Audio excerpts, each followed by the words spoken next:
Chapter 21. Other Plans. Daxman plowed the snowcat across frozen fields, through yards, and over white picket fences. He looked for gaps in the snow as he rolled between houses. Daxman swerved and flattened a small mailbox. The snowcat jarred upward, startling Julie. "Surface streets might be safer," said Julie. "You want to drive?" snapped Daxman. Julie didn't answer.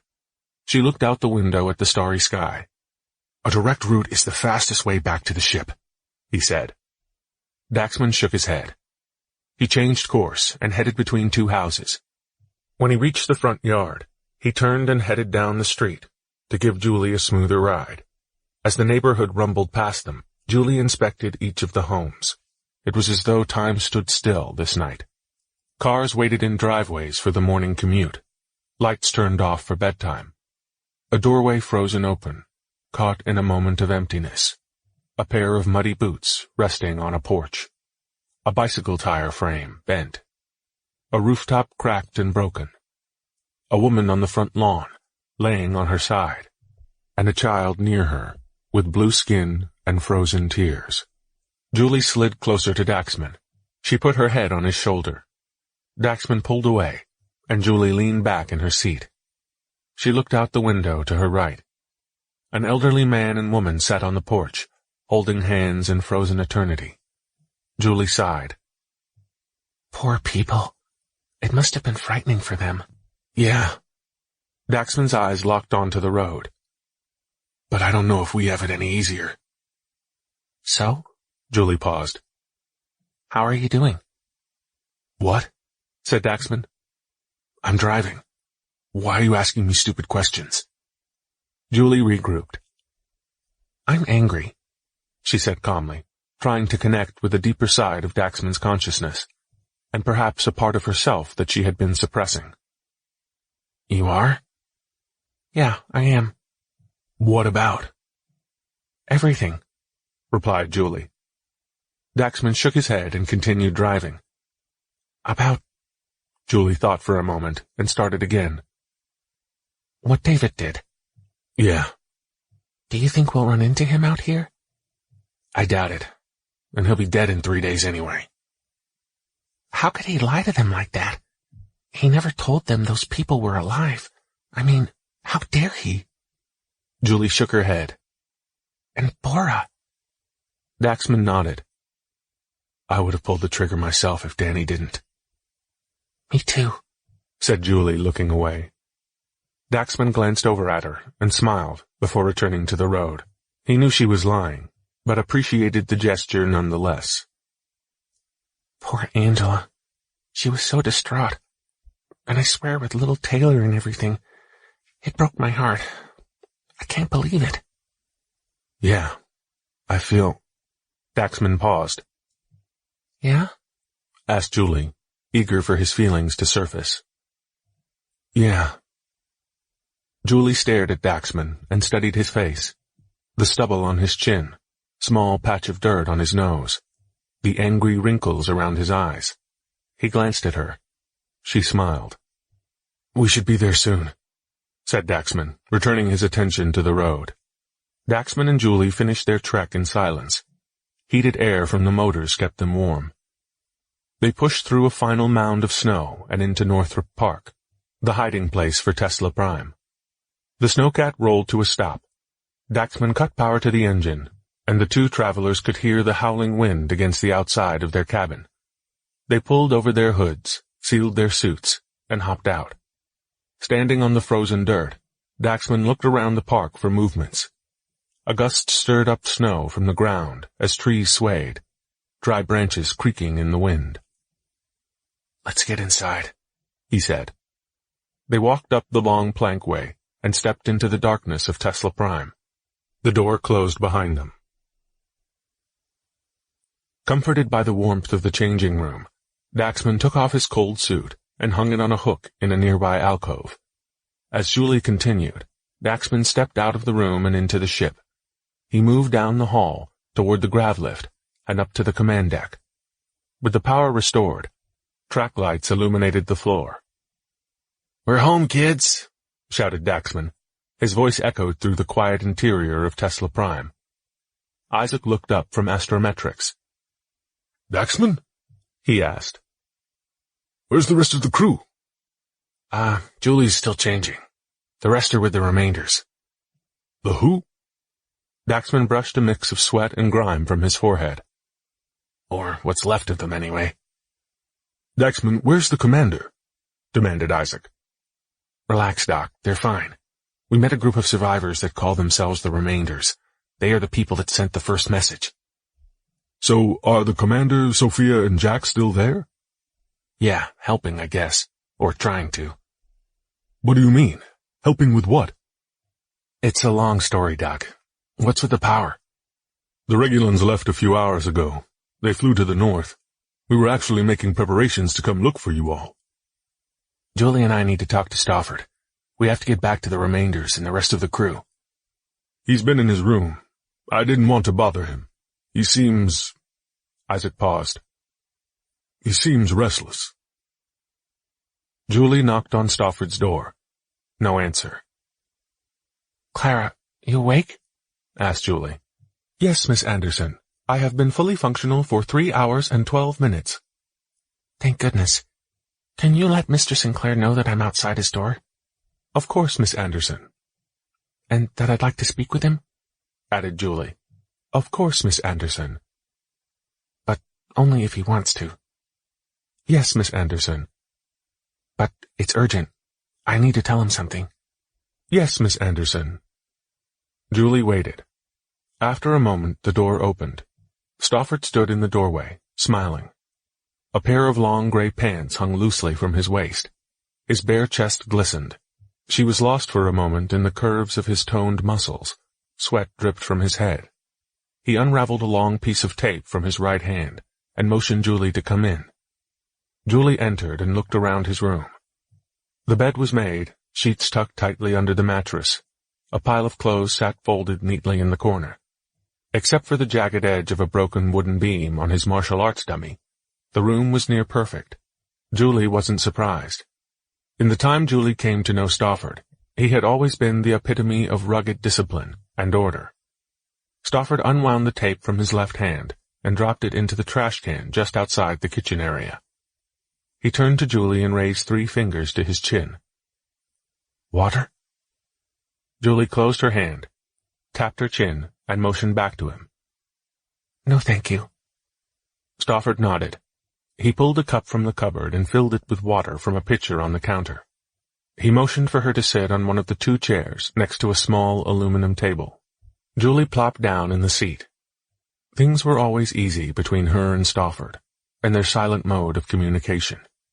She looked up to him, and felt a calming safety in his presence.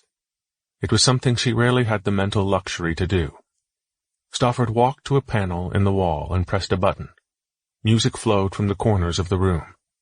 Beethoven Symphony No. 7, Op. 92. Stofford smiled and sat down at the table with Julie. "My music," signed Julie. "You can't hear it." Stofford set his cup down and signed. "For guests." He tapped the side of his head. "I hear it in here." He placed his hand on his heart. "I feel it in here. I remember." "Sorry, of course you do," said Julie, slightly embarrassed. "It's good to see you, Julie. Clara tells me the rest of the crew are with a group called the Remainders. I'm happy that you were able to find people that are alive." "They found us, actually, but they are nice. For the most part, anyways." "Where are they now?" asked Stofford. "About 60 miles north of here, in an area called Clarkdale." Stofford looked concerned. When the Regulans left Kansas City, he watched them head north. "We need to get to them quickly." "I agree," signed Julie. "Thomas is helping to rebuild the Remainders, but I'm sure he's looking forward to getting back on the ship." Julie heard a banging on the door. Stofford didn't notice. A window materialized in front of Stofford. "Mr. Sinclair," read the message. "Daxman is here to see you." Stofford hesitated for a moment, then pressed a space on the screen, and the door opened. Julie and Stofford turned. Daxman stormed in. "What's going on?" he said, as he studied the scene in front of him. Julie stood. "What do you mean?" Daxman looked at Stofford, and then back to Julie. Stofford took a sip of water. "When are you leaving?" asked Daxman. Stofford read Daxman's lips, but looked at Julie, and waited for the signs. Caught between the strength of two rivals, her heart raced. But this Daxman was new to her. "As soon as we can," she said with a waver in her voice. She paused and watched for his reaction. "Good," he said, glaring at Stofford. "They're waiting." As Daxman turned to leave, Stofford rose from his chair and studied his rival's movements, the distance of his steps, his shifting balance, the way each foot pressed off the ground. Daxman walked through the doorway, and it closed behind him. Julie looked down. As Stofford watched the door, he reached and took her hand, clasping his fingers between hers to silently reassure her that she wasn't alone. Daxman held a dark brown leather backpack in front of him as he paced through his room, gathering the necessary things for an overnight stay. He pulled black underwear and socks out of his aluminum chest of drawers and shoved them into his bag. A white undershirt followed. He bent down and picked up a pair of pants off the floor. Clean enough, he thought, as he added it to his backpack. He walked to the dresser at the side of his bed and picked up Kyle's stuffed lion. Daxman held it up to the light for a moment. The friendly lion smiled. Its glassy eyes were warm and welcoming, perfect for a 3-year-old child. Daxman slid it into his bag. "Miss Anderson is here to see you," announced Clara. Daxman ignored the message. He scooped a second envirosuit off his bed and checked it for rips and holes. He hoped that she wouldn't mind that it was a couple of sizes too big. "Miss Anderson insists that she speak to you." Daxman closed his eyes and breathed. "Fine, open it." The door slid open and Julie stormed in. Winnie sat perched on her shoulder, eyes wide, her fuzzy tail coiled around Julie's neck. "I know what you're planning," she declared. Daxman dropped the suit on his bed. "What are you doing here?" Julie looked down at Daxman's bag full of clothes and the spare envirosuit. "You can't just run off like this." "Julie," sighed Daxman with exasperation. "Don't Julie me. No, it's not safe." "I know what I'm doing." "Do you? The commander's expecting you back at the compound." "It's just a couple of hours." "But what about the remainders, Daxman?" "The remainders? Please. If you think for 1 second that I'm going to sit around in a circle, sing songs, and pretend everything is flowers and rainbows." "All right, fine. So you don't want to be part of this. But why take the risk?" "What's your problem, Julie? It's only a couple of hours. No one will even realize I'm gone." "I just want to understand why you're willing to risk your life." "I'm not risking my life, Julie. It won't be dangerous. Like I said, I know what I'm doing." "Why are you doing this? Help me understand." "You couldn't." "Try me." "Please, just forget it." "Tell me, Daxman, why?" "Because," shouted Daxman. Winnie leapt from Julie's shoulder and landed softly on the bed. She scurried to the brown leather back and hid inside, pushing out the stuffed lion a moment later. Daxman regained his composure. "Because I don't want that little girl waking up one day to a horde of hungry regulans, like that guy at the hospital. She deserves more than that. She's the one who deserves to sit around in a circle and sing songs with Taylor and Angela." "But why her? You don't owe Kyle anything.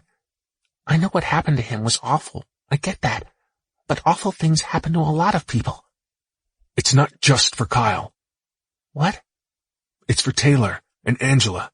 It's for—" "I don't understand." "Abby's alone." "But why? You don't have to run off like this." Daxman shook his head and tapped the side of the backpack. "Hey, get out of here. This isn't your trip." Winnie poked her head out and looked up at him. He pointed to Julie.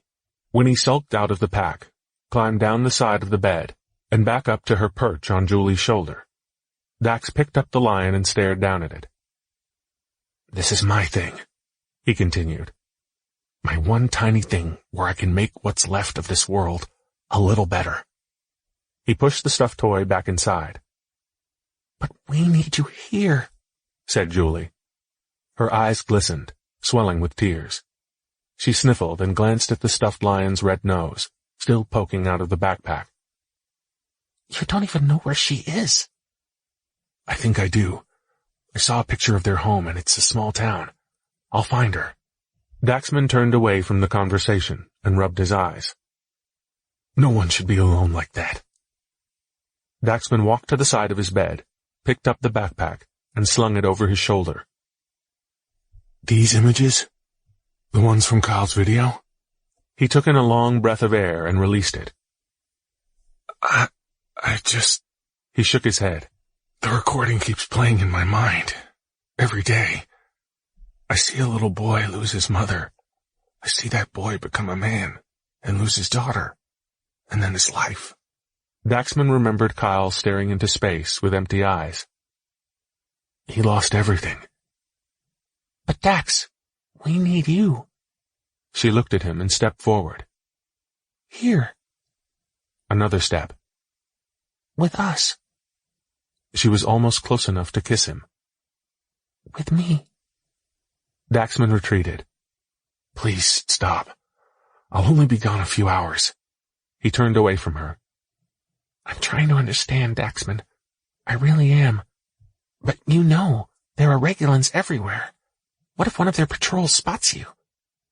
It was a reality that Daxman didn't want to consider. "This is something I have to do. I can't just leave her out there. She doesn't have anyone. No father, no mother. Nothing." Deep down, though, he knew there was something more. A compelling need to save himself, lost in a world of chaos. "I'm just trying to help you. I care about you, and I don't even know why." "Julie, Daxman paused. Julie was his flower on the beach, his blanket on a cold night, his rainbow after the storm. Beautiful. He wanted to share it with her, but didn't have the words. As Julie stared at him, her emotions flared. Winnie, sensing the coming storm, closed her eyes and covered her light green ears. "Damn it, Daxman, you could die. Don't you realize that? All you ever do is push me away.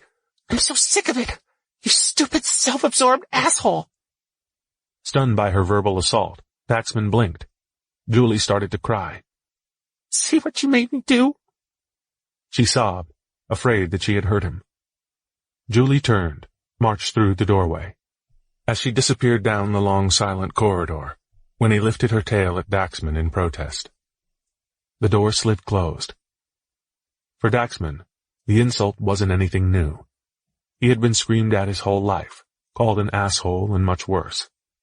But hearing those things from someone as sweet as Julie was particularly painful. Daxman tried to regain his composure. He gathered the last of his equipment, the second cold suit for Abby, and closed his bag. With tears in her eyes, Julie stepped out onto the command deck. She sniffled and wiped her nose with her sleeve. Stoffert sat in his chair at the front of the room, running through the final checkout phase before launch. He noticed Julie enter and turned. His smile gave way to concern, and he pulled his arms out of the control tubes. He stood from his station and walked toward her. From her shoulder, Winnie waved as he approached. "Is everything okay?" He signed. "Daxman is taking the snowcat. He will meet us there. That is all I know." Watching their silent movements, Winnie flapped her small hands in the air, trying in vain to join the conversation. Stoffert continued. "Aren't you going with him?" Julie turned and looked back toward the grav lift. "No, he wants to go on his own." Noticing the redness in her eyes, Stoffert put his hand on Julie's shoulder. "Are you okay?" Julie forced a smile. Yeah, I'm fine." "Don't worry, Julie. Everything will work out." "I hope so," she signed. He smiled, trying to melt away her anxious disposition. She looked into Stoffert's warm blue eyes and returned a hopeful nod. "Julie?" called out Isaac over the comsys. "Daxman just left. He took the snowcat." "I know, Doctor," replied Julie. "I know." Chapter 22. A Little Out of the Way. Daxman's snowcat rumbled out of the park and onto the highway. He turned west and headed for Miltonvale. Glancing over his shoulder, Tesla Prime disappeared into the trees. After a few miles, he passed under a freeway. One car dangled precariously over the edge. As neighborhoods scrolled by, the number of houses thinned. A mile later, nothing but barren ground surrounded him as Daxman continued his journey. They don't need me, he thought. The truth is, they never really needed me. Taking in a deep breath, he looked down at his pack on the front seat. The stuffed lion looked back at him, smiling. Don't worry, Kyle, said Daxman. I'll get your girl. 100 miles of barren landscape stretched in front of him. The desolate blur of thousands' lives lost, a scene frozen in time. The rumble of the snowcat engines, his only company. He wondered, once he reached Miltonvale, could he even find Kyle's house among the homes there? He remembered the photo from Moonbase Sagan, the yellow brick home with green trim. It's a small town, he thought. Yellow home, green trim. I can do this. I'll find it. Wind buffeted the snowcat as a chill seeped into the cabin. Daxman felt an unsettling sense of solitude. A part of him wished he had asked Julie to come. But this was his journey, one that he embraced the moment he saw Kyle's video. It gave him purpose, meaning. Surrounded by monotony of slow-passing trees and empty fields, Daxman shifted in his seat and yawned. He closed his eyes for only the briefest time. Just for a second or two, he thought before drifting off. From the edge, he dove into the glassy early morning pool and shattered the surface into a fractured, shimmering brilliance. The warm water embraced him. As he raced to the depths, arm followed arm as his legs churned and burned. The water swirled. Daxman looked down through the blurry water. A crack in the bottom of the pool opened, sucking his world into the nether. The flow streamed and swirled around him, pulling him down. Daxman resisted the current, struggling to stay above the surface. As the blackness dragged him, Daxman helplessly clawed at emptiness. He twisted and spun down the blazing blue vortex until the undulating void consumed him. Daxman snapped open his eyes. The snowcat thundered through the middle of a barren wheat field toward a large leafless tree. Startled, he slammed on the brakes and the snowcat slid to a stop. Daxman shook his head to regain his senses. He glanced out the window at the stars that hung over him. Reorienting himself, he headed back toward the highway. His snowcat rumbled on through the eerie stillness of the empty field. Up a steep embankment, Daxman reached the highway and resumed his journey west. As the snow-covered landscape rolled by, he stared out the forward window, trying to stay focused. Each mile was progress. Each mile brought him closer to his goal. After some time, a sign emerged from the darkness. 177 North, Manhattan, 8 miles. Miltonvale, 68 miles. Daxman turned north as the empty backdrop scrolled by. He grew impatient. Traveling like this, at half the posted speed limit, was intolerable, but this was all the snowcat could muster. After miles of nothingness, he came up to several cars that littered the side of the road. A mile further, he approached a traffic jam that would never clear. He pulled off the road and plowed through a field of icy earth. Glancing back, he saw the faces of the frozen dead, a teenage girl with pink highlights, an Asian mother, and her son, an older man in a pickup, Hispanic. They stared at him, called to him. Daxman, save us. He looked away, but felt them watching, waiting, as he continued his journey.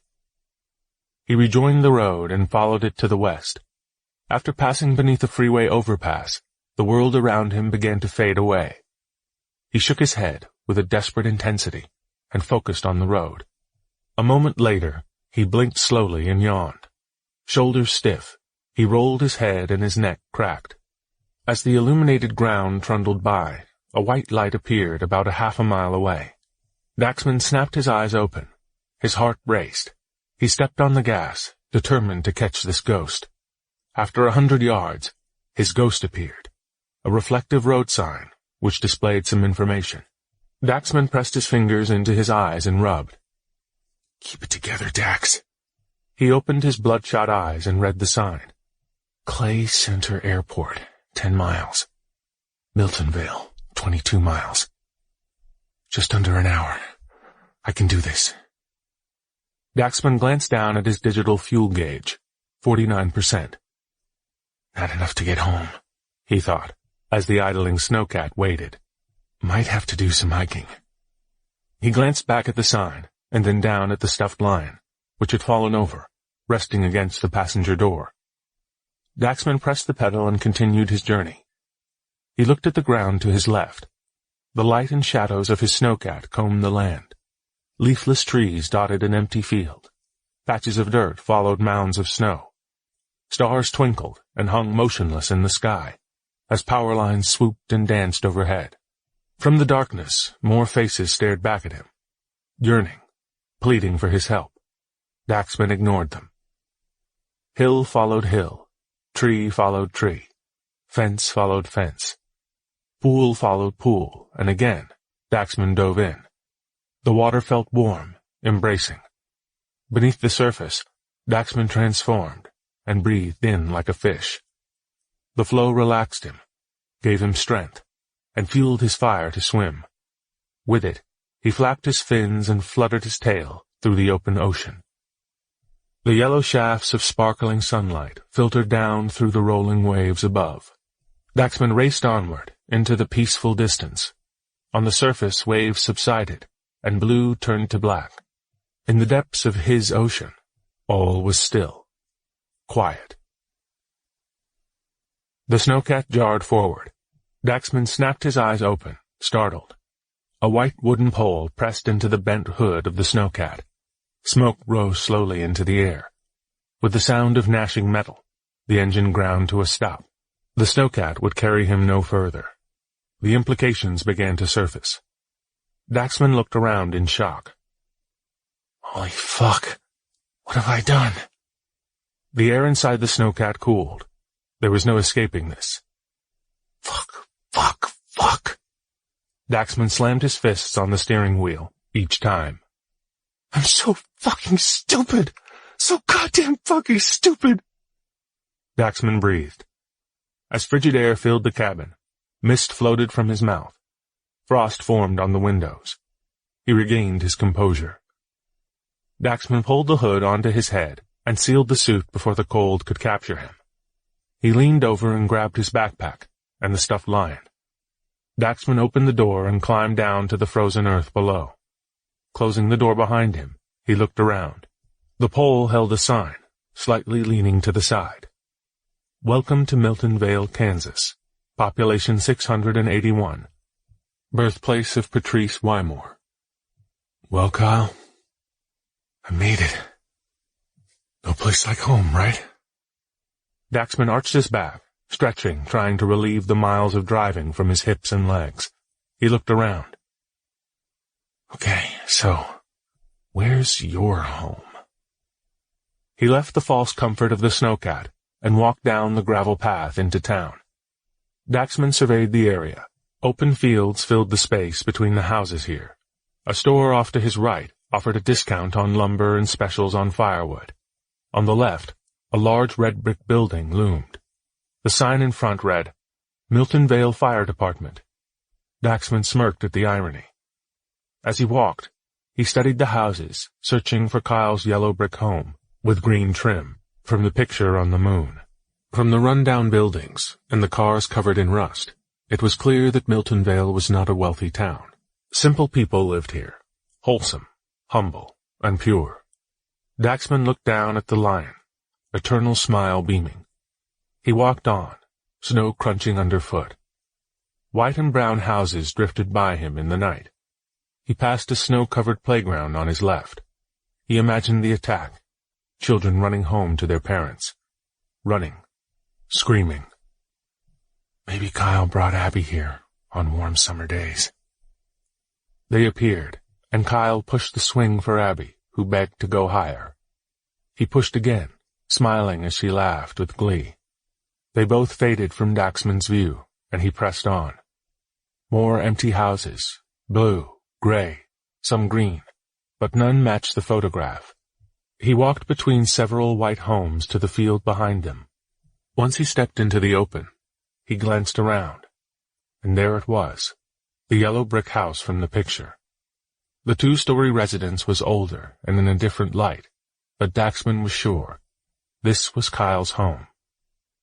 Daxman's heart raced. He sprinted toward the house, pumping his arms as he ran. His hood bounced clumsily on his head. When he got to the front door, he pulled up and paused, struggling to process this surreal moment, an incredible journey across space and time that had led to this culmination. He struggled to grasp it, the weight of it. Is this real? It must be, he thought, as he took a deep breath and readied himself. From 452 trillion miles away, resting inside the escape pod on Moonbase Sagan, Kyle stared at Regulus, at Earth, at his home, at Daxman. As he reached for the doorknob, he wondered what waited inside. Huddled masses comforting each other at the end of days, Regulans, or even just empty. He didn't know what to expect. Instead, he made a wish. Abby, please be here. He turned the handle. The customs of a small town failed to disappoint as the door opened. Daxman stepped inside. Amid the lurking shadows and dim glow from the starlight outside, Daxman's eyes adjusted to the darkness. Everything was in its place. A lamp on a small table, a blue winter coat hanging from a hook beneath a mirror, and brown shoes. Daxman looked closer. Decorated with pink and yellow dandelions, a small pair of boots rested neatly near the door. Daxman imagined Abby kicking them off in haste as she ran to play a game with her father. Abby's mother followed behind her to straighten them.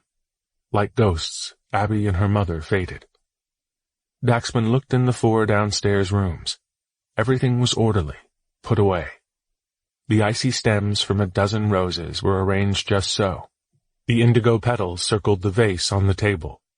Daxman dashed through the kitchen, living room, dining room, and den. There was no sign of life or death. He grabbed the handrail and pulled himself up the stairs with growing anxiety. Had he made a horrible mistake by coming here? Had he risked everything in vain? At the top of the stairs, he searched for signs of hope. At the end of the hall, purple butterfly stickers in the shape of a heart adorned a closed door. Daxman walked to it, trembling. His hand shook as he turned the handle. Head pounding, he tried to swallow against the dryness in his mouth. The door creaked open. Daxman stepped inside. Like new fallen snow, a layer of frost coated the room. On the wall hung a framed picture of her family, like a scene from The Wizard of Oz. Dressed as Dorothy, Abby beamed with joy. Kyle, the cowardly lion, stood next to her as Abby clasped his ever-present hand. With her other, she held a black pillowcase, which sagged with candy, her Halloween bounty. Daxman continued his search. Near the closet, a poster of the moon clung to the wall. One corner flopped forward as he approached it. He turned and continued. Next to her bed, children's books filled a shelf, and on the bed, tucked lovingly beneath a pink blanket, there she lay, Abby, in a deep slumber, dreaming of the day her father would come home. Her face was soft, serene, and blue. Running down her cheeks, tracks of ice glinted in the starlight. Daxman swallowed, trying to force moisture down his arid throat. He held the line in front of him with trembling hands. "Abby," whispered Daxman, careful not to wake the little girl. "I'm sorry, Dad." A tear rolled down Daxman's cheek. His voice quavered. "He wanted to be here. More than anything. He loved you. You have no idea how much." Daxman looked down at the grinning lion and squeezed it. Daxman waited for a moment. He wanted me to give this to you. Daxman blinked, and tears streamed down from both eyes. His lips cracked as he swallowed against the pain in his throat. I'm so sorry for everything, whispered Daxman. So sorry. I wanted to give you more, to take you back with me, to the remainders. Daxman walked to the bed. He set the stuffed lion down on the pink and white princess pillow, which smiled in Abby's direction, watching over her. To keep you safe. Daxman coughed to clear his throat. But it looks like I've screwed up again. He looked up, choking back tears. I'm so sorry. I'm stuck and there's no going back now. I've lost the snowcat and the crew. No one's coming. Daxman looked up again, sighed deeply, and blinked several times. Desperate to wipe his nose, rub his eyes, anything to hide his emotions. He hated this, feeling exposed, even with only miles of frozen tundra to bear witness. At the end of his journey, he wished more than anything he could use his powers of intellect to preserve her innocence and protect her from this hellish world. But feeling weak and helpless, with no other options, he accepted his fate. So I guess this is it, Abby, he said with a raspy voice. He looked back down at her. Sleep well, my beautiful princess. Daxman rubbed her chocolate-brown hair tenderly. He laid down next to her on the hard floor, and weighed a new option, to open his hood and end it all quickly. Not the worst way to go, he thought. But more thoughts seeped in. His journey through life, his father, mother, and space. He thought of Julie, sweet Julie. How I miss your sweet laughter and soft voice. As his heart slowed, he felt at peace for the first time in a long while. His eyes closed and he passed into dreams. His mother was there, wearing that yellow dress she wore on the day she died. With open arms, she reached for him. My sweet, beautiful boy, she said to him lovingly. You've done all you can. You've gone as far as you can. And now, it's time to come home. He reached for her, floating, as a brilliant light streamed through a break in the clouds, enveloping them in a golden warmth. He embraced her, and together they drifted into the abyss. Chapter 23. Rebuilding. Carved directly into the earth, the geothermal room provided the primary source of energy for the remainders. Against the back wall, 6 cylindrical pistons rhythmically transformed heat into electricity. A high ceiling about 20 feet tall covered the large egg-shaped room. Pipes flowed from the rough and jagged walls into a giant vat of water against the wall. Bubbles rose to the surface. The bodies of the frozen lay on the ground, their rigid forms loosely draped in white medical gowns scavenged from a nearby hospital. Thomas and Brianna stood next to the vat as the remainders crowded the geothermal room, waiting for the revivals.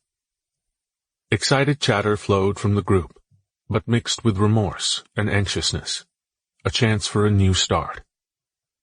Thomas walked into position next to the first body. Brianna, you ready? He asked.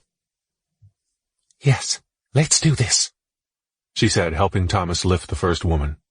They carried her stiff form up a pair of stepladders and lowered her into the water. She bobbed beneath the surface and emerged a moment later, floating like an ice cube. Once their core body temperature reaches 90 degrees, they should wake up. Thomas felt the water. If they've been cryopreserved, added Brianna. Yes, if. Thomas nodded. Turn up the temperature to 130, he said, going through some mental calculations. That should do it. Brianna turned a black knob on the side of the tank. After several minutes, the cryoprotectants went to work, and the color of the woman's skin warmed from blue to white, and then to pink. She snapped open her eyes and gasped for air. Thomas and Brianna moved closer to help the woman as she coughed.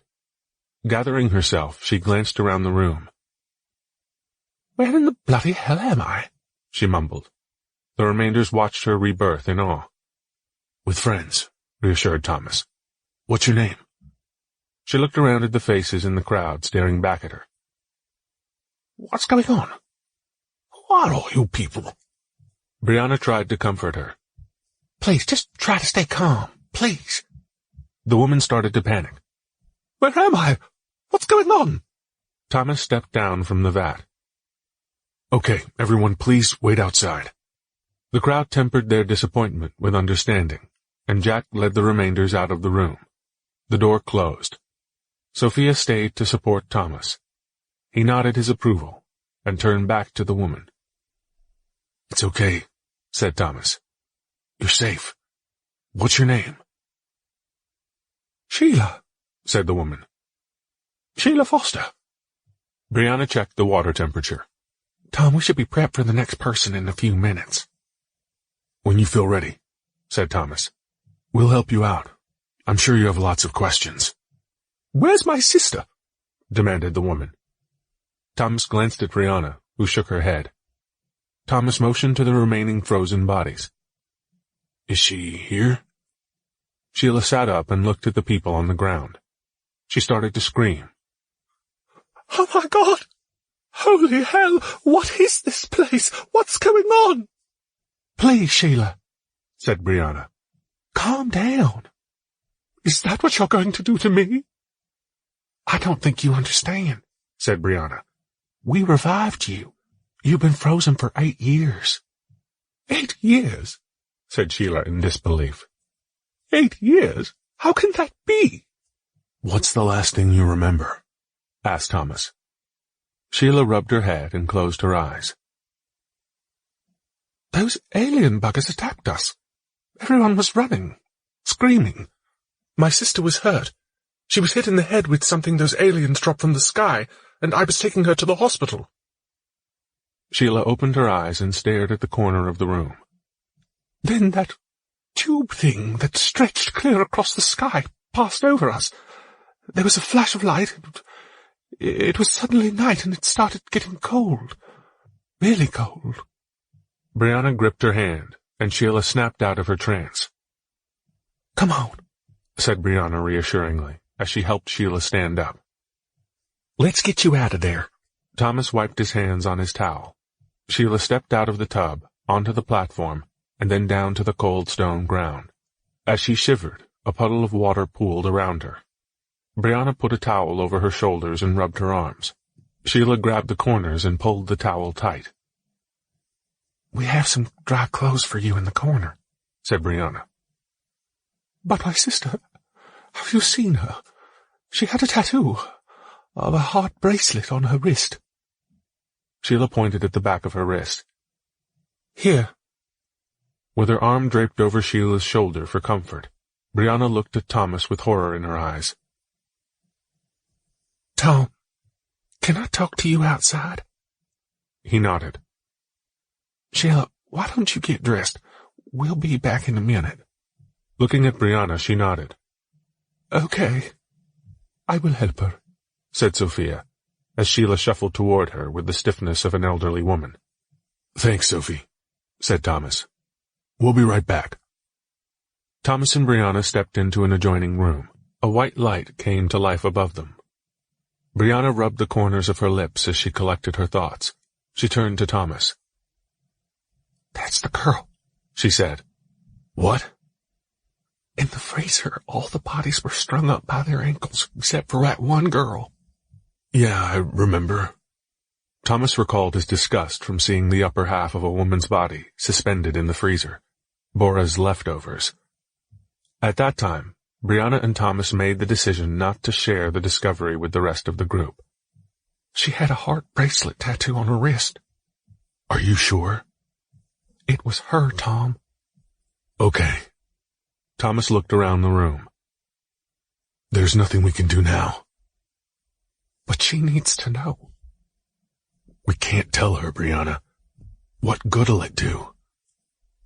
It'll bring her closure. No, said Thomas sternly. It'll bring her pain. You don't think uncertainty is painful, Tom? Not knowing? Brianna shook her head. Not knowing whether someone she loves is alive or dead?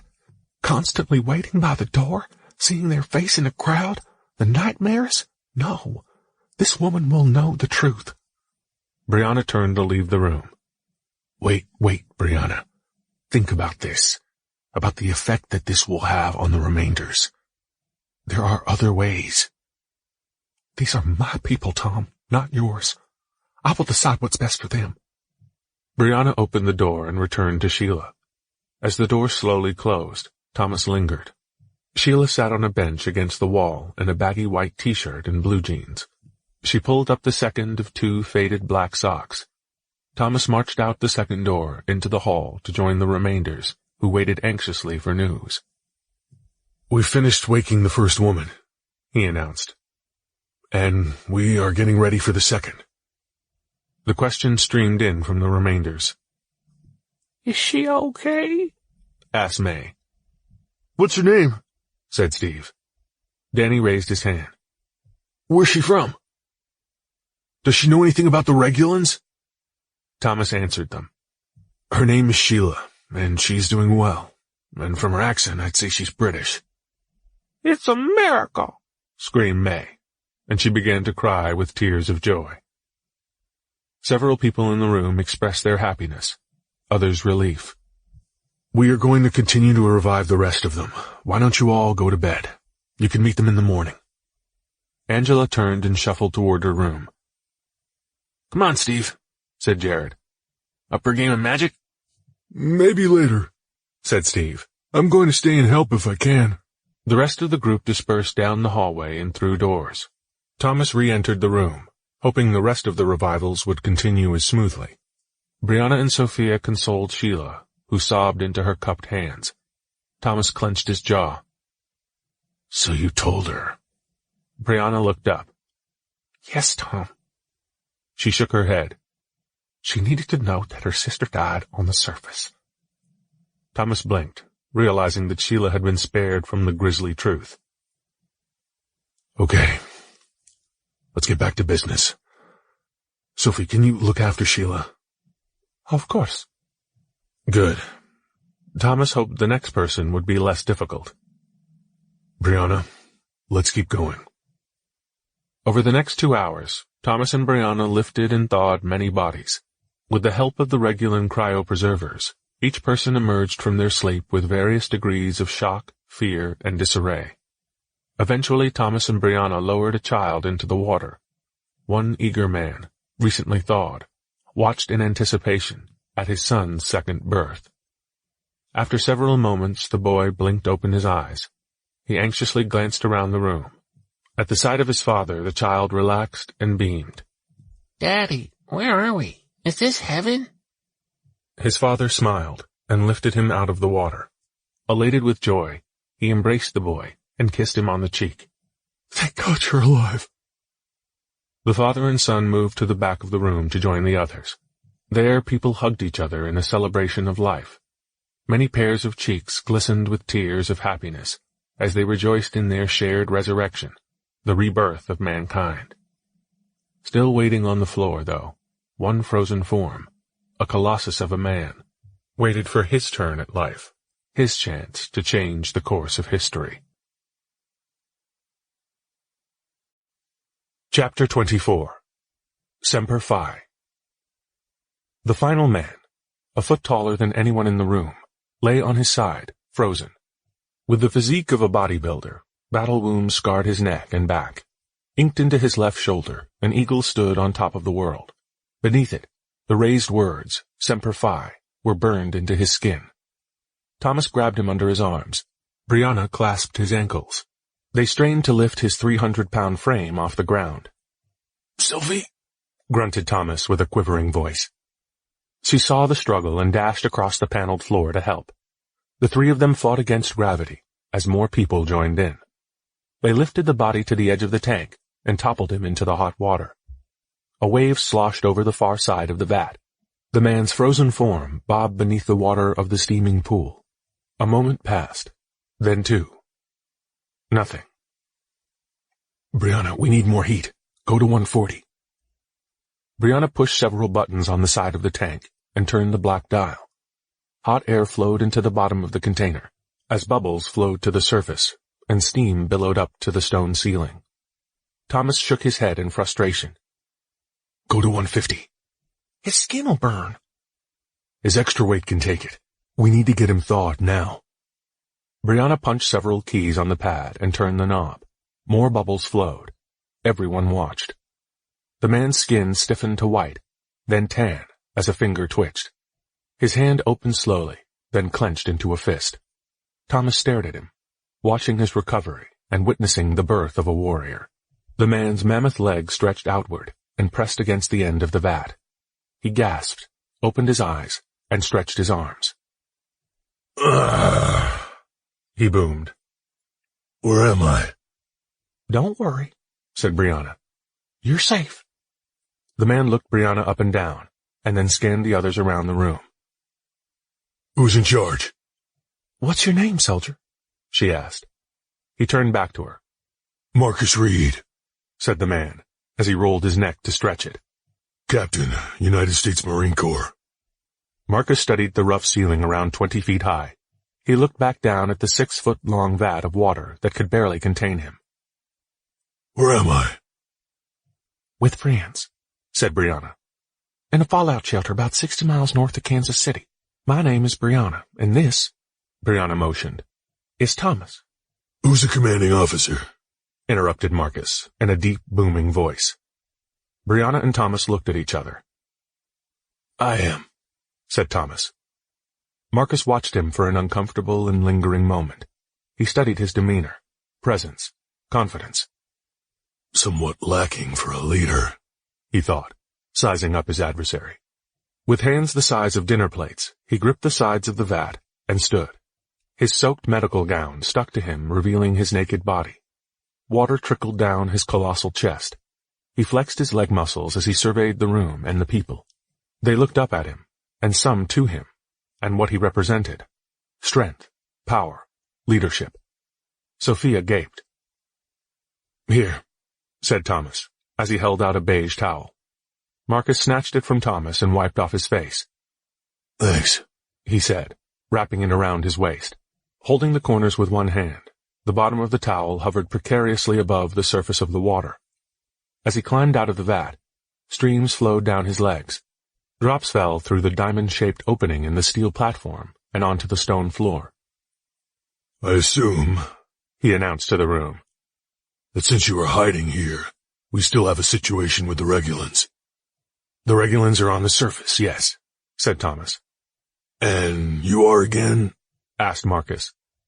Thomas, Master Sergeant of the International Space Collective. He's the one in charge, added Brianna, trying to instill in Tom the confidence that he still seemed to lack in the moment. Marcus glanced at her and then around the room. Did anyone from my company make it? Are there any soldiers here? Marcus studied the people in the room, searching for resources, survivors, warriors. Those people he knew would either be Thomas's support or undoing, and he needed them. Marcus noticed a Hispanic man, Steve, at the back of the group. Gathered from the surface, a collection of hand tools hung from his belt. Danny stood next to him, a K-bar knife at his side, military issue. Wrapped around his wrist, he wore a paracord bracelet, survival gear. A set of dog tags hung from a ball chain around his neck. My recruits, he thought. With you two, the rest will fall in line. Brianna stood nearby, with hands on hips. Towering over her, Marcus smiled, testing her, trying to intimidate her. She stared back at him, and shook her head slowly in return. No, said Thomas. Everyone here's a civilian. Marcus's mind went to work with plans, tactics, and a strategy for dealing with groups of non-combatants. Start with the basics. Looks like you're in charge, Thomas. How many people do we have here? Aside from the people in this room, there are 11 more in their bedrooms and 4 more on my ship. Your ship? asked Marcus. You have a working ship? Yes, he replied. Tesla Prime should be here in an hour. Tesla Prime? Yeah, I remember reading about that mission when I was a kid. If that's your ship, then you must be Thomas Warfield. Marcus smiled as he glanced at Steve and Danny, and then back to the commander. Well, Tom, as you can see, while you were away on a vacation, we've run into a slight alien infestation problem. Marcus glared at his rival for a moment, and planned his next move. What weapons do you have? None yet. Why? Nothing? No weapons of any kind? Thomas shook his head in frustration. I mean, we have like hand-to-hand weapons, pipes and stuff, but nothing to fight the Regulans with. We can't fight anything without weapons. That's a serious problem that we need to solve. However, he waited for a moment, tapping his lip. I have an idea, he said, pacing slowly in front of the tank before nodding. Yes, I know where we can find weapons. Thomas shook his head. Yeah, okay. We'll keep that in mind, he said, before returning to the rest of the group. Marcus pressed. What are we going to do without weapons? Thomas scratched his forehead. We're working on it. I have experience fighting these things, how they think, their strengths and tactics, added Marcus. Why don't you get dressed first, and then we'll talk. Okay, buddy, Marcus nodded. You're the boss. Thomas smirked. He looked at Brianna, and they headed to the south. With the meeting disbanded, others crowded into the funnel behind, Danny with them. Marcus grabbed his sleeve. Hey, buddy, hold up a sec. Taken aback, Danny paused. Sir? I wanted to ask you about your knife. Yes? It's a K-Bar Marine Classic, right? Yes, sir. That's right. But this one's been upgraded with laser etchings and a diamond vapor coating. I bet it's sharp as hell. You find it on the surface? No, sir. Danny paused. It was my father's. Marcus reached out to the dog tags that hung from Danny's neck and cupped them in his right hand. On them read the name Ian Patterson. He was a Marine, wasn't he? Danny nodded, shifting uncomfortably at the line of questioning. Yes, sir. He died during the Second Korean War. A lot of good men did. Marcus let go of the tags. But Thomas said everyone here, including you, is a civilian. Didn't you enlist? I tried, sir, said Danny emphatically. I was in good shape. I played football in high school, linebacker. I could bench 305 and run a 630 mile. When I turned 18, I tried to enlist, but I failed my medical eval. They said I had a heart arrhythmia or some bullshit. Oh. Marcus shook his head. I'm sorry. I'm sure your dad would have been proud to see you carry on the family tradition of service to our country. Danny looked away as embarrassment and shame bubbled to the surface. He gripped the tags and pulled the chain around his neck tight. Yes, sir. Listen, son. Marcus put his hand on Danny's shoulder, who relaxed slightly. Stick with me, and you'll have your chance. You're a soldier, and we're at war. You will have the chance to serve this country and honor your father again. On my life, I promise you that. Thank you, sir. I appreciate that. Danny held and looked down at his father's tags in his hand, running his fingers along the stamped letters of his father's name. His name. Let me know if there's anything I can do to help. Marcus grinned. You can start by introducing me to your friend, the one with the tools. Of course, sir. He's excited to meet you as well. Chapter 25. The Enemy Comes. The elevator doors to the remainder compound opened, and a burst of cold air poured out into the hallway. Julie, Stofford, and Isaac stepped from the elevator. They each took off their hoods and looked around. Julie described the layout of the underground shelter to her companions. Down the hall, Thomas stepped out of his meeting with Marcus. Commander, she shouted, as she unfastened the seals on the rest of her cold suit. He turned and walked toward her. Julie, he said, smiling. It's good to see you again. You too, Commander. It's good to see all of you, said Thomas, nodding to Isaac and Stofford. She stepped out of her cold suit and hung it on a hook near the door as Isaac and Stofford finished undressing. Where's the ship? asked the commander. Is it safe? It's about half a mile from here, she said. But don't worry, it's hidden. You can't see it from the air. Good. As Stofford and Isaac packed their suits into sacks, Thomas noticed they were one member short. Where's Daxman? Is he bringing the snowcat? He is... She looked away. Sort of. Julie, what's going on?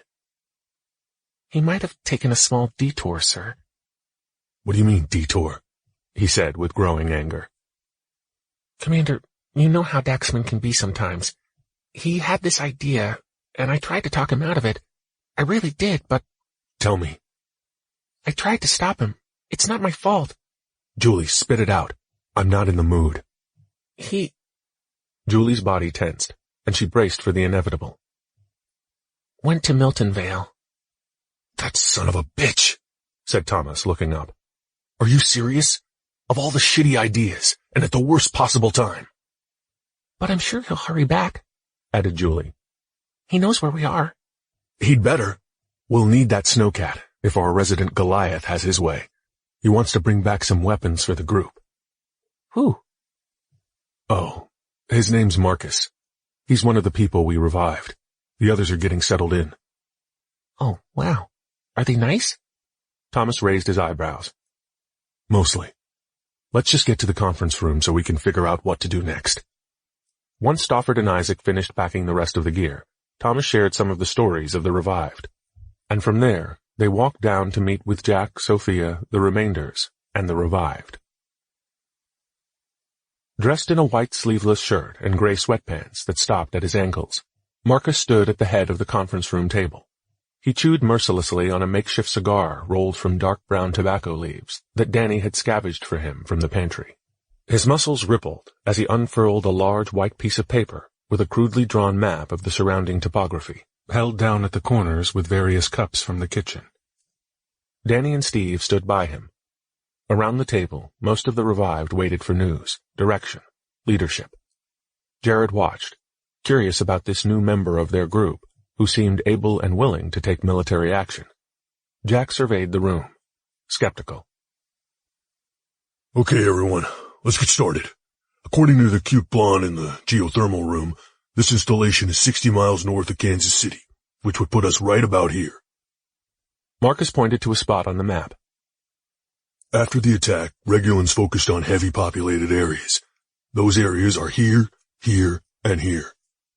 He placed a salt shaker on Wichita, a fork covering both Kansas City and Overland Park, and a small bowl on Topeka. On the way in, we saw 'em in KC, said Jack from the back. Okay, good. That's where we will start. We'll assemble recon and surveillance teams. The door opened. Marcus looked up and pulled the cigar from his mouth. Tom, you're just in time. Come in. Thomas circled the table to the right. Stofford followed him. We are just getting started, added Marcus. Why don't you join us and take a seat? Julie and Stofford walked around the table to the left. Noting the newcomer's body language and apparent arrogance, Stofford looked at her and signed. Who is this guy? I don't know, she replied. Just in time for what, Mark? Thomas's heart pounded as the confrontation loomed. Julie relayed the conversation to Stofford. Tom, listen. I'm sure you're a great guy, and I have no doubt that you know all about your rocket ships. But let's be honest. You lack the military skills that this situation requires. I'm just trying to help set things in motion. Marcus smirked at the displaced leader before resuming his cigar chew. As I was saying, once we have weapons, we will scout their location and perform hit-and-run strikes against them at random intervals. He pointed to various locations on the map. Here, here, and here. Several people around the room nodded in agreement. Brianna entered and wiped her mouth with her sleeve. Having heard enough, Thomas marched to the table and put his hands on the map. As we discussed, Mark, you are not in charge here. My people disagree, Tom. Danny and Steve stepped up from behind him to show their support. Marcus motioned to the men and women in the room, who reluctantly acknowledged the shift in momentum. Be realistic. You haven't fought these things up close like I have. Hell, have you even seen one? You don't even have a plan yet. So why don't you pull up a chair and listen? You might learn something. I thought Marines were smarter than this. We aren't trying to win a battle, Mark. There's more at stake here. Yes, Tom. I'm aware of that. Good. So why don't you visit the surface and get your bearings? You might then notice that things are quite a bit cooler since the Earth no longer orbits the sun. Regardless of where we are, we need weapons. And how are you planning to get to the weapons exactly? For that, we'll need your ship. If you want to risk your life to get some weapons, by all means. But you're not going anywhere near my ship. The veins on the side of Marcus's neck bulged like steel cables. Enough is enough, Thomas. Make no mistake about it. This is a military operation, and I am the senior ranking officer here. His skin darkened with blood as his eyes flared. You need to understand that. Stofford tapped Julie on the shoulder to get her attention, and then signed. Ask him what his rank is. Commander? Said Julie meekly, trying to interrupt. The conversation between Thomas and Marcus continued. My ship isn't up for negotiation. I've made my decision. Your pilot will take my men and I to Fort Leavenworth so we can retrieve the weapons. Marcus stared down the length of the table at Thomas. With Danny and Steve beside him, Marcus resumed gnawing on his makeshift cigar. Now someone tell Flyboy the plan so we can get started. Stofford shook his head. He wasn't about to follow this oath. He signed again to Julie. She glanced nervously from Stofford and back to the ongoing conversation. Marcus? She said, mustering courage. Our pilot would like to know what your rank is. He stood tall. Captain Marcus Reed, United States Marine Corps. She relayed the message back to Stofford, who stood slowly and straightened the front of his uniform. Strolling around the table and over to Marcus, he turned to Julie, and more signs flowed from his hands. Mr. Stofford Sinclair would like me to inform you that he is a major in the United States Air Force. Huh? Said Jack. Which one's higher? Thomas grinned. I believe Major outranks Captain. Isn't that right, Captain Reed? He also believes... Julie double-checked the message with Stofford. That your plan is fundamentally flawed. Marcus squinted and stared down at Stofford, who stood beneath him. This isn't a war for chicken wings, boy. This here's a ground war. Marcus flexed his chest. Stofford stepped back with his right leg and raised his hand slightly. The two locked eyes. Marcus breathed and clenched his anvil chin as his massive chest rose and fell. Stofford studied him, his balance, his poise. Often underestimated, Stofford possessed discipline and serenity of a monk, with the strength and speed of a wolverine. He shook out the tension from his hands. Make a move, he thought. Hey, Julie, grunted Marcus as he clenched his fist. Tell your black shoe boyfriend that it's time to see who has the better plan. She stared at Stofford, worried, but still relayed the message, omitting the word boyfriend. He nodded slowly, returned to Marcus, and shifted into a jiu-jitsu fighting stance. Marcus grabbed the edge of the table and flung it against the wall. The Topeka bowl shattered.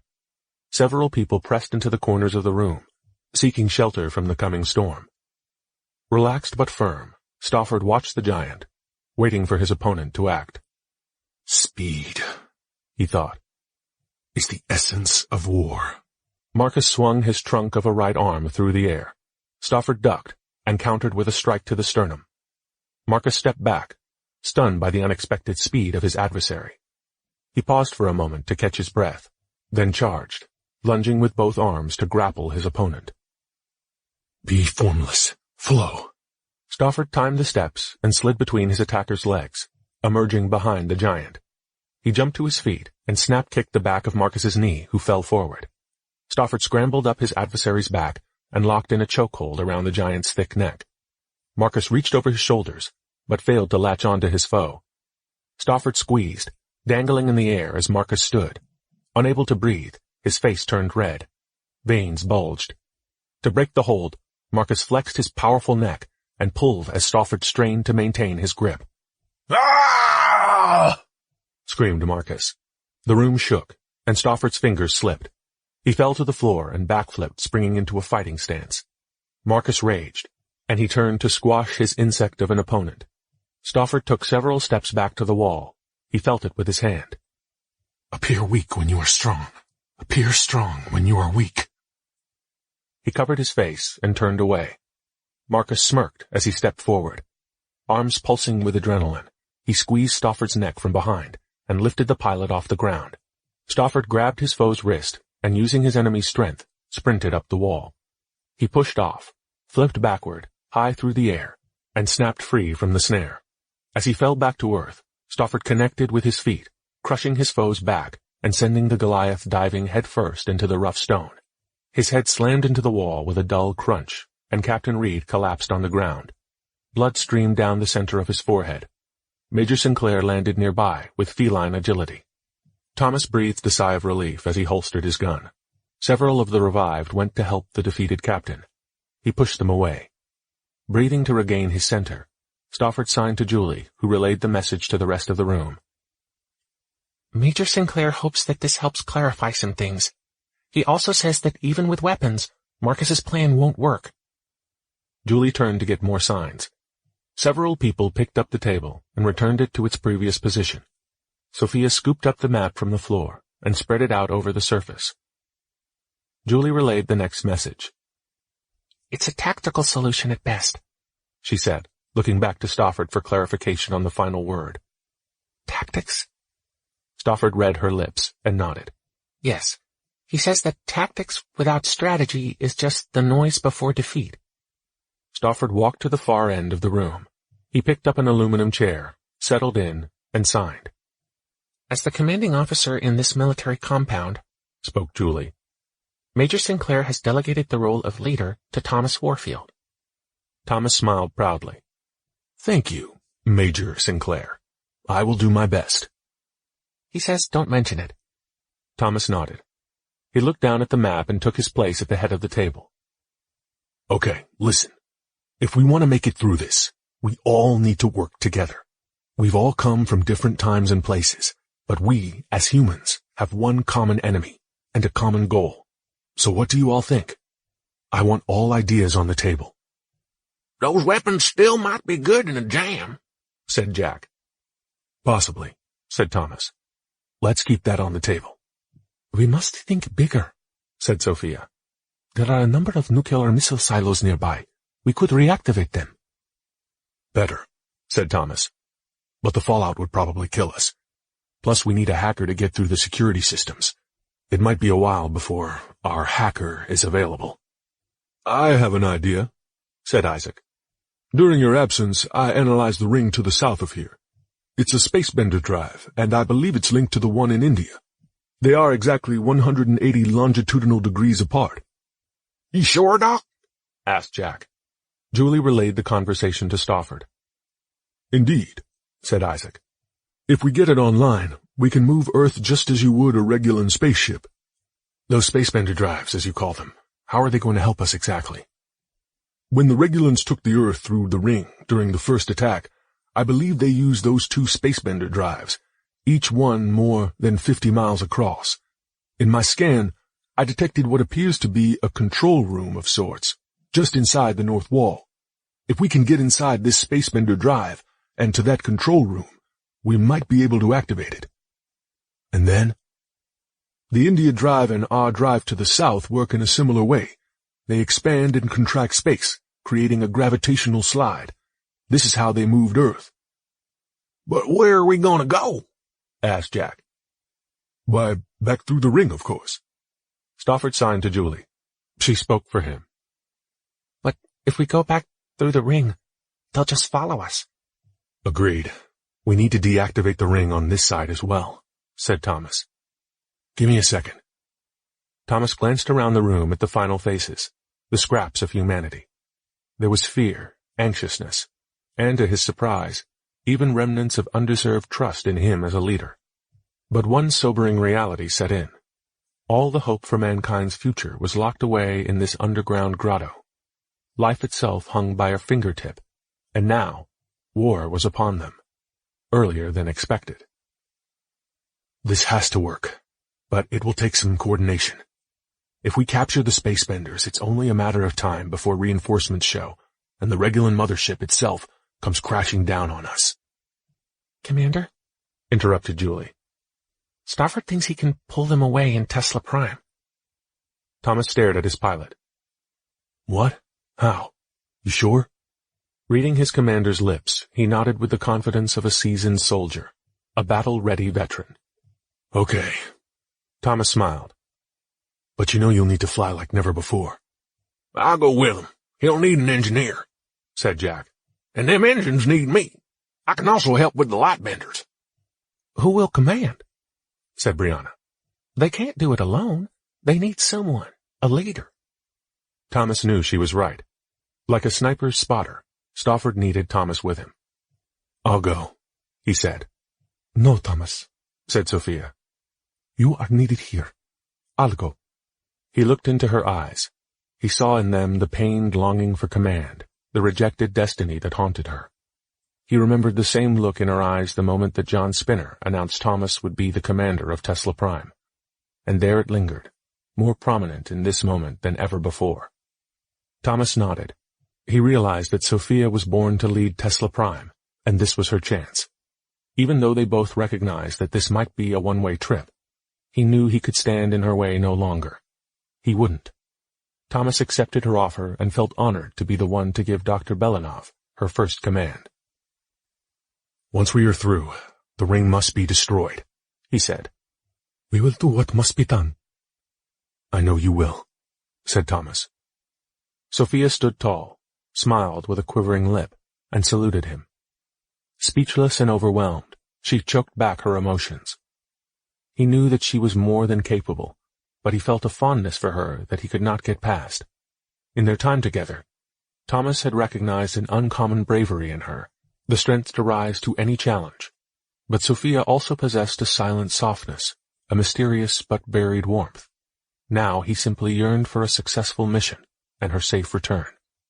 Thomas saluted as well. He looked back down at the map. Okay, Sophia's going to take care of the ring to make sure they don't follow us.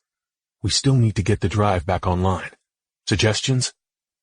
Inspired by Sophia's act of bravery and summoning her newfound courage, Julie stepped forward to speak. I can do it. Julie? I know their language better than anyone. It'll be dangerous, Julie. I want Isaac on it. We're already in danger, aren't we? How would this be any different? I just need to get inside the control room. We have no idea what's in there, or what the controls will be like. She stared at him for a moment, and stormed out of the room. Isaac tapped his fingers on the table. Commander, I appreciate the gesture, but perhaps... I said no. Download the Regulan symbols from Clara and be ready. Isaac paused. I understand, Commander. We just need to get to the control panel if there is one. Marcus will help with that. Won't you, Mark? Still seated on the ground, nursing his head with a washcloth, he nodded reluctantly. Brianna shivered, and a mist flowed from her mouth. Is anyone feeling cold? Yeah, I feel it too, said Danny. I'll go pipe in some more geoheat. He pushed back from the table and stood. Brianna smiled as she rubbed her arms for warmth. Thanks. As Danny left the room, Thomas paced, rehearsing and visualizing the plan in his head. Retrieve the guns, distract the Regulans, reactivate the spacebenders, steer Earth through a wormhole, and destroy the ring. Thomas knew this plan had to work flawlessly. If anything went wrong, it would mean the end of humanity, the end of Sophia. Taylor ran into the room, crying, and everyone turned. Taylor, are you okay? Asked Brianna. Beneath the tears, he struggled to breathe and talk. The wall! The wall! The wall? Taylor, what's wrong? Where is your mommy? The robots! Robots? Asked Thomas. Taylor gasped for air, his eyes swollen shut with tears. Your toy robots? No. Taylor sobbed. The scary robots. They hated my mommy and took her away. Brianna's eyes widened with fear. She stared at Thomas. No. She shook her head. No, it can't be. Shrieking echoed through the hallway. Click, snap, clack. From the geothermal room, Danny screamed, and just as suddenly went silent. Click, clack, flutter, pop. A shimmering metallic nanovapor flowed through the remainder compound. Buried in the mist, microscopic cryopreservers searched for humans to protect their cells from the freezing cold and prepare them for harvest. Oh my God, Thomas! The Regulans! They found us! From the hall, they heard the unmistakable sound, the usurpers of mankind. Clack, click, flutter. Pandemonium reigned as people scurried, desperately trying to hide from the invaders. With every bit of courage, others fought for survival as gunshots echoed down the stone hallways. In time, though, the last of the horrific screams fell silent, as the Regulans moved through the remainder compound and collected their bounty. Chapter 26. A Rumble in the Light. 1 hour earlier, Milton Vale, Kansas. The Regulan star rose into the morning sky. Light filled Kyle's home with a dull blue glow. A shadow passed across the wall as the poster of the moon fell onto Daxman's lap, who lay motionless on the ground. The earth moved, and Abby's room shook. The windows rattled. A book slid from the bookshelf and fell to the floor. Daxman blinked with weary eyes, dark and sunken, his back muscles knotted and sore. He picked himself off the ground and shuffled to the window. Looking outside, he covered his eyes as they adjusted to the light. The sky was rich with blue, and Regulus, the new sun, hovered just above the western horizon. A black shape drifted in front of the bright disk, blocking it from view for a moment. He squinted, holding his hand in front of the star. Another speck of darkness rose from the skyline, approaching. Daxman hobbled out of the room, body aching from a night on the frozen ground. On wobbly legs, he stumbled his way down the stairs. He stepped outside and looked up as a Regulan fighter passed overhead. A low rumble followed it. Trying to avoid detection, he pressed against the house. Several more fighters followed in a loose formation. Trailing them, a massive cruiser passed quietly through the air, like an aircraft carrier in the ocean. What the hell's going on? He looked down at the geocompass on his arm. Where are you guys going, anyway? Daxman lined his body along the Regulan path, and then back down at his device. East by northeast. That's the direction of the remainder compound. No, he whispered. No. He watched helplessly as the fighter's massive airship sailed toward his friends, toward Julie. No! He glanced around at his surroundings and ran between the houses to the east and out onto the road. Heart pounding inside his chest, he looked left and right. A flower shop, grocery store, and a church. More houses. There must be... He spotted a bicycle lying on its side in a front yard. Something else. He swallowed against the parch in his throat. There has to be something else. Anything. He shook his head. Daxman ran north, glancing down more streets. A school to the left, more houses to the right. In panic, he searched. Nothing. He turned east to another cluster of houses. A silent emptiness urged him to leave. He jogged across the street and swiveled. A hardware store hid nearly out of sight to the south. Discount on equipment rental, read the metal sign that swayed in the wind. A different message was sprayed painted on the window. God, please save us. Dax labored across the road and flung open the door. He glanced around. Frost covered the counters and shelves. Drills and hammers hung on the walls. Buckets of nails and bolts littered the floor, and an assortment of do-it-yourself plumbing tools lined the aisles. Daxman focused at the counter.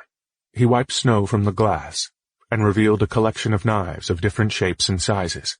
He slid around it to a small gray box that hung suspiciously on the wall.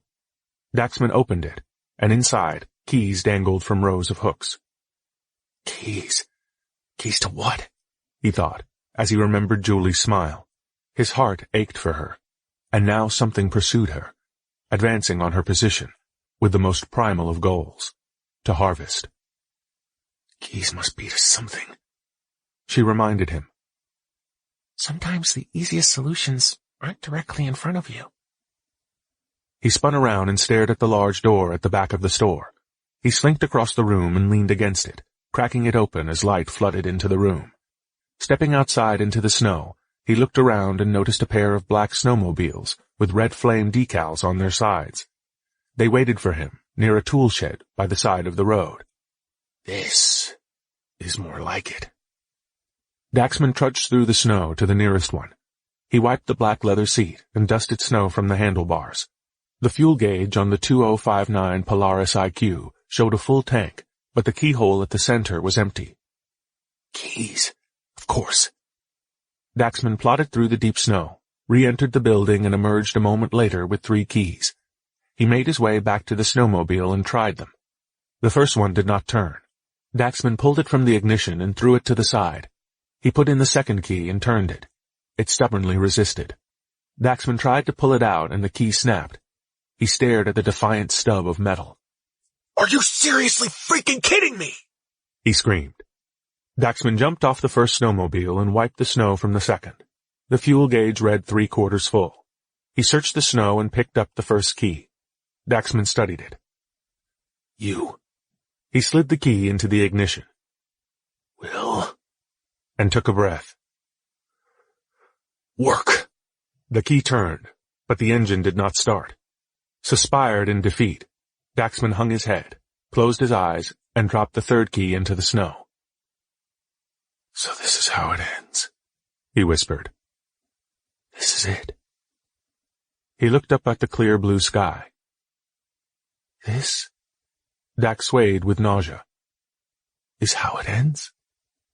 He cried out at the emptiness. This is your master plan? To let all humanity die? For what purpose? Tell me. With all your power, this is your love? This is madness.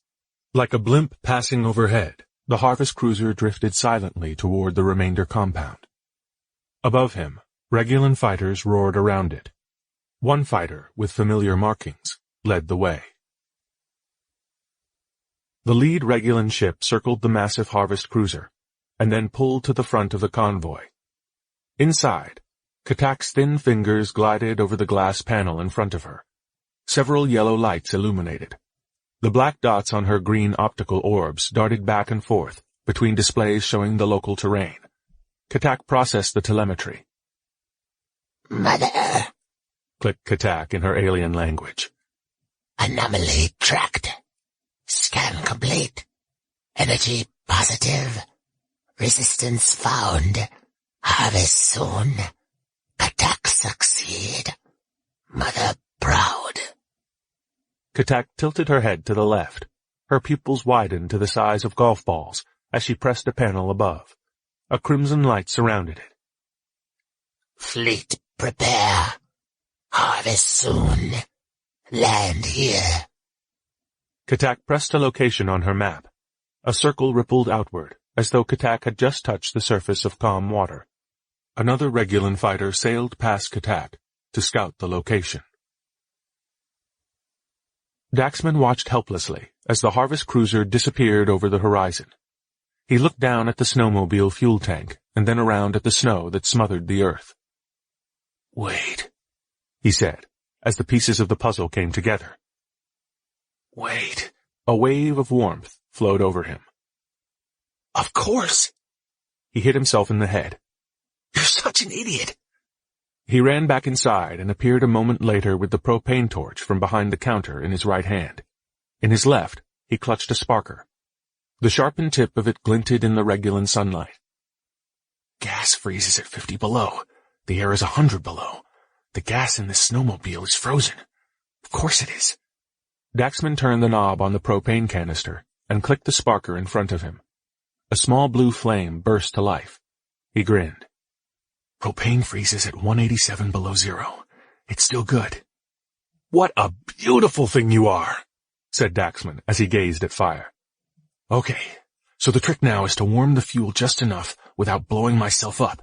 So like 50-50? I like those odds. He stumbled to the fuel tank of the snowmobile and held the torch to it. It blackened. Gliding the flame over the surface, careful and steady, the blue paint bubbled as he continued his swathing. After several minutes, the entire tank was charred. Daxman turned off the torch and rocked the snowmobile back and forth. Inside, the fuel sloshed gloriously. Daxman jumped on and turned the key. The snowmobile engine roared to life. Much. He paused, swallowing against the dry lump in his throat. His vision blurred. The temples on the side of his head pounded against his skull. Much better, he whispered. He cranked the throttle and the Kevlar track spun, spraying snow behind him as it searched for traction. Once it hit ground, he shot down the road like a fighter on the deck of an aircraft carrier. Trees zipped by. The engine growled and the wind whistled as Daxman raced toward the edge of Miltonvale. The heat from the engine warmed the remaining fuel. He looked over his shoulder as the houses and stores disappeared into the distance. Daxman glanced at his surroundings. The wind crossed the path, and snow stirred in a gust of bewildering white. A flock of brown leaves tumbled across the moorland. Snow mounted every contour. The accumulation of snowflakes seemed to mold and smooth the intricate forms into a design of significance. Not unlike a crypt, he thought. Clinging to life, Daxman swallowed, turned the throttle, and accelerated toward his friends, to his love. Chapter 27. The End of Hope. Thomas pulled the pistol from his black holster and aimed it at the door. Brianna, get everyone to the geothermal room now. She hurried Taylor and the rest of the remainders out the east door. Do not open the door for anyone, screamed Thomas. Understand? Brianna looked back at him and nodded. Hurry, go. She closed the door behind them. Thomas trotted to the south side of the room, pressed his ear against the door, and listened. A distant shriek shot through the shelter as he cracked it open. The hall was empty, and the screaming stopped. Thomas opened it wider and stepped out of the room. The cries of a frantic woman resumed, growing louder as she approached. Sheila turned the corner, running with a crazed look in her eye. Thomas caught her. She grabbed him by the shirt and shook him, her eyes showing the deep fear of death. They're coming, she screamed. Don't let them get me. The screeching sound of metal against metal, coupled with an eerie clicking and sporadic flutters, echoed through the hall. Listen, Sheila, you need to get to the geothermal room with the others. Brianna is there. You'll be safe.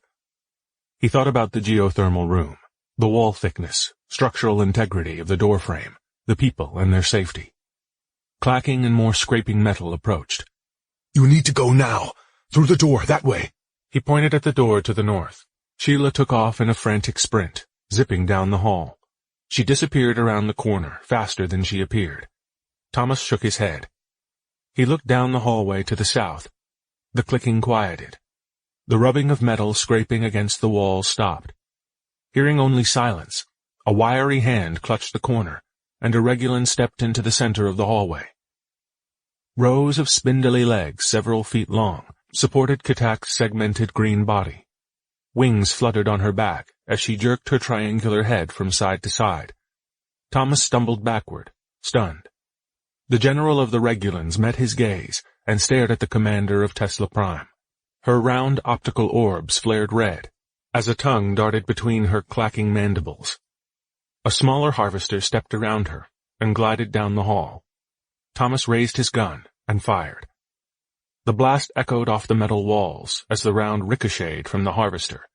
He fired again and again, each round leaving behind nothing more than a flash and a small dent in its body. Realizing the futility, he dashed to the west away from the remainders. The coward runs. Pursue him, commanded Katak. Supported by rapidly marching wire legs, the harvester floated down the hall and turned the corner. Thomas glanced back as his pursuer closed in. Still running, he fired over his shoulder, missing the mark. He turned another corner and pressed against the wall. Click, clack, flutter. He paused for a moment and then continued his run, acutely aware that he was nearly out of places to hide. He opened the door to the food pantry and slammed it behind him. Leaning against the wall, he listened. The sound of scraping grew. He stepped back. As the door crashed to the floor, Thomas fell to the ground. He raised his gun. A harvester pushed through the walkway. Thomas fired and fired and fired, each shot bouncing off into the boxes of meal stacked around him. Katak stepped out from behind the harvester. Subject innocuous. Process target. Collect. As Thomas scrambled backward, the harvester curled its cold cable leg and reached for him. The moans and hopeless sobbing of the scared and defeated echoed through the chamber. Brianna looked around for something to bar the door. Quick, Marcus! Help me move this tank! Marcus lumbered forward. He reached under the metal and grabbed the platform. His muscles bulged. She pulled the vat full of warm water from the other side. Small white wheels at the base of each leg turned as the tank inched its way across the floor. Against the doors! Screamed Brianna. Others joined in to help with the move. Water in the vat sloshed and spilled on the ground. Danny slipped and regained his footing. The group slid the tank against the door. Everyone breathed, recovering from the exertion. We need to fight them, said Marcus. With no weapons? Brianna shook her head. No, our best bet is to barricade these doors. Hiding her concern, she turned to the rest of the remainders. Everyone should be safe in here now. Marcus walked to the second door at the side of the room. I saw pipes in the storage room while I was talking to Thomas. I'll get them. Brianna pressed her ear against the front doors and listened. She heard the invaders just beyond and pulled her head away. A moment later, the door bulged. Several people shrieked. Marcus stepped out of the storage room, carrying steel pipes of different sizes, and distributed them to the group. Brianna took one and swung it through the air for practice. The group waited with anticipation. With a thunderous boom, the door bent inwards, pushing the barricade away. A wave of water sloshed on the ground. A second explosion knocked the door off its hinges, and it clattered on the ground with a thud. A harvester stepped into the room. Brianna charged, swinging with the ferocity of a cornered animal protecting its young. Her blow crushed 3 legs of the small harvester, and it toppled over. 2 more pushed into the room.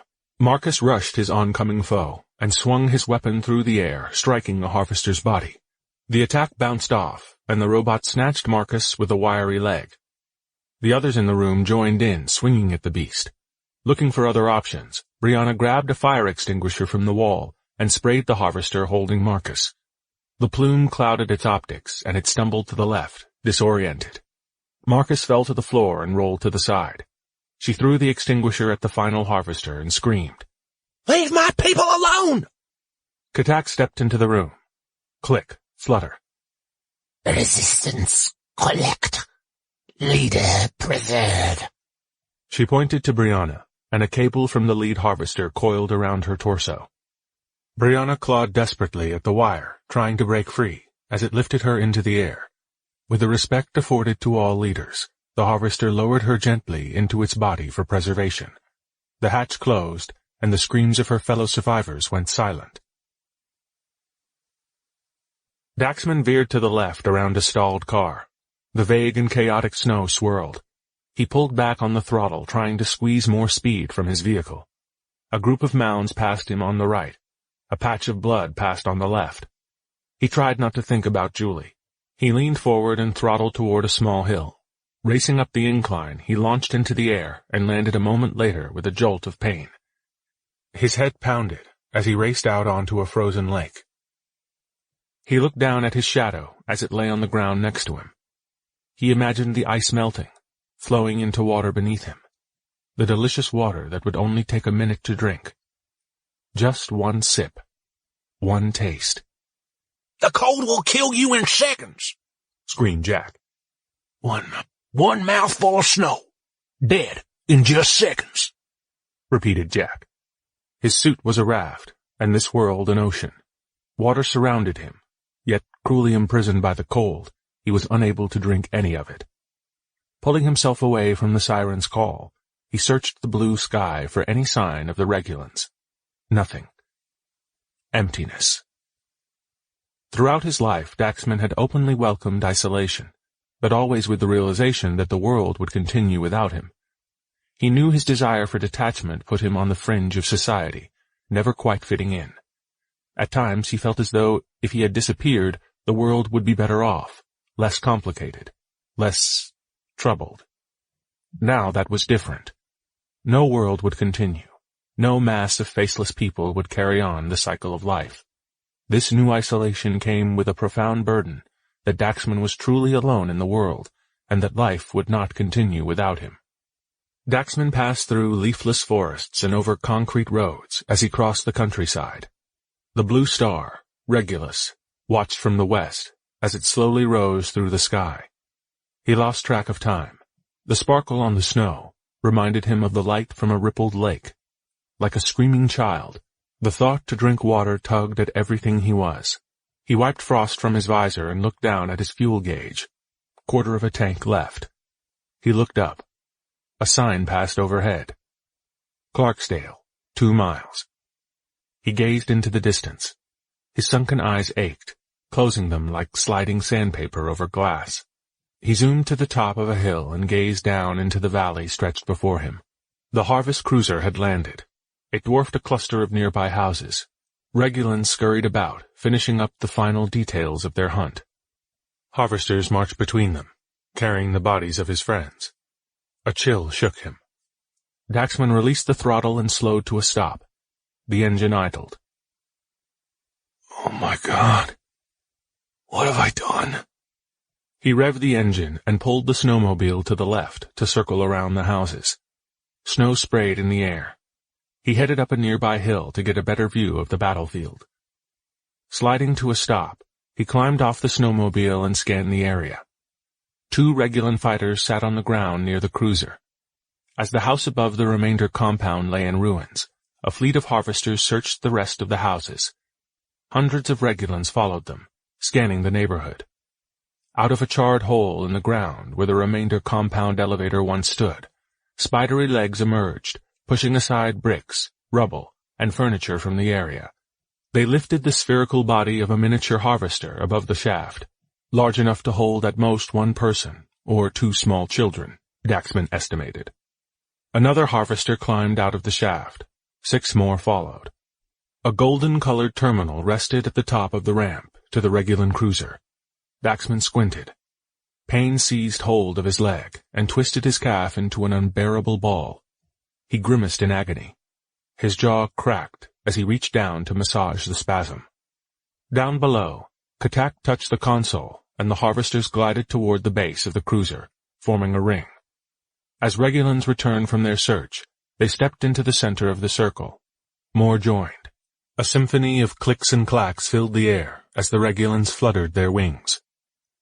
Katak pressed a button on the terminal, and one of the harvesters stepped from the ring. It glided to the ramp, and on the side of its body, a panel opened. One leg reached inside, and from it, gracefully withdrew a humanoid. The harvester laid the body down on the ramp. From his hiding spot, Dax craned his neck, straining to see who it was. Katak stepped away from the terminal and spread her wings in a display of dominance. The crowd fluttered in approval. Katak raised her arms, and the clicking quieted. She addressed the crowd. Today, good. Anomaly, track. Resistance, found. Mother, proud. The audience erupted in clatter. Daxman stared at the frozen body on the ramp. It was a young woman, blue, at peace. Resistance captured. Leader found. Now we feed. Her strength is our strength. She will pass to those who consume her. The crowd clicked its approval. Daxman clenched his jaw. Sophia was right. This event was a Regulan evolution. Katak grabbed a multi-tube contraption, like 3 silver fire extinguishers strapped together. She grabbed a hose and sprayed the frozen body with a stream of green foam. A hush spread through the Regulan crowd as they waited for the exothermic reaction to revive her. From Julie's stories, Daxman was acutely aware of this ceremony, the sacrifice, and the consumption of an enemy leader. Katak reached her thin fingers around the woman's waist, and with the strength of many men, lifted the body effortlessly into the air. Massaging the cramp from his leg, Dax again strained to identify the woman being held. The foam bubbled and expanded, covering her body as steam rose into the air. The crowd waited with restless anticipation, and Katak stared at the awakening, waiting for the woman to return to life. After several minutes, the woman's arm bent, and she blinked her eyes open. Waking from her slumber, the prisoner glanced around at the Regulans at the bottom of the ramp. She then gazed down at her captor, the Regulan who held her aloft. She knew what this creature was, a harbinger of death. The Regulan's eyes widened as she lowered her captive. The curved brown spikes at the end of the creature's mouth clicked. A smooth pink tongue darted between them. She stared at Katak. "Fuck you!" She spat at the alien, but her spittle crystallized the moment it left her mouth and fell to the ground. She struggled against her sticky prison. The goo held each arm, locked in place. She strained to break free, arching her back, kicking. "You want to fight? Let me out of this and I'll rip your fucking eyeballs out, you cockroach!" The green cocoon protected her from most of the cold, but enough seeped, and she began to shiver. Daxman saw anxiousness, an alarm in her eyes. "Brianna." He recognized her now. "Brianna. No." Katak turned to her audience. She speaks that as a child, she would murder our brothers and crush our children. The crowd roared its condemnation. Coming to terms with her fate, Brianna scanned her surroundings. She noticed something. An outline on the ridge, a familiar shape, caught her attention. She squinted. A cold suit, dirty and worn, peeked over a small mound of dirt and snow. The Wanderer had returned. She knew it was him, and imagined his cold gray eyes staring back at her. "Daxman," she whispered. He gazed back at her from his hiding spot. Katak continued with a series of clacks to incite the crowd further. Their leader also said that she would see our mother thrown into fire. The Regulans jumped and swayed in a frenzied hunger.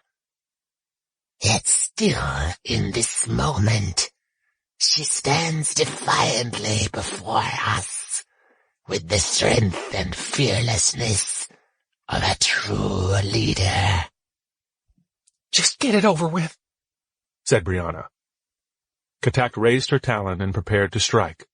It gleamed in the light of Regulus. Prepare, mother, for the time has come. Brianna nodded to Daxman. "We will rise again." He shook his head. No. No. "Yes, we believe in you," she said, staring directly at him. No, please. This isn't happening, said Daxman, as he watched helplessly from the hill above the ceremony. "I believe in you." Katak's arm swung through the air and sliced cleanly through Brianna's neck. Her calm expression frozen in place, Brianna's head fell forward and rolled down the ramp. The feverish crowd swarmed it, eagerly ripping off chunks of flesh.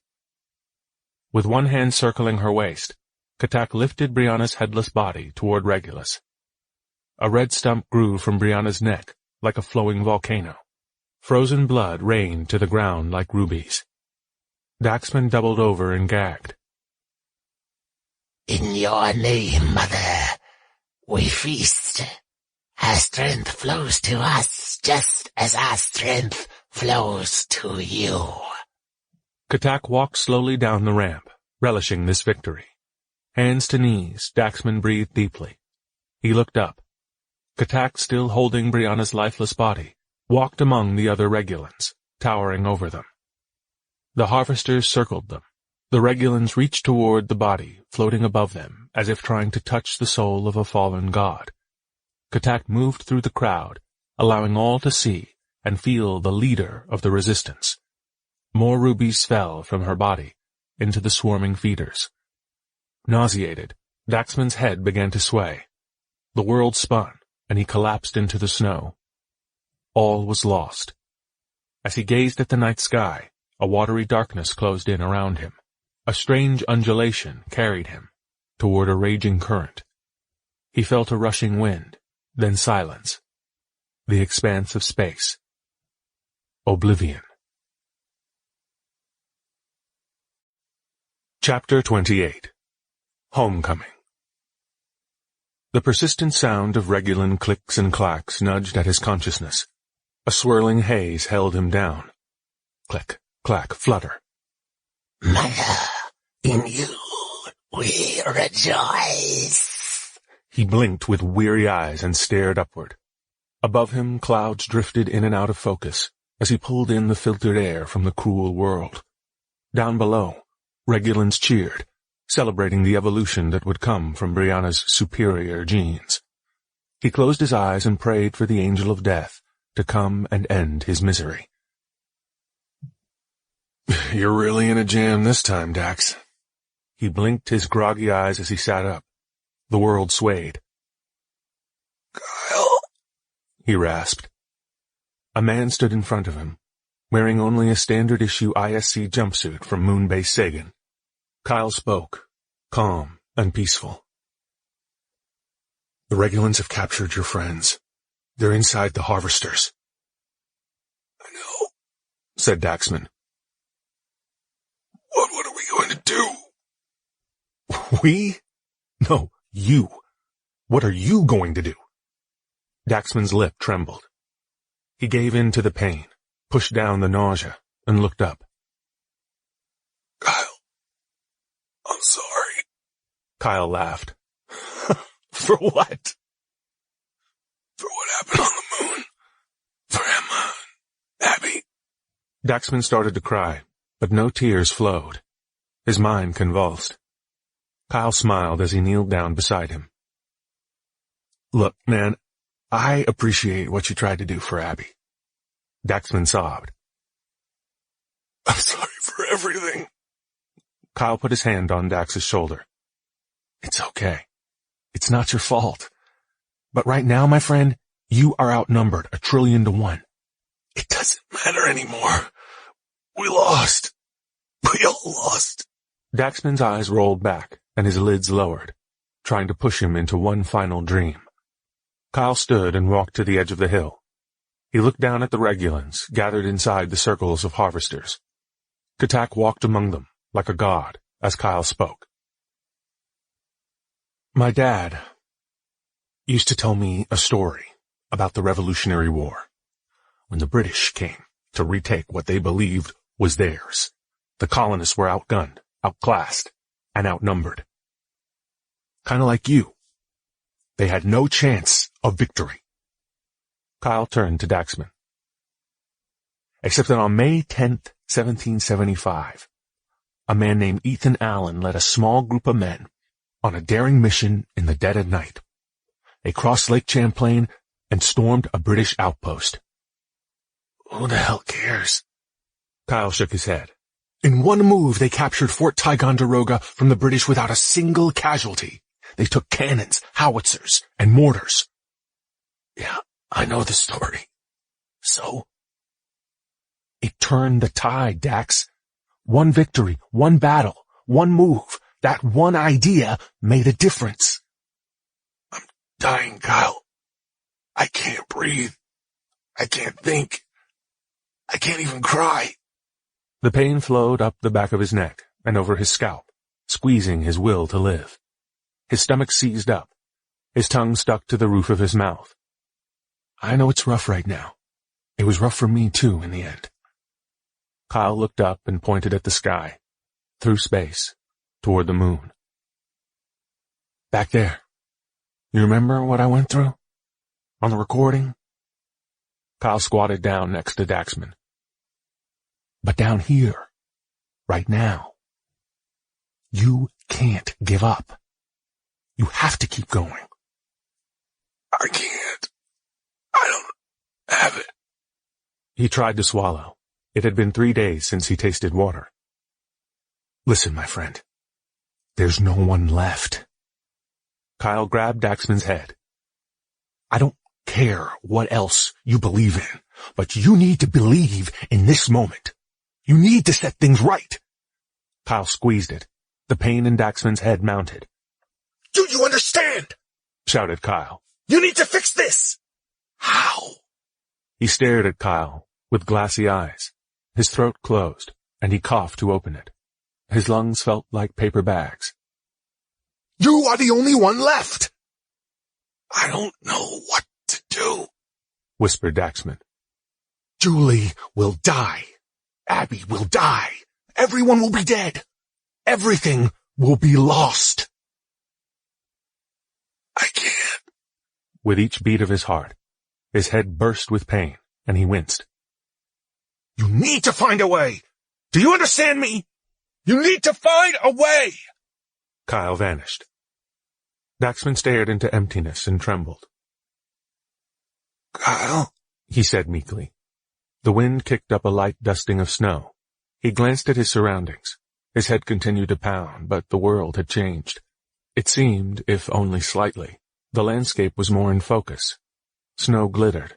One golden flower sprouted from the ground and sparkled in the darkness. Daxman shook his head and rolled over. Crawling toward the edge of the hill, he looked down at the Regulans. Katak stood in the center of the crowd, still holding Brianna above her. A trail of red marked her path down the ramp and through the snow. The smaller soldiers reached for the body, transfixed, eager to taste her flesh. Daxman glanced back at the control panel that Katak had used to command the harvesters.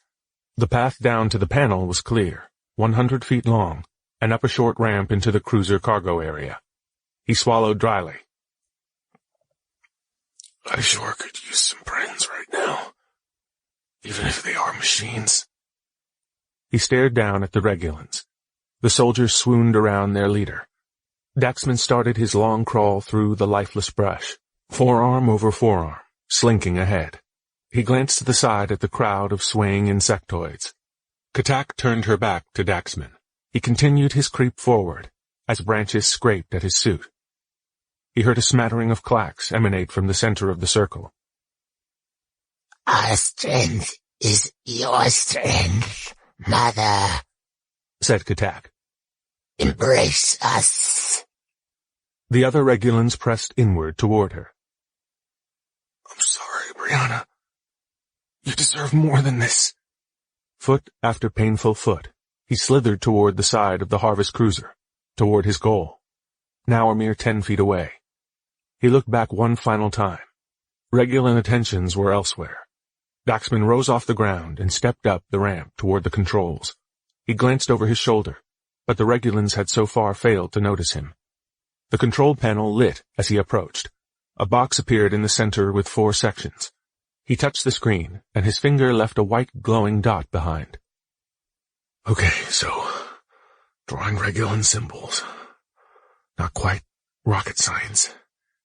He remembered the smell of coffee, Julie's lessons, and how she encouraged him. Each box is like a sentence. Each section of the box represents a word. He glanced up at the harvesters that stood waiting in a circle around the celebrating Regulans. He closed his eyes, trying to piece together the symbols from memory. Gliding his finger across the screen, he drew the symbol for the harvesters in the first section, 1 horizontal line, 3 vertical lines, and 1 dot. The top left section blinked red. Shit! Daxman looked up. The ceremony continued, the participants still unaware of his presence. But Daxman knew it was only a matter of time before he was discovered, and looked back down at the symbol. No, that's not right. Harvester is 1 vertical line and 2 diagonal lines on bottom. Get it together, Dax. Placing his finger on the panel, he traced out the correct sign. His handwritten symbol morphed into the true linear version of the same word, and the top left section turned a deep shade of violet. Daxman entered the symbol for Gather in the top right section. The console again accepted the character and converted it. Next, the symbol for Regulon in the bottom left. The square turned violet. He completed the sentence with 10 dots in the bottom right for the magnitude. The screen accepted the final sign and transformed the sentence into an official command. Harvest, gather, Regulon, 10. As the Regulons danced, the harvesters remained motionless. Daxman closed his eyes. What the hell's wrong? Is it too much? He tried again, with a weaker setting. Harvester, gather, Regulon, 3. Nothing. Come on! Screamed Daxman in frustration. What the fuck am I doing wrong? Daxman tried to remember the symbol for kill. He scribbled out the symbol into the top right box. Harvester, kill, Regulon, 10. Nothing. The harvesters sat motionless in the circle surrounding the Regulons. Katak turned slowly in the center. Daxman felt an overwhelming wave of nausea. He was running out of time and strength. What am I not getting? Julie, why can't I do this?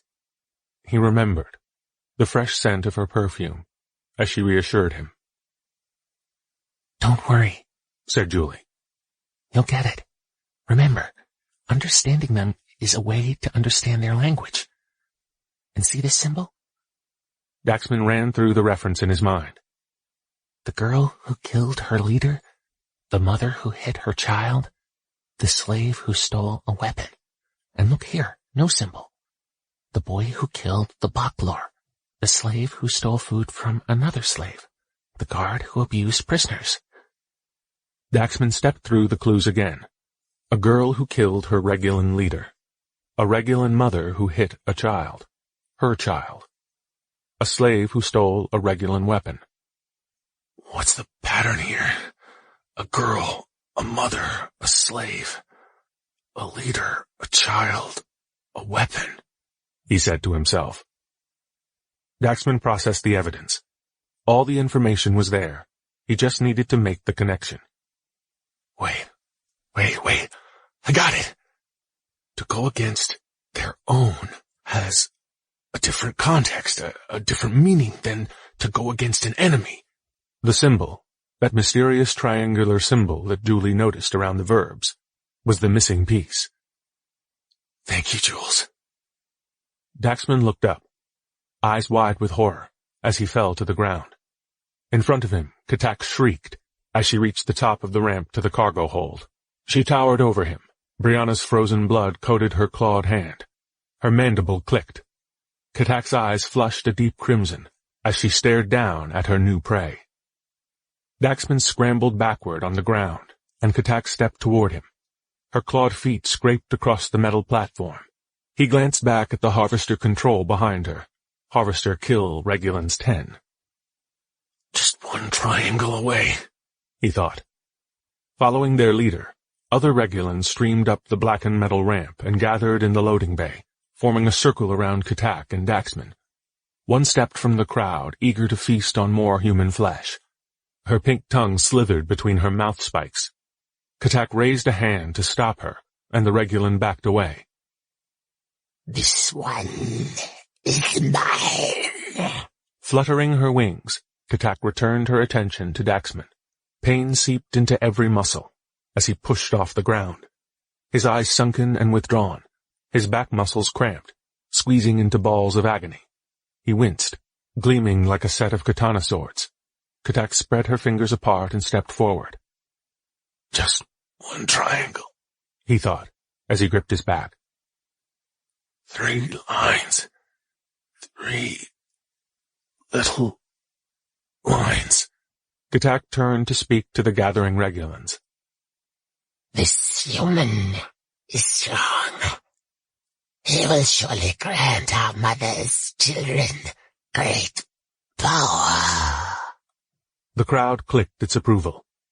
Mustering his final reserve of energy, Daxman seized the opportunity and sprinted toward the Harvester control, stretching desperately for the screen. Katak turned and reached. Her fingers extended and snared his right ankle as he fell against the cold metallic floor. He spun to face his attacker as she pulled him back to the spot next to her. With her other hand, Katak grabbed Daxman around the chest and hoisted him into the air. With her hold tightening, he glanced around at the Regulans, eager to feed. His strength will flow to us. Katak tightened her grip on her prey. Feet dangling in the air, Daxman gasped as he tried desperately to peel back his captor's spindle fingers. And our strength will flow to Mother. Daxman's mind raced. No matter how bad the situation, there is always a solution, he thought. Always. The trick is just finding it. He looked back at Katak's head. The black dots inside her huge green eyes darted back and forth around the crowd as she clicked. Daxman swung at it with his fist, but missed, just out of reach. And Mother will deliver new children, stronger to conquer all star systems. Katak lifted Daxman above her and prepared to strike. As veins bulged on the sides of his head, memories rushed into Daxman's consciousness. He saw each of them, watching, waiting, judging. You will never amount to anything, said his father in disgust. Damn it, Daxman, just do it, screamed Thomas. Life pushes you until you cannot take any more, said Sophia. But I believe we can rise above it. You need to find a way, screamed Kyle. I believe in you, said Brianna. It's okay. You'll figure it out, said Julie, with a tender sweetness. In his final moments, Daxman felt something poking into his back. He reached behind, into his waist strap, and felt it. The sparker, the glorious sparker from Milton Vale was with him. He unsheathed his final option. Katak once again raised her claw, covered with the crimson remains of Brianna. Mother, the time must come, she announced to her eager audience. Daxman gripped the sparker and felt the etchings along the handle. One shot, Dax. Don't fuck it up. He raised the projectile above his head. Its sharp end glinted in the light from Regulus. His muscles tensed, and his hand shook. Daxman reached back and he flung it through the air like a javelin. Time slowed. The sparker inched toward Katak's head as her talon descended toward Daxman's neck. She turned to witness her victim's final breath. Instead, Katak's last image was the sparker plunging deep into her eye. It burst open, spraying light green fluid on the floor around her. She released her grip. Daxman fell to the ground. The crowd erupted in chaotic clatter as he scurried away. Katak swung wildly, howling in pain. She pulled the sparker from her eye socket and tossed it to the ground. Katak pushed through a crowd of descending Regulans. One reached for him and clawed at his suit. Daxman punched the Regulan in the head, stunning it for a moment. Another grabbed his leg. As they both fell, he looked down and slammed his heel into the insect's shell, cracking it. A pale ooze flowed from the wound. As several more swarmed toward him, Daxman glanced back at the control panel and lunged for it. With cramping muscles, he pulled himself up and locked onto the screen. One Regulan leaped on his back, grabbed him around the neck and squeezed. Several more clutched at his legs, trying to pull him to the ground. A final insect seized his right hand, eager to indulge. With his last and only remaining option, Daxman swiped a triangle around the word kill, and the whole box turned violet. In the distance, the sound of spinning metal added to the frenzy. The harvesters came to life and charged, following the command of their new master. The Regulans released Daxman and turned to meet the rushing horde of machines. The first harvester up the ramp seized a Regulan by the waist and ripped her in half, covering the floor with ooze. Regulans scurried in all directions, several hid. More harvesters approached, and the carnage continued. They tore through the Regulans as clear blood showered the frozen earth, like diamonds falling from the sky. Katak, still clutching her ruptured eye, searched for Daxman, yearning for revenge. Drops of a light green fluid dripped from her face, clattering on the ground. Daxman pressed against the wall and stood. As he circled to his right, he kicked a defrosting mechanism and looked down. Slowly he lifted the contraption as Katak charged, wings buzzing. He raised the nozzle and squeezed, spraying Katak with a stream of sticky goo. She stopped and clawed at the substance as it began to boil, clacking desperately for help. With the Regulan massacre around them, no one came. As the fluid heated the inside of her shell, Katak fell to the ground, writhing in pain. He sprayed her again, coating her in another layer of green foam. Katak gurgled as the liquid cooked her alive. She raised her shaking hand toward Daxman, pleading. Yeah. He looked down at the 3 canisters strapped together. You want to live? Katak clicked. He stared at her with cold, steely gray eyes. So did Brianna. He lifted the thawing device over his head. His arms shook from the weight. Daxman let it fall as he guided it down, striking Katak's green head, crushing it. Arms trembling, he lifted his club and struck again, snapping Katak's arm off at the joint. Pale fluid flowed from the stump. Katak clacked. So did Julie! Arms like jelly, he could no longer lift the canisters and drop them to the side. But he wasn't done. With his final scrap of will, he cocked his wobbly leg and fired, striking Katak in the side of her abdomen. Fluid sprayed from Katak's mouth. Daxman gasped for air and closed his eyes. So did Taylor. He took several steps backward, to give him the space to gain speed. He staggered toward Katak and stopped. His weary knees buckled, and he sank to the ground. His strength was gone. His will spent. So did Sophia, he whispered. As fluid gurgled from her mouth and blood dripped from her eye, Katak struggled to her feet. Limping toward Daxman, her remaining eye flared red as she approached him. She stared at him for a moment, at this man who alone had successfully inflicted so much damage. Mother will be so happy. She raised her remaining claw and prepared to strike. He closed his eyes, lowering his head, and anticipated his fate.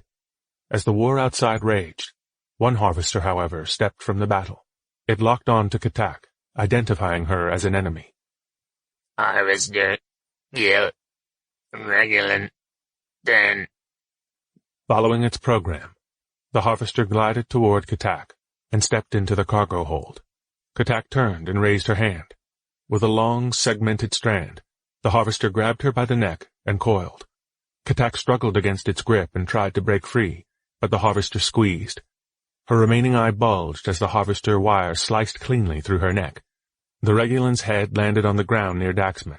He pushed away and slid back from the metal monster. The harvester lifted Katak's torso with 2 more legs and ripped it into 2 uneven pieces. A collection of organs flowed out of each stump, splattered on the floor. The harvester dropped the body and left the area, moving on to find more targets. As the Regulans fled the onslaught into the countryside, the battle calmed to a distant rumble. Daxman struggled against exhaustion and dehydration that dragged him to darkness. Wild protean flowers sprung to life around him.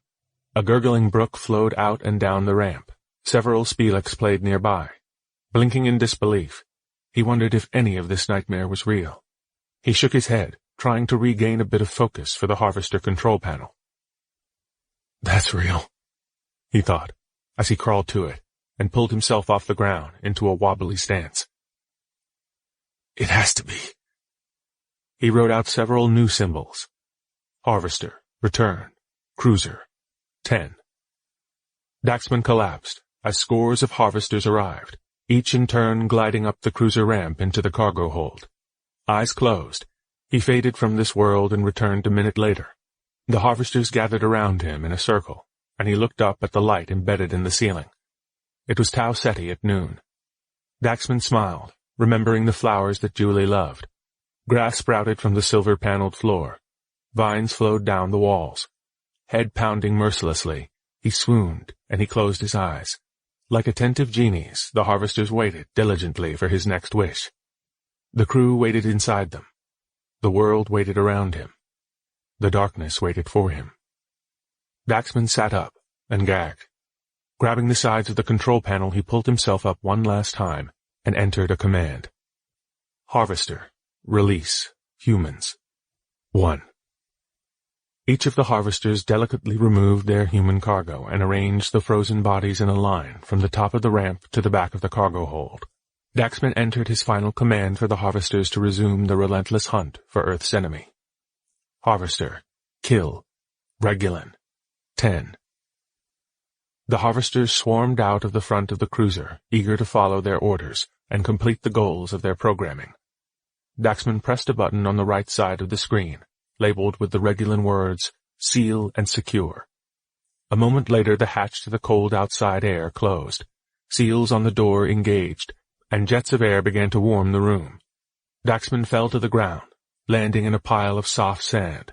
With one arm, he crawled across the sandy beach toward the thawing spray. He gripped the hose with his mouth and pulled himself to the first body, dragging the canisters across the steel ground. Another wave rushed up the beach, pulling. Julie lay before him in a peaceful slumber, her lips like violets, her hands folded together in prayer. He brushed the growing pink and yellow flowers from her hair. Daxman aimed the tube at her, then reached down to push the button. Green foam sprayed. He moved his head to cover Julie's body with the steam. Releasing the button on the canister, he stopped the flow and spit out the hose. It transformed into a snake and slithered into the water. He looked back at Julie, hoping for life. Beautiful, sweet Jules. Please be okay, he whispered. I've missed you, and I need you now more than ever. The dark green foam bubbled and warmed her as the chemicals reacted. Her skin flushed. She blinked and then looked around. She turned to him. Jax, is that you? I'm here, he whispered. I knew you'd come back. I told them you would. Daxman smiled at her, half delirious. Isn't Proteus beautiful? I hope you like it here. I just wanted you to be happy. A moment later his eyes rolled back into his head, and he slumped over on the ground next to her. Julie shook him. Daxman? His world sunk once again into the peaceful watery blackness where he belonged. Love and warmth surrounded him. Chapter 29. The Hero Wakes. The flaring lights filled his mind with the acute pain of consciousness. Daxman cracked open his tired eyes. A blurry world with vague but familiar shapes floated around him. His head throbbed. He looked around searching for something to focus on. To his right, one form drifted closer, and he squinted. Julie, he rasped. She leaned in and caressed his head with a moist washcloth. Tubes slowed from his arm into a biometrics panel on the wall. Sophia stood next to it and analyzed the readings. Clara? Yes, Miss Anderson. Daxman's awake. Can you tell the commander, please? Message sent, Miss Anderson. Daxman tried to sit up. He quavered. Jules? She helped him recline. Was that Clara? He glanced around the room, seeking his own confirmation. Are we on Tesla Prime? Yes, Dax. She smiled reassuringly. Everything is okay. She pulled the sheets up to his chin. Sophia looked down at him and grinned before returning to the panel. One of the tubes in his arm jumped as more clear fluid flowed into his veins. Several biometric readings appeared on the screen. How are you feeling? Asked Julie. My head hurts like a bitch. This is normal. Sophia made a note on her datapad. Clara said that with your level of dehydration, you should have... She stopped herself. You were very lucky. How did we get back here? I was just about to make some coffee. Do you want some? Asked Julie. No, thanks. The door to Daxman's room opened, and Thomas stepped in. He strolled to the left side of the bed. Welcome back. What happened? Asked Daxman. Thomas stared at him with disbelief and shook his head. We'd like to ask you the same thing. It's all still a bit fuzzy. Yeah? You remember stealing the snowcat after I specifically asked you to bring it back to the remainder compound? Daxman looked away. Commander, interrupted Julie protectively. He continued. And while you were on your little joyride, the Regulans found us. I honestly believed that humanity was about to end on my watch. Daxman closed his eyes. I was sure that we were about to die. continued Thomas. Daxman paused. I didn't want this to happen. Thomas shook his head. I bet. He walked to the foot of the bed and beamed with admiration.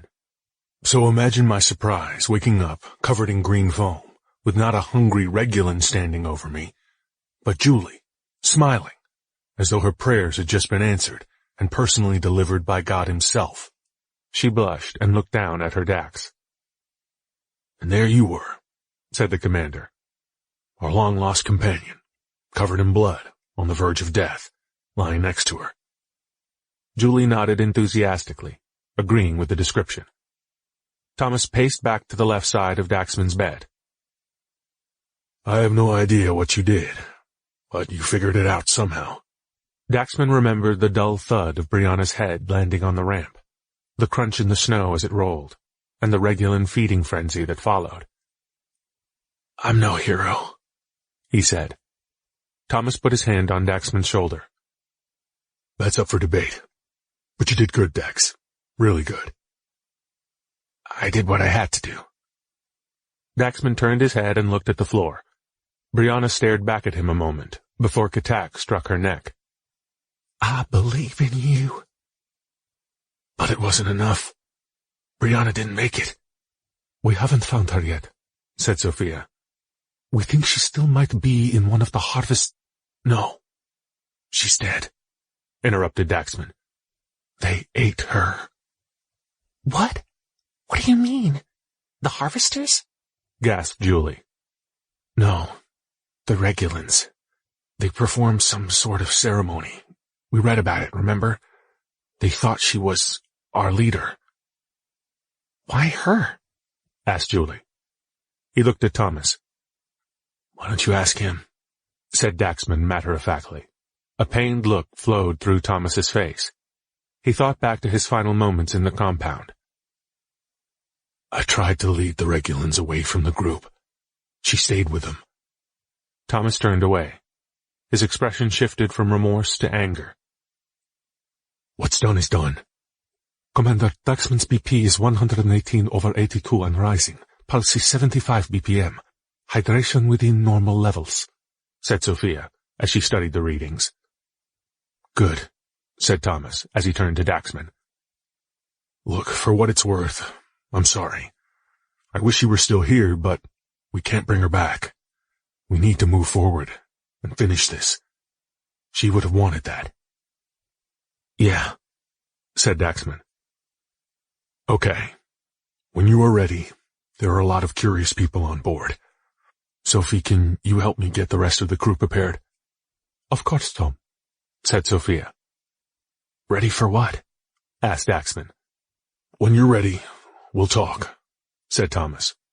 I'll stay with Dax, said Julie. Thomas nodded, as Sophia gathered some medical supplies and her datapad. They marched toward the door with a subdued urgency and left the room. Julie watched them leave and then turned her attention back to Daxman. Do you need some help getting up? No, I can do it. Daxman sat up, and a spinning world overcame him. He fell back into the bed and closed his eyes. See, you do need my help. Right. Daxman looked around the room and noticed a makeshift cot next to his bed. On it rested 2 pink blankets and a white pillow. How long have I been out? A little less than 2 days. Did you stay here the whole time? No, of course not, said Julie incredulously. I went to the bathroom and ate and stuff. In reality, she hadn't eaten since they returned to the ship. Jules, why would you do that? You didn't have to. I know, Julie smiled. But right now, we have to get you back on your feet. Okay, but first answer some questions. I'll try, said Julie sweetly.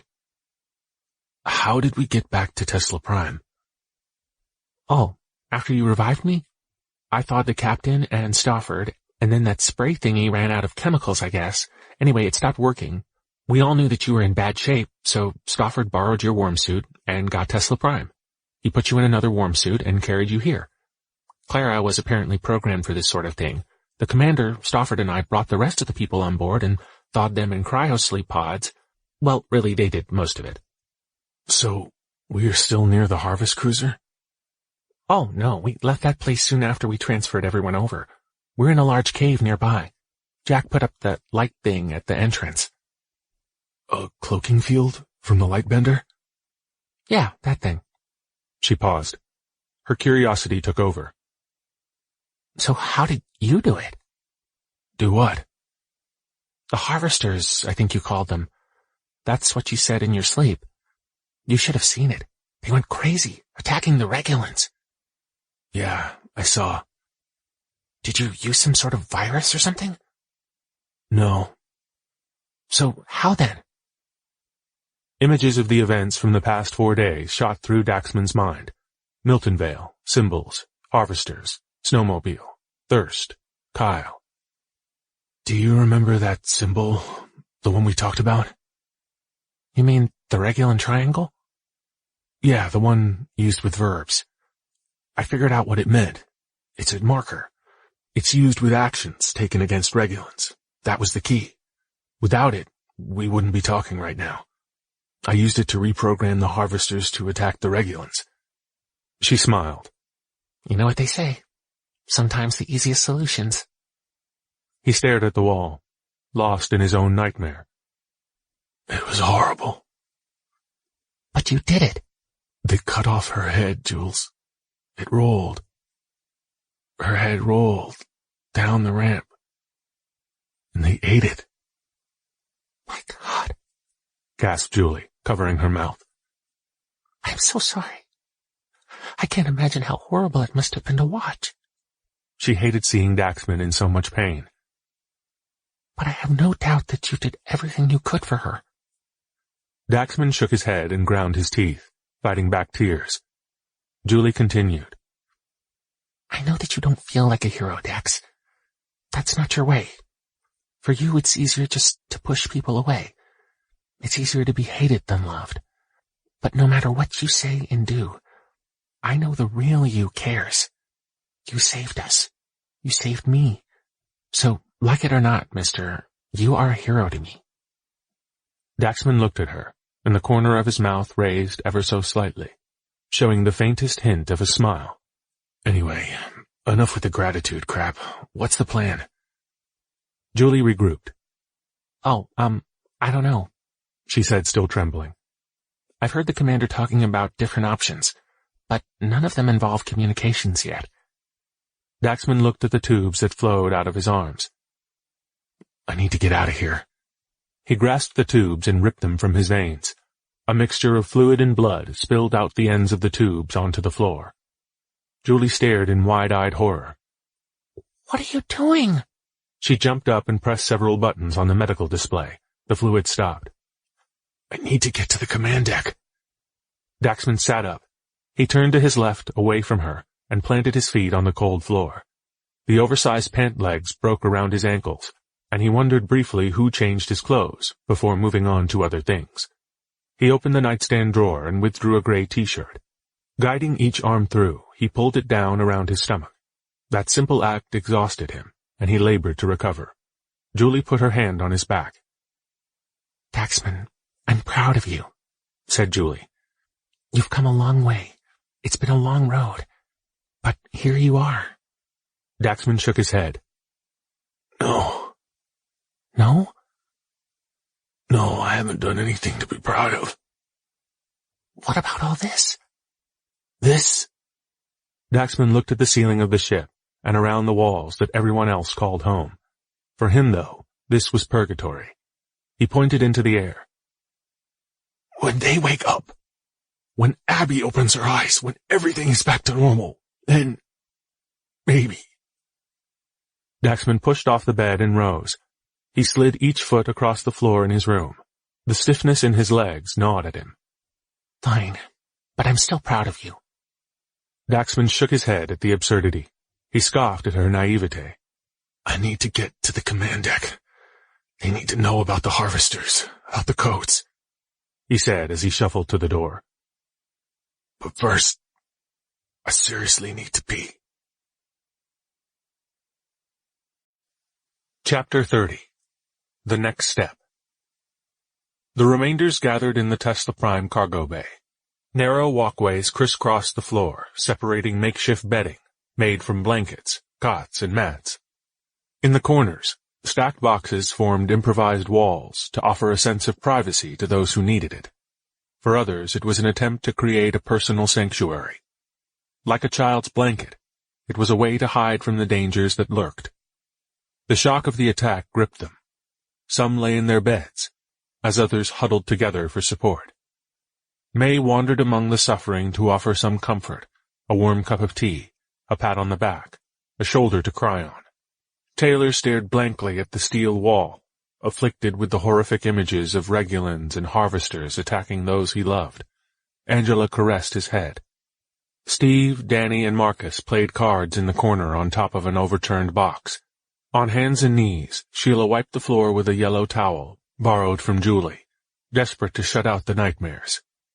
Brandon lay on his side, motionless, the cot sagging from his weight. Against the back wall, a father held his son in his arms, rocking him gently. Thomas entered the room. Sophia followed and took the spot to his left. After clearing his throat, Thomas addressed the group. Can I have everyone's attention? The dull murmur in the room quieted to a hush. Some people looked up from their distractions. Others continued their routines. I know a lot of you are hurting right now. He looked around the room to each of them, dealing with the suffering in their own way. I am too. Several people stopped to listen. But today we have a second chance at life. A chance to make a difference and restore things to the way they were. Marcus stared at Thomas. Yeah, because of Daxman, he said. Where is he anyway? Thomas paused to gather himself. Is he okay? Asked May. He's resting, injected Sophia. I made this for him, said May. She held out a green knitted scarf with a white angel in the center. Can you make sure he gets it? Thomas looked down at it and took it from her. Sure, I'll make sure he gets it. Sophia put her hand on his shoulder. He turned and passed the scarf to her. He looked at the ground and then returned to the audience. We're safe for now, but we need to talk about our plan. Where is he, anyway? Interrupted Jared. We found a cave near Excelsior Springs. It's northeast of Kansas City, I think. Thomas cleared the anxiousness from his throat. But the plan's the same. Regulans are combing the surface looking for us. Apparently they weren't too happy with the harvester incident. Are they here? Asked a panicked Sheila, her face white and gaunt from 2 days without sleep. Don't worry. We have the entrance masked. They won't find us. Not yet. As I was saying. Des! Screamed Taylor as he ran across the room. Still weak and leaning on Julie for support, Dax entered. Taylor hugged his leg and Daxman looked down. The room of people, for the most part strangers, erupted into cheer and enthusiastic applause. Daxman wanted none of it. May approached him. Julie told us what you did with the harvesters, saving everyone. Thank you, my son. Thank you. Oh, did she? Daxman stared at Julie. She grinned and looked away. Taylor looked up and pulled on Daxman's pant leg. I was brave, Dax. Dax, really brave. Daxman grinned and patted his head. I'm sure you were, little guy. Everyone was eager to hear the story, but Steve was the first to ask. How'd you do it, Dax? Yeah, what did you do to them? Asked another woman.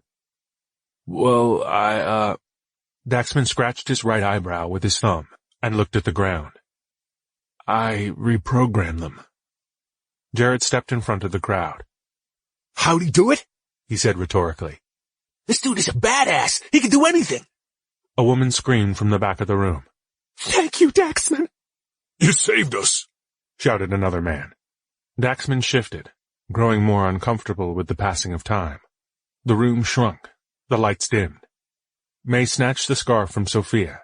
She threw it over his shoulders and tossed one end around. He looked down at her wrinkly face as the scarf slithered, squeezing his neck. The elderly woman smiled. I want you to have this. You are our guardian angel. Daxman faked a thankful grin. More people cheered. Sheila hugged him. He didn't reciprocate. Hands reached for him, and he felt the crowd pulling on his clothing. The walls shifted inward. His heart pounded. "Thank you, Taxman!" screamed the horde. More hands, more walls. The scarf squeezed. "We love you, Taxman!" People swarmed. Hands pulled. The scarf squeezed. People, hands, scarf. "Everyone just stop already!" roared Daxman. "I'm no hero, and I'm certainly no angel. I don't want any of this crap. Understand? Any of it."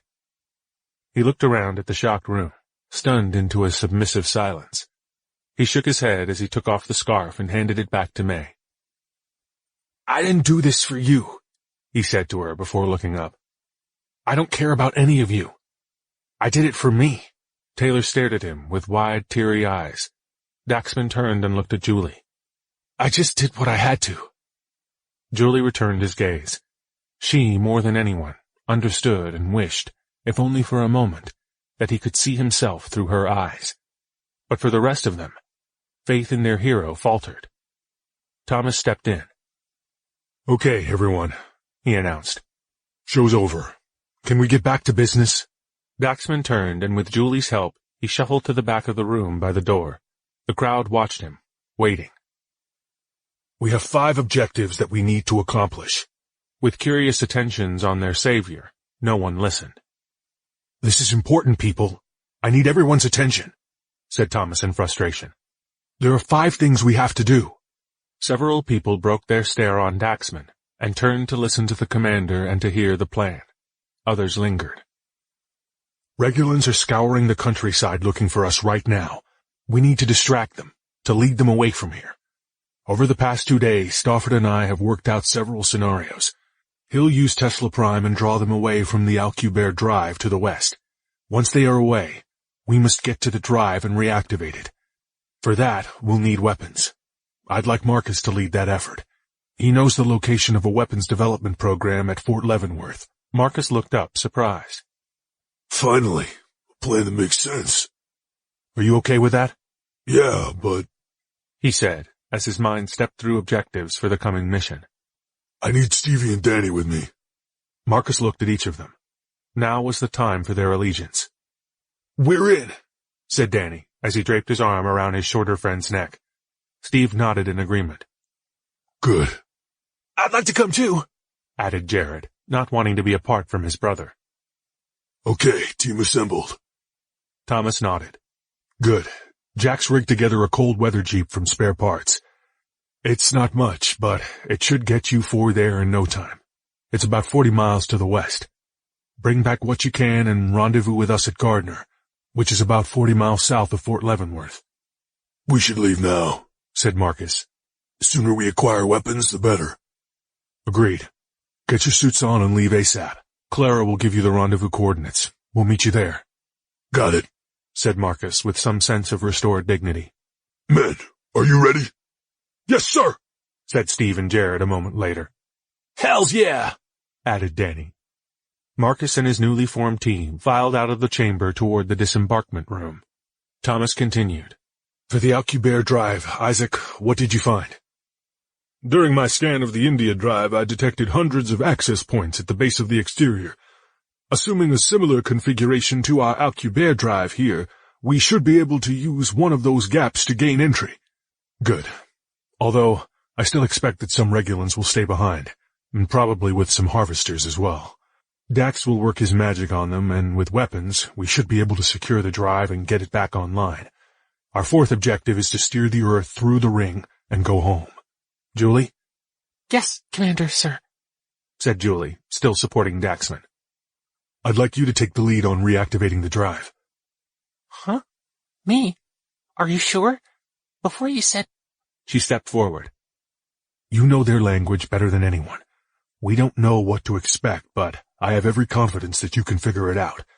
Pull together as much as you can about their technology from our database, and draft up several operation matrices on potential drive interfaces." She beamed with pride. Thank you, Commander, sir. I won't let you down. She accepted the role and nodded. I'll do my best. The commander grinned. "That's all we can ask. Just make sure you are prepared. Based on your research, pack a bag with anything and everything you think you might need. Prepare for any situation. Jack can help get the tools you need. Her mind went to work, thinking of all the possible things to bring. Understood, Commander. And the final objective? Asked Isaac. Thomas paused. He looked back at Sophia and studied her stern, proud face. She grinned solemnly, understanding the scope of her mission. Once we are through, he continued, we need a way to stop them from following us. Dr. Belanov will lead Tesla Prime on a mission to destroy the ring on this side. Destroy the ring? Asked Julie.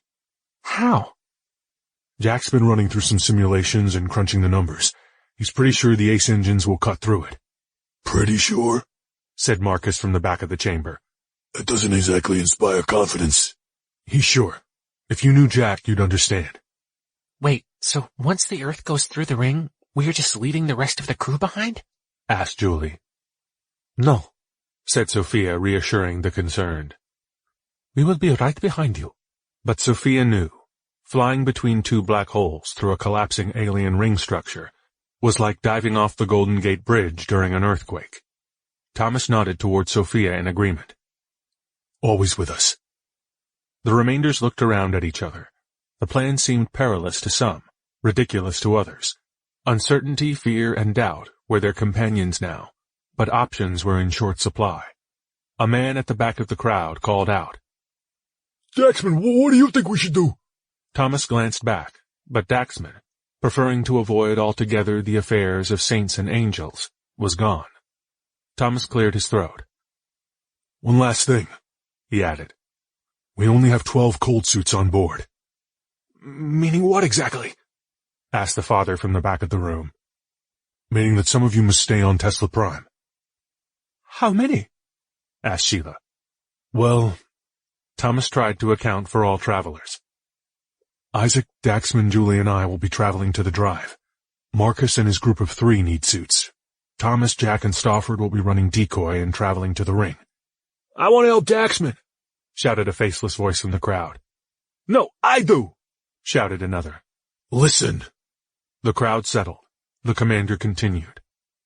Both missions will be dangerous, but I won't lie. Thomas turned and looked into Sophia's eyes. The Tesla Prime mission will be perilous. She returned his gaze, sharing his pain, and accepting the confidence he placed in her. He turned back to the crowd to complete his final message. Daxman will be coming with us to the drive, so that leaves 4 suits. Those in the room clashed, arguing for the remaining spots next to their savior. I want to go to the drive. Please pick me. I want to go with Daxman. I need to get off this ship. I don't want to die here. Women and children first, screamed another person. Thomas felt like this was a repeat of the question back at the ISC Academy. Frustration growing, he raised his voice to get above the boiling chatter. Again, both missions will be dangerous, but... Please, Commander, demanded another. We need those suits. I won't make a choice for you. You all must come to a decision. Choose up to 4 people that you want to go with us to the Regulan drive. Thomas shook his head. He hated these types of situations. The chatter rose as attention turned away from Thomas and people discussed the choice and necessary preparations. Isaac moved to the center of the room to answer questions for them as best he could. With the prattle behind him, Thomas turned to Sophia, and they walked toward the grav lift. The rumble of the crowd faded. Sophie, can we talk? Of course so. Maybe somewhere a little quieter, though. She thought for a moment and nodded. I have something in mind. Follow me. Chapter 31. Where Things Change. Around the hydroponics lab, lights flickered on as Sophia entered. Thomas followed closely behind her. On steel shelves, exotic plants of various shapes and sizes rested inside white plastic pots.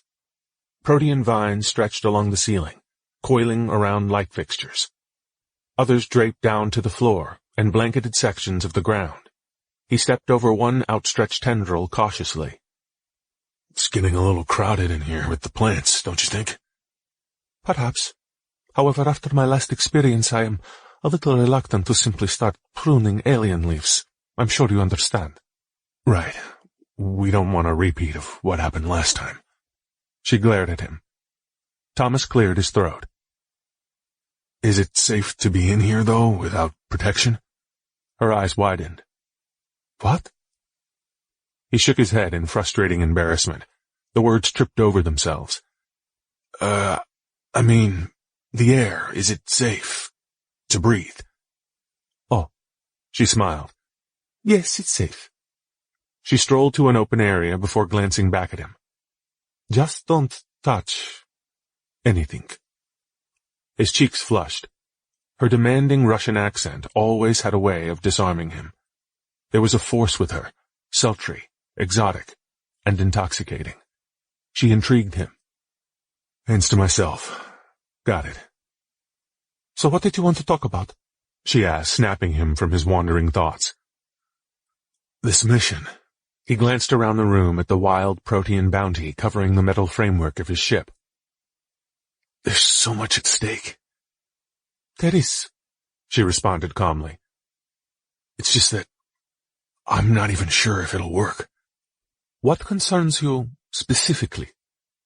We need those weapons for Marcus. You don't think he can do it? No, it's not that.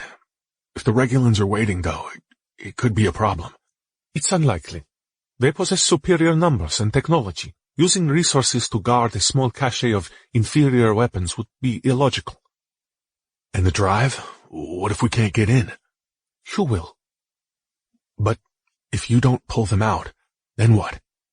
We can try again. Damn it, Sophie. How can you be so relaxed when so much can go wrong? With so much at risk? It's a good plan, Tom. Good doesn't cut it. We need to be ready for anything, any contingency. If something goes wrong, if just one thing happens, and we aren't ready, we've lost. You need to have faith. Faith? Faith is for those too afraid or too stubborn to see the reality in front of them. These are the facts. Looking at the options and adding up the numbers, it won't work, Sophie. Unless you have a better plan, it has to. But we aren't soldiers. Thomas lowered his voice. And I'm certainly no general. We are scientists, doctors, civilians, children, humans. We are ants at the feet of stampeding elephants. I can't trust that everything is just going to work itself out. But they believe in you. Only because I'm the commander. Thomas released his burdens with a long breath and drooped with fatigue. His shoulders sagged as he looked down. I'm trying, he said. But it's only a matter of time. Until what? Until everyone discovers the truth. He turned away from her. The truth? What truth? He didn't answer. What is it, Tom? Tell me. What are you running from? He stared blankly at the wall. Talk to me. You can tell me anything, Tom. What are you so afraid of everyone finding out? That I'm a fraud, he shouted. That this whole time I've never been the right choice for this mission. That I have no right to lead this crew or the remainders. Marcus was right.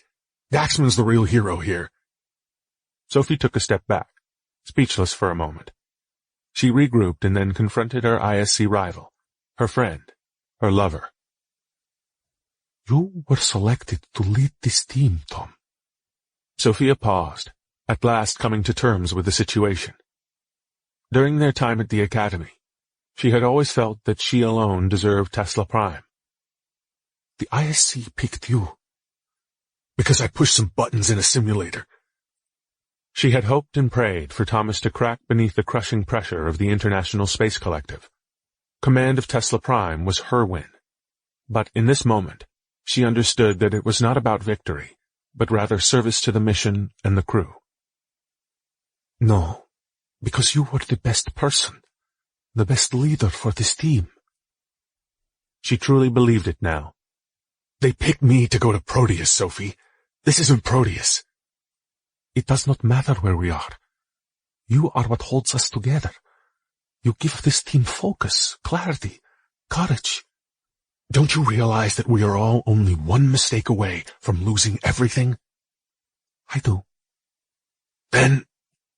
She stared at him, searching for the right words. Frustration swelled inside her. Listen. Sophia gathered herself. Marcus will get the weapons.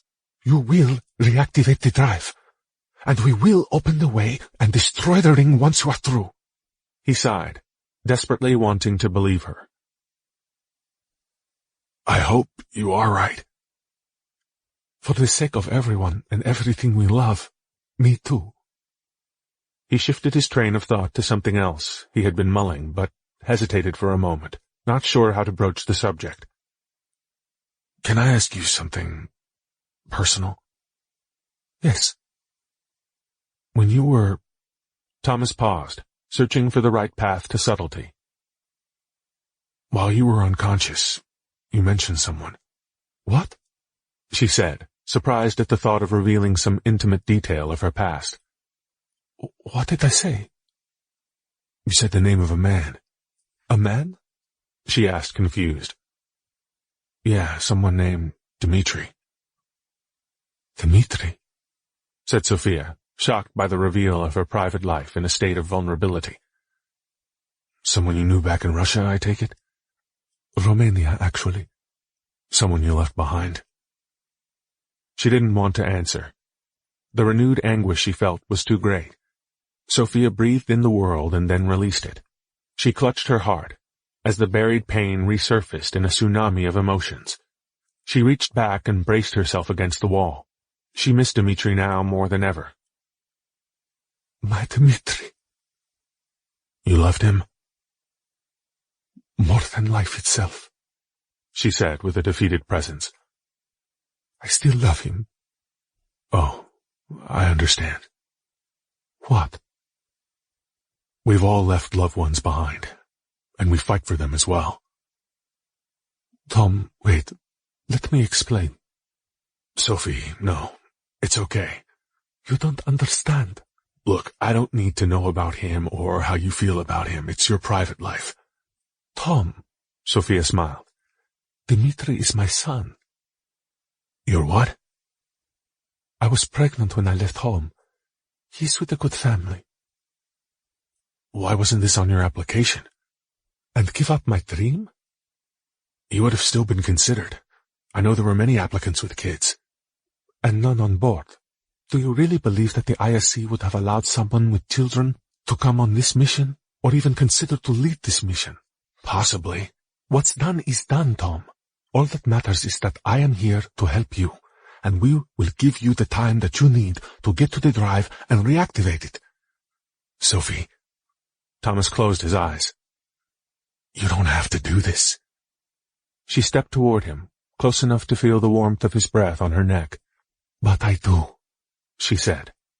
We both know it. I don't want you to go. We'll find another way. We can reprogram Clara. Daxman can help. Sophia moved closer. Her flushed lips approached his. It has to be me, she whispered in a silky soft voice. No. Yes, breathed Sophia as she leaned toward him. Please. Shh. Thomas opened his mouth to speak, and Sophia silenced him with her lips. He opened his eyes. She closed hers. He surrendered to his true feelings and cradled her head with his hands. He pushed his lips into hers and tasted her sweet essence. A drop rolled down her left cheek. Thomas didn't notice. She desperately embraced the moment, fearing it might be the last bit of warmth she would know in this frozen waste, and mourned its passing. She knew this was the end. His fingers pushed through her hair and along her scalp as he kissed the side of her head. He breathed in her scent and withdrew. Sophia gasped and reached around him, pulling him tight. Thomas rested his chin on her head and held her close. She closed her eyes, turned and snuggled her head into his chest. Yellow blue bus, she murmured. What? Sophia inhaled and smiled. What was that? She opened her eyes, stepped back, and reached for his hand. Come, I want to show you something. Thomas saw a sparkle in her eye and wondered. She smirked. I come down here sometimes when I need to think. It relaxes me. She turned and walked to the side of the room. There, an aluminum table folded down from the wall.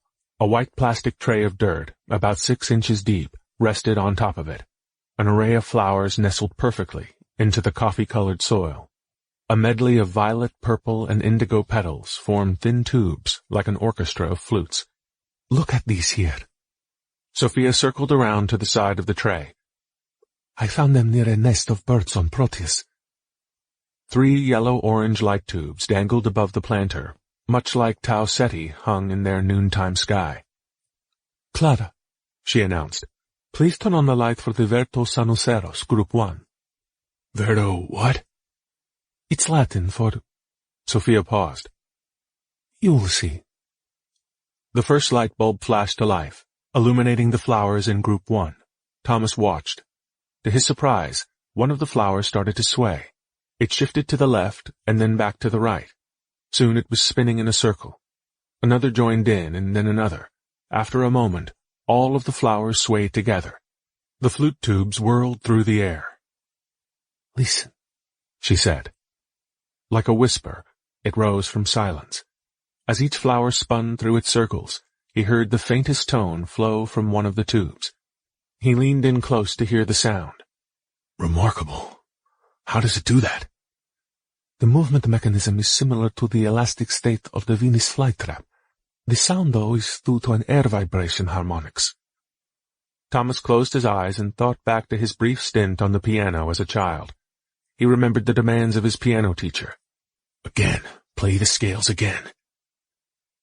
They are all playing different notes. Yes, said Sophia enthusiastically. This group, though, tends to be flat with their notes. Clara, the light for Group 3, please. After a moment, the third bulb bathed the end set in a synthesized yellow-orange light of their native sun. This group, she motioned to them, tends to be sharp with their notes. Plants shifted. Tubes twirled. A multitude of high and low notes flowed from the group. So what's the purpose of this? Why do they do it? They are trying to attract the best protein birds for pollination, like a mating call. The best flowers have the sweetest nectar, after all. Does it work? She gleamed and pointed to a tall cage in the corner. Look over there. Creatures the size of small hummingbirds fluttered around their cage, trying to reach the flowers. But watch closely, said Sophia, excited by the unfolding events. This group here, this is the moment where things change. Clara, light 2, please. The second bulb illuminated, immersing the middle group in a warm glow, completing the set.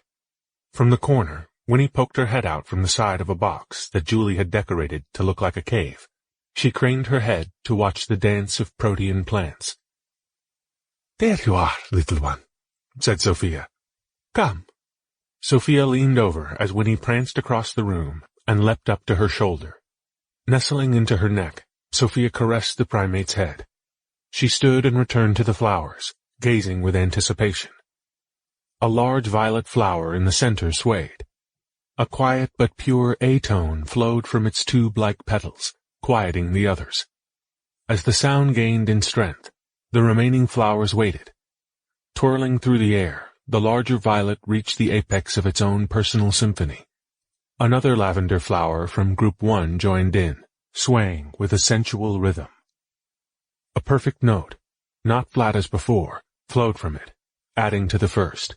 More from Group 3 joined in. The volume grew, as each flower merged with the tones of the larger violet. The petal tubes whistled the song of their leader, in masterful unison. Odd. So they follow the large flower. The violet flower in the center has the purest tone. This is what the birds look for, so the rest of the flowers listen and follow. He watched as each plant spun on its stem. Do you understand? Sophia turned to him. Do you understand now? You will lead these people. Thomas stared at the flowers. She grabbed his head and turned it toward her. You are the purest tone. You will guide them. You will conduct their symphony. It could be their last. Even if it is our last, she responded. Thomas pulled away from her. He looked at the floor and paced, selecting each step with care and precision. the weight of his boot pressed against the floor. Okay, He nodded slowly, with a new resolve to see this through. you're right. As Winnie bobbed up and down on her shoulder, Sophia smiled. Good. Now let us, how do you say, get this ball on the road? Right. He smiled back. Let's get this ball on the road.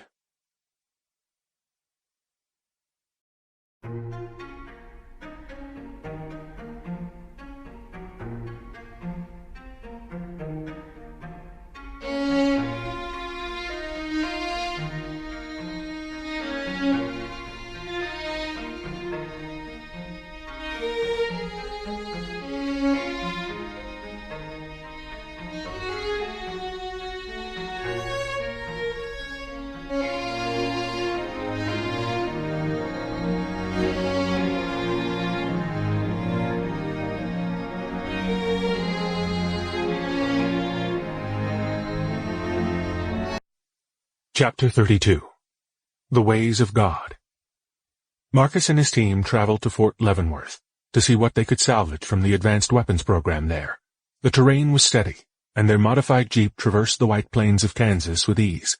With their new sun Regulus in the western sky, the team was anxious about what awaited them.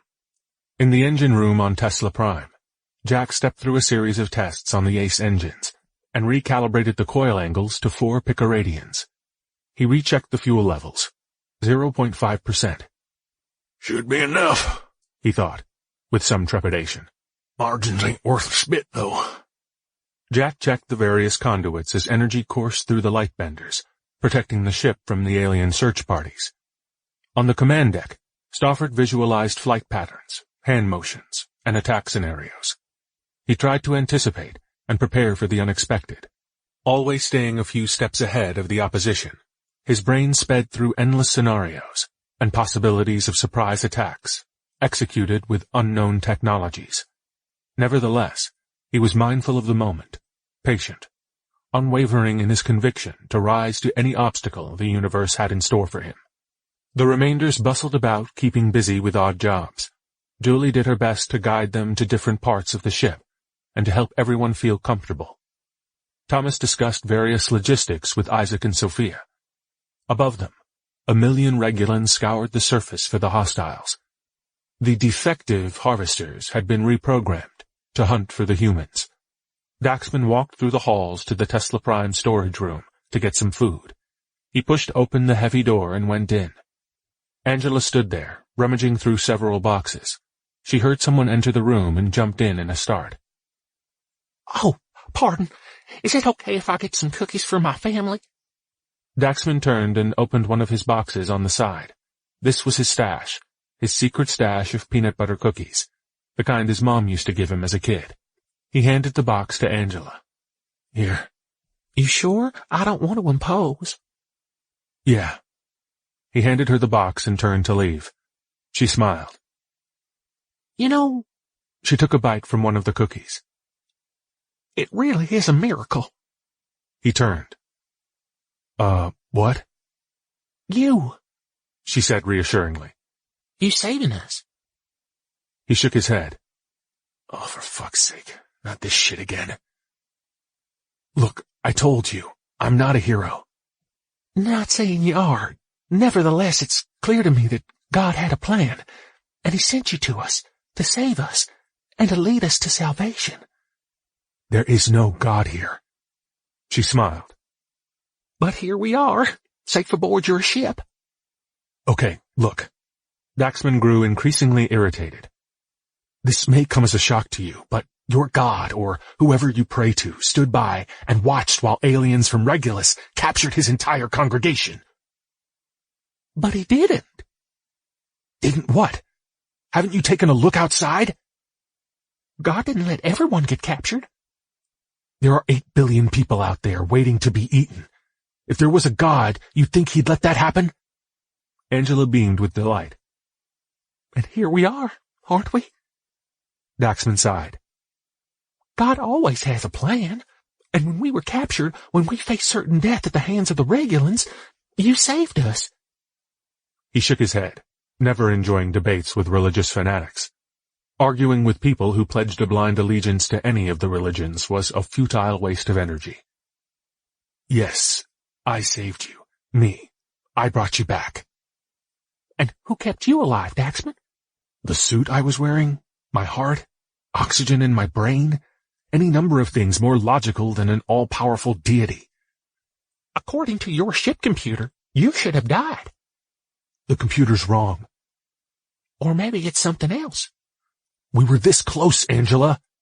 Daxman held his fingers only a hair's thickness apart. This close to losing everything. But we didn't. We're safe, she said with a perpetual grin. You don't get it, he screamed. I gave up, Angela. When I went to Milton Vale, I crashed the snowcat. I had no way to get back here, so I gave up. I lay down and I accepted it. I accepted death. And here you are, she smirked. It's a miracle, don't you think? He grew tired of this conversation. It has nothing to do with God. I'm here by choice, and because of Julie? He turned away. Because I knew you guys were in trouble. I saw the Regulans heading for the compound. But you had no way to get back. I figured it out, Angela. I figured it out, not God. My dear Daxman, you were on the verge of death with no hope, no way to get back to us, and yet you still somehow managed to make it back here and defeat an army of Regulans by yourself with no weapons and no one to help you? And you really think God wasn't involved in any way? He rubbed his eyes, pulled his hair back, and abandoned his quest to enlighten those content to be blinded by religion. Enjoy the cookies, said Daxman before he left the room. Chapter 33. And then, a turn.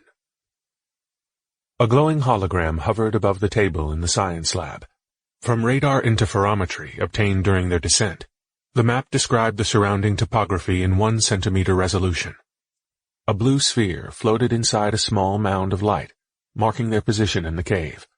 A few inches away, a yellow sphere materialized with the words Fort Leavenworth. A red sphere appeared to the south of the second for the position of the drop zone, near the edge of the drive. Changing perspective, Thomas circled the hologram. Julie and Stofford stood on one side of the table. Sophia and Isaac stood on the other. Sophie, we'll need to get close to the drive. Thomas pointed to the red sphere. While you pull the Regulans away, we'll wait here for Marcus. Julie relayed the words to Stofford. Fly west, said Thomas. Go fast and stay low to the ground. Your speed should kick up quite a bit of debris. Yes, said Sophia. It should give us some time. Stofford nodded. Get to the Rockies, continued Thomas. You should be able to give them the ride of their lives. Sophia enlarged the map to include topography of the western United States. Stofford, what do you think? Stofford nodded and sighed. Julie spoke for him. He says it's the logical plan, but that's what concerns him. What does he mean? He's worried they'll be expecting us. Does he have a better plan? Any suggestions? Asked the commander. Stofford shook his head. He says not at present, but he'll do what he can with this one. Thomas continued. That's all I can ask. Thomas turned to Isaac. Doc, do we know anything more about the space bender, the Alcubierre drive? Isaac put his hands together and touched his lips with the tip of his fingers. The edge is 10 miles south of here. He pointed to the new green sphere, resting on top of a small hill. Based on the initial Omnispec scan on the India drive, the control should be located just inside the north wall. Beyond that, I can't say much about it.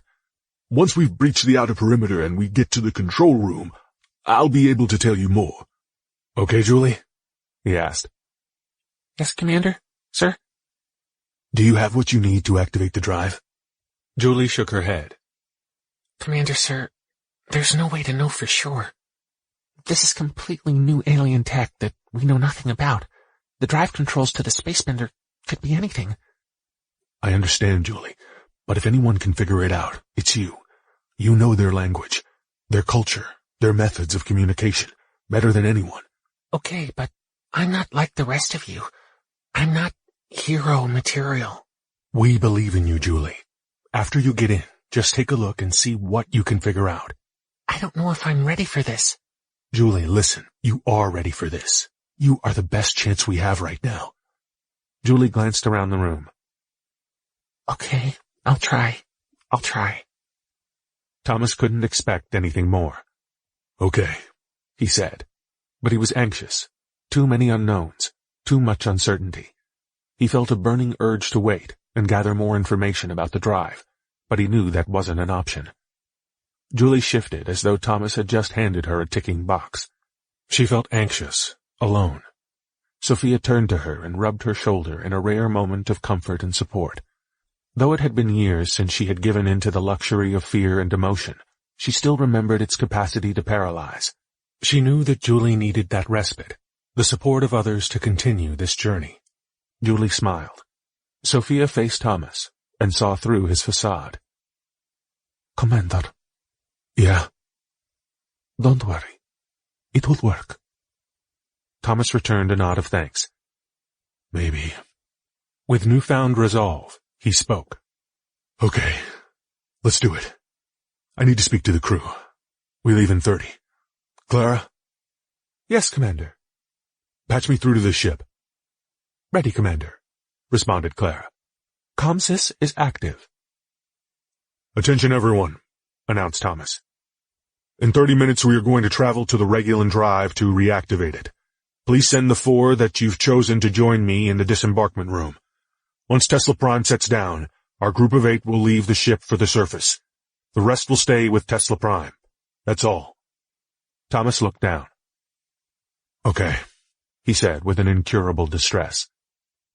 Let's do this. He gave the order, and Tesla Prime lifted up from the ground and glided toward the front of the cave. As it prepared to emerge from its hiding place deep from inside the mountain, the light benders projected the illusion of the rocks and gravel from behind it. Thomas traveled through a series of gravlift tubes and entered the disembarkment room. There, seated around the dressing room, were the 4 choices: Brandon, Sheila, and the father with his son. Each of them was nervous in their own way. Brandon wrung his hands. Sheila stared at the door to outside, lost in some heart-rending thought. The father listened to a space story his son had created. The choices did not surprise Thomas. As he looked around the room at his new team, he could see in them a potential, something greater than they saw in themselves. He needed to. All right, get dressed in your cold suits. Once the ship sits down, follow close. We don't know what to expect. Marcus will join us shortly. Commander, announced Clara, we are approaching the waypoint. Mr. Sinclair is planning to set down in 10 minutes. Okay, everyone. We need to get suited up now, ordered Thomas. Mr. Warfield? Asked the boy as he looked up at the commander. Yes? Will my daddy be okay? Thomas swallowed.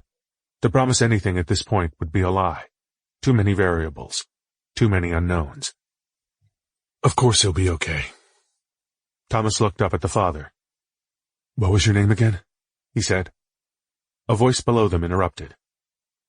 My name is Logan, said the boy. The commander looked down. And my daddy's name is Douglas. His father smiled with pride.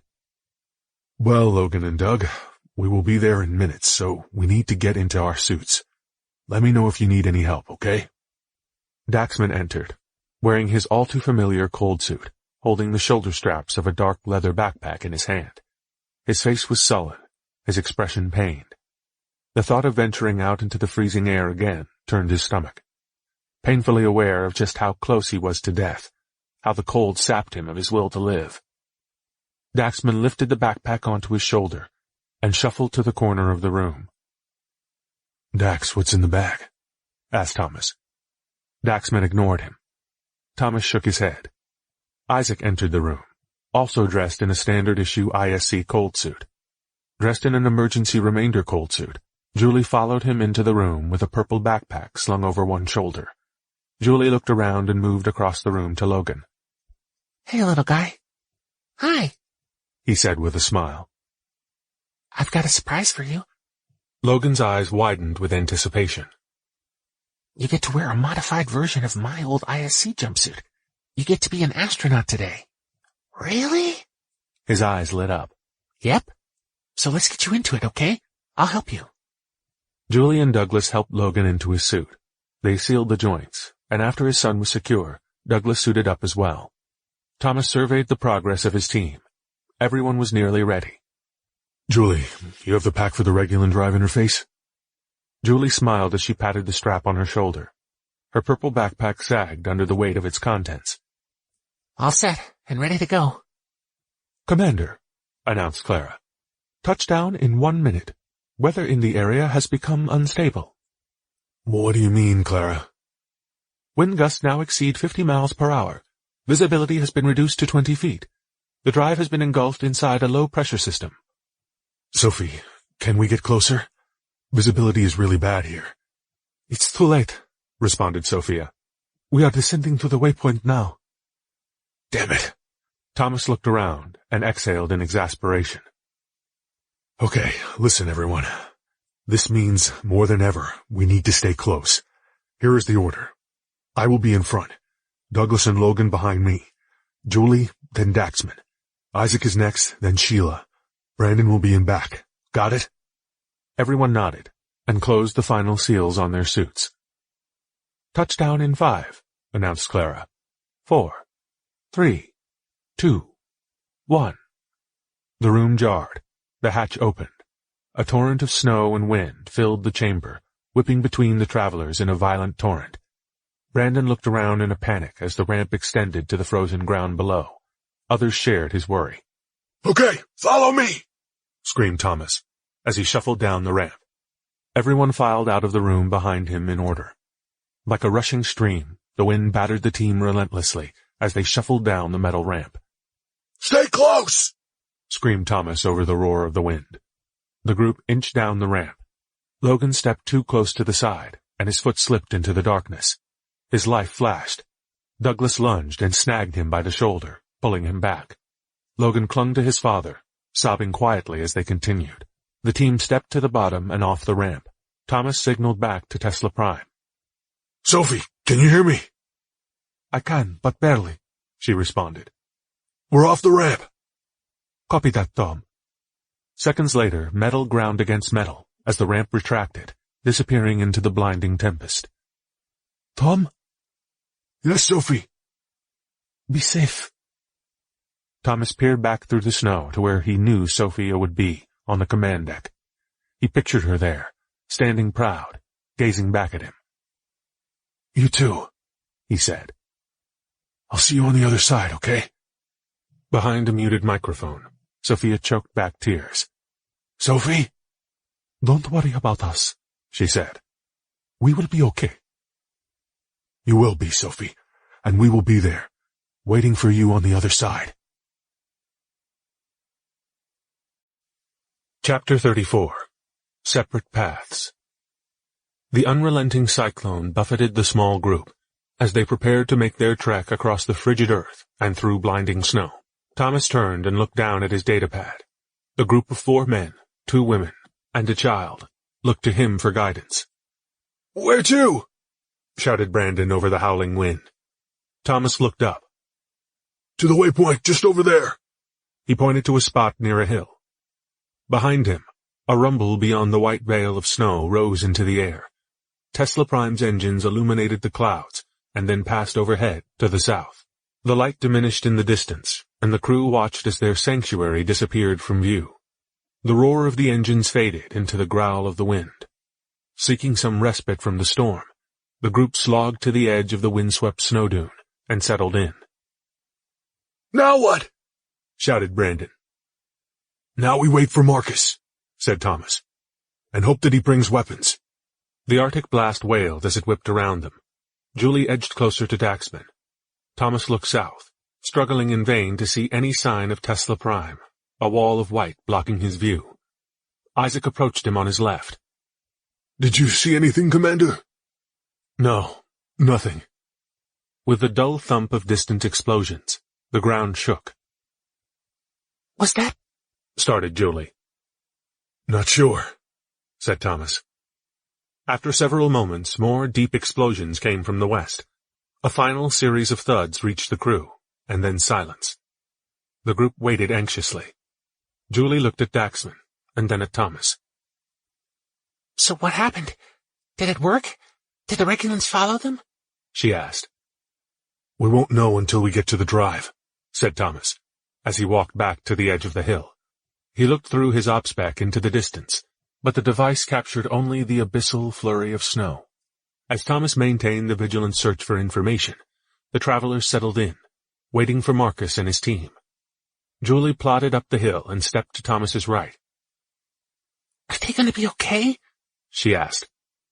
They'll be fine, he said, as he continued his search along the horizon, looking for movement, light, anything. The storm revealed nothing more than diagonal streaks of snow, swirling clouds, and an untamed bitterness that scratched at the warmth inside their suits. Julie, you speak Russian, right? Yes, Commander. I know a little. Why? What does yellow-blue bus mean? Is it Russian? Julie blushed and turned away. She was embarrassed that such a private message would be shared with her unknowingly. Is it something bad? Asked Thomas. No, I don't think so. Or maybe. It depends, I guess. I don't know. Well then, what does it mean? It means... Julie swallowed. In Russian, it means, I love you. Thomas stopped. He lowered the OBSPAC and looked to the west. He looked toward Tesla Prime, toward Sophia. I see. Thomas re-raised the instrument to his watery eyes and continued his relentless search for any sign of Marcus, Tesla Prime, or the Regulans. I think they'll be fine. I hope so, she said. Thomas took a deep breath. His stomach burned with anxiousness. He knew she was ready, but more than anything, he wanted to protect his Sophie from harm. Don't worry, he said. She has the best pilot in the world with her, remember? And Jack, too. Yep, and Jack as well. Tesla Prime raced across the landscape, swerving between buildings and hills. A horde of Regulan fighters followed in close pursuit. Streaks of light danced around the ship. Stofford twisted and then rolled to the left. Mr. Creighton, said Sophia, as she watched a monitor of the closing swarm spiraling behind her. What can you do about those lasers? Lightbenders should keep the heat off us a little. I'm going to need to shift the field around, though, based on where the attacks are coming from. Do it, said Sophia. The swarm closed in for the kill.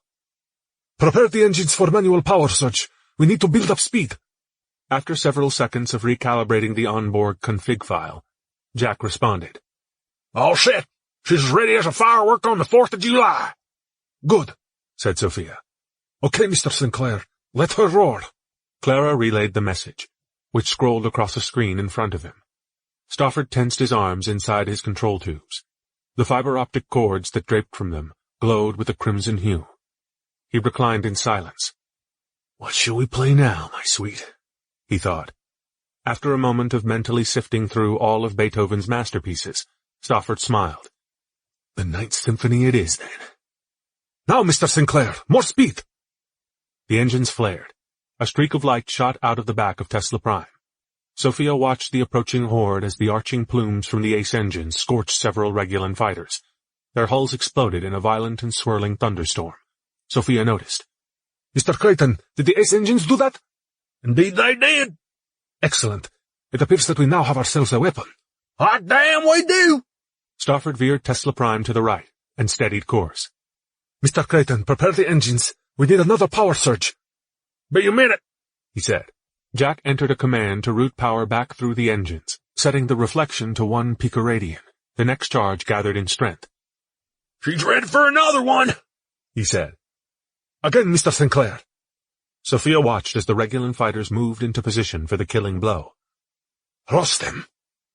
Stofford fired, and Tesla Prime rocketed forward over the open expanse of plains. The hull of 2 more Regulan fighters flared, and then tumbled to the blurring ground beneath them. The rest of the swarm raced to the sides of Tesla Prime to avoid the next blast.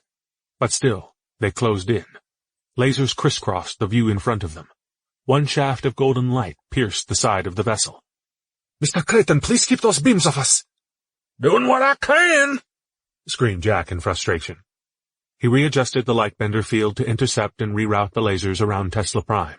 One errant beam found its way to another rogue alien ship, cutting it in two. One half veered away. The other plummeted to the ground in a fiery explosion. "Well done, Jack," said Sophia to herself quietly.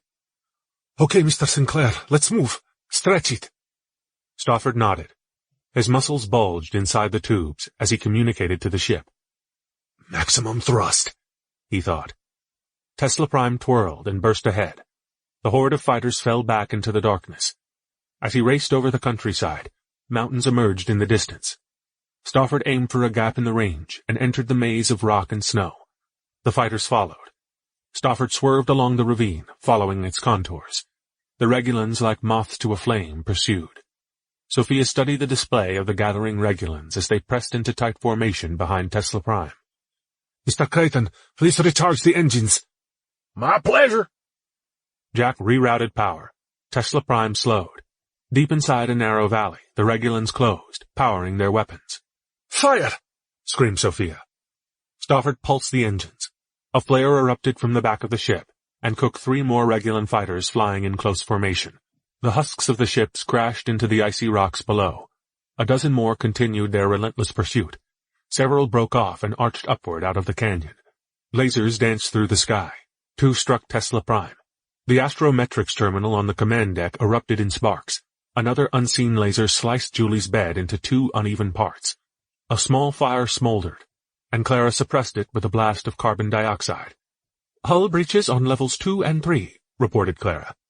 "Clara, seal the room on level 3 from the rest of the ship." She squeezed her armrests, knuckles turning white. "Mr. Sinclair, we need to lose them." Stofford ignored the message scrolling across his monitor and shifted left. The swarm followed. He pulled right and headed directly for a larger mountain. A fighter appeared to his left, and Stofford veered away from it. He followed down a narrow chasm, along steep cliffs of endless granite, before finally emerging into the open expanse of a barren valley. The swarm dropped back. Stofford noticed the withdrawal and slowed. He studied his surroundings in the towering mountains that ringed this once green paradise. The Regulans watched and waited as Tesla Prime coasted to the center of the basin. From inside an enemy vessel, a Regulan studied her glowing display of the valley below. She locked onto Tesla Prime, crosshairs at the ready, and clicked her commands to the other ship. Our mother displeased.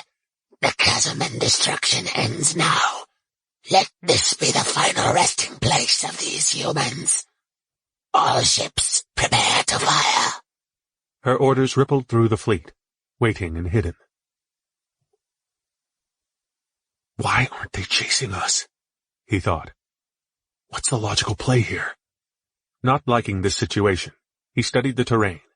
He noticed several gaps in the mountains. Shadows loomed. A movement among the trees.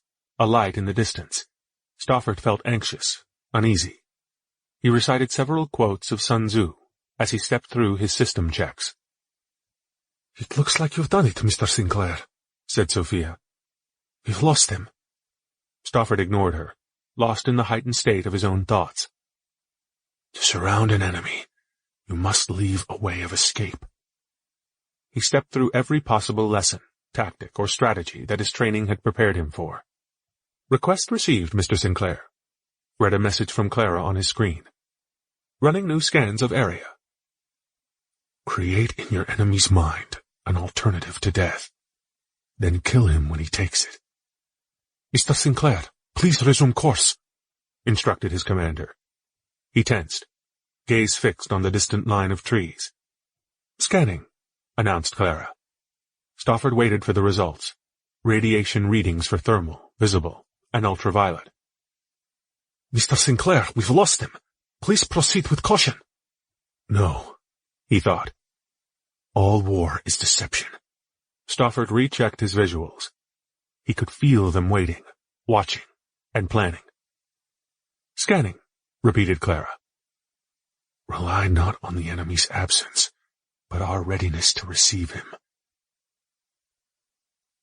With Tesla Prime in her sights, the Regulan issued the order for her fleet to fire their dwarf star cannons. The command rippled through the fleet. Believe in yourself. Stofford's arms twitched, and following a subconscious instinct that he almost didn't understand himself, he pulled Tesla Prime to vertical and raced into space, engines flaring behind him. The climb pressed Sophia into her chair. "What in God's name?" screamed Jack over the comsys. "She'll break up pulling this many G's." Sophia's words scrolled in front of him. Mr. Sinclair, what are you doing? The metal of Tesla Prime moaned as the G-forces increased. The ship punched through the clouds and sailed upward through the atmosphere. As Tesla Prime gained altitude, the valley shrank beneath them. A flaming plume from the Ace engine spiraled downward. A moment later, the Valley of Paradise, where they had been just moments before, exploded in a fiery flash, incinerating everything within miles. With it, a mushroom cloud of smoke and ash rose and curled upward. Stofford signed through his tubes, and Clara translated, relaying the message to Sophia. Just trying to keep us alive. Chapter 35. Grabbing the Reins. Blankets of snow buffeted Thomas's crew, pressing them into an icy submission. In the distance, the rumble of a snowcat engine approached. Spiked tires gripped the ground and sprayed earth and snowfall into the air. Thomas stood and approached the coming roar, which powered down to silence. A moment later, Marcus stepped from the furious wall of wind-swept snow. "You're here," he said, leaning into the wind. Thomas masked his relief that they had returned, presumably with weapons. "How did it go?" They were there. Jared and Steve approached them, marching through the snow. They stepped to either side of their leader. "The Regulans?" Harvesters, 2 of them. Marcus turned away. "What did you do? Did they see you? Where's Danny?" Marcus stared into the distance. Swirling masses of clouds masked the stalking menace. There's no room for pain or loss in the middle of war, Tom. "He's gone," added Jared. "Poor guy," said Steve. Brandon stepped up the hillside. "Wait, Danny's gone? What happened?" he asked, concerned about the other unseen dangers. Yeah, he's gone. The harvesters got him. Marcus glanced at Thomas and then back to Brandon. We didn't have the weapons yet, and we needed a way in. Danny pulled them off. "But wait, you said harvesters," said Brandon. "If they just collected him, he could still be alive. We need to go after him." No. Brandon pushed past Marcus and grabbed the commander's sleeve. "Thomas, we need to go after him. He could be alive. We have to." He's not alive, added Marcus. "How do you know?" I saw them. They both tried to harvest him, and, well... He paused. They both succeeded. "And you just watched?" Brandon looked around at the other rifleman. "Jared, you knew Danny. He was our friend." With a pained expression, Jared locked eyes with Brandon for a moment, then looked away in shame. Marcus stepped between them. We're at war, boy, he said with a low, gravelly voice, as he raised a bulky rifle of darkened metal. A triangle of crimson energy cackled at its tip. The red glow illuminated his face as he continued. Warriors are born in the fires of battle. Danny died a warrior, and without Danny we wouldn't have these. So I suggest you readjust your thinking. I'm sorry, said Thomas. Marcus spun around to face him with an unwavering sternness. Sorry? He shook his head slowly from side to side. Sorry? Sorry for what? Your piss-poor leadership? For getting everyone captured? You can be sorry for those things all you'd like, but don't feel sorry for Danny. He gave his life for us. And today, because of his sacrifice, we won. There is nothing to be sorry about. The cold reality of war is that people die. He smirked, reflecting on the bounty of their journey. And I was right. The engineers at Fort Leavenworth were working on some sort of plasma weapon technology that we now possess. The key to squashing these fucking bugs and taking back our planet. Steve approached them, clutching a second rifle in front of him. At the end of the rifle, the barrel aimed through the center of a triangle of spikes. Along the side of the rifle, a violet meter displayed the stored energy remaining. Steve gripped a thick handle beneath the front of the weapon and turned it over. What do you know about them? Asked Thomas. Marcus ran his finger along the smooth contours of his weapon. According to the information I was able to gather from the logs, these plasma weapons, or plasma casters, provide unprecedented versatility for soldiers on the battlefield. They launch superheated energy at the target. Marcus raised his rifle and tracked an imaginary Regulan fighter in the sky, his blood pumping with adrenaline. He lowered it, adjusted a lever on the side, and continued. Further, the shooter has complete control over the amount and frequency of the energy released. You adjust the setting here. He pointed to the side of the rifle. The compact toroid you select is released from the weapon to deliver one massive burst like a grenade launcher, or a continuous stream of energy. Yeah, like one hell of a nasty flamethrower, Marcus continued. The soldier's in complete control. Thomas was apprehensive. The technology had always hit roadblocks in the past. Plasma weapons had always required an incredible amount of energy. What about power? Well, the rifle soaks up visible and ultraviolet light and stores the energy in the power cells here.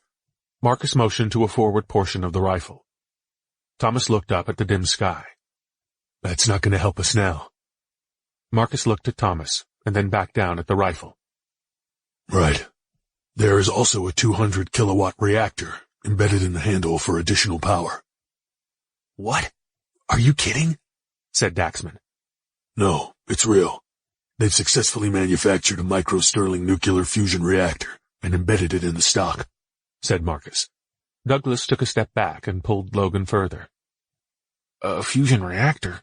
Those things are nuclear. Don't worry, assured Marcus. Rats won't kill you. These bad boys are embedded behind a quarter-inch thick plate of steel. The material is actually, corrected Jared, made up of a boron carbide nanopolymer alloy. We used a similar material at the hospital. Marcus glared at him. Fine. How many did you get? Asked Thomas. 3. Thomas shook his head. That's it? Yes, Tom. They were in a prototyping phase. You should be glad we got any at all. Thomas sighed. Fine. It'll have to do. But it won't be enough, he thought. We needed more. A lot more. Let's go, guys. The tired group rose to their feet, helping each other off the ice. Among the weary, Julie struggled to lift her heavy backpack. Let me get that for you, said Daxman. Julie smiled. Thanks, Dax. But please be careful with it, okay?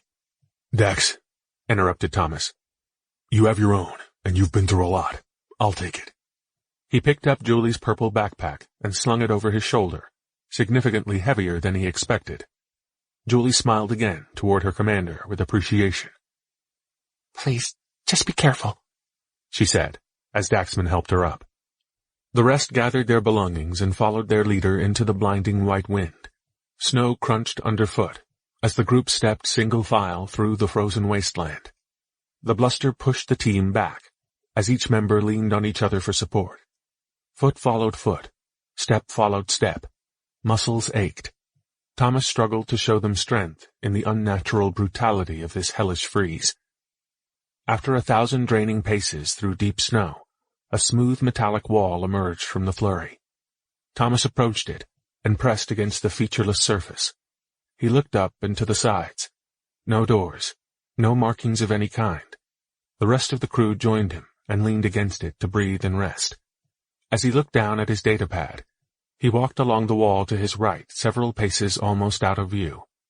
A moment later, he returned to the group. This is it, guys. We're here. The north side of the drive. Thomas continued back to his left, following the wall to the east, and looked into the distance, but the blizzard obscured any sign of the fortification. The rest of the group searched for an opening. But it doesn't look like there's any obvious way in, he added. Marcus stormed up to the bleak barrier and pounded. Come out, you buggers! Marcus, said Thomas in frustration. This isn't helping. Daxman stepped up to Marcus, also investigating the blank exterior. Hey, Jarhead, what were you expecting? A moat and a drawbridge? A red carpet? He turned to Thomas. These guys won't just leave the front door open. Thomas squatted and studied the base of the wall. Isaac looked down at his datapad at a schematic of the drive. The control room should be just on the other side of this wall. Marcus's impatience bubbled over. Fuck this. I'll make my own door. He boomed, raising his plasma rifle. Lightning cackled and Marcus fired.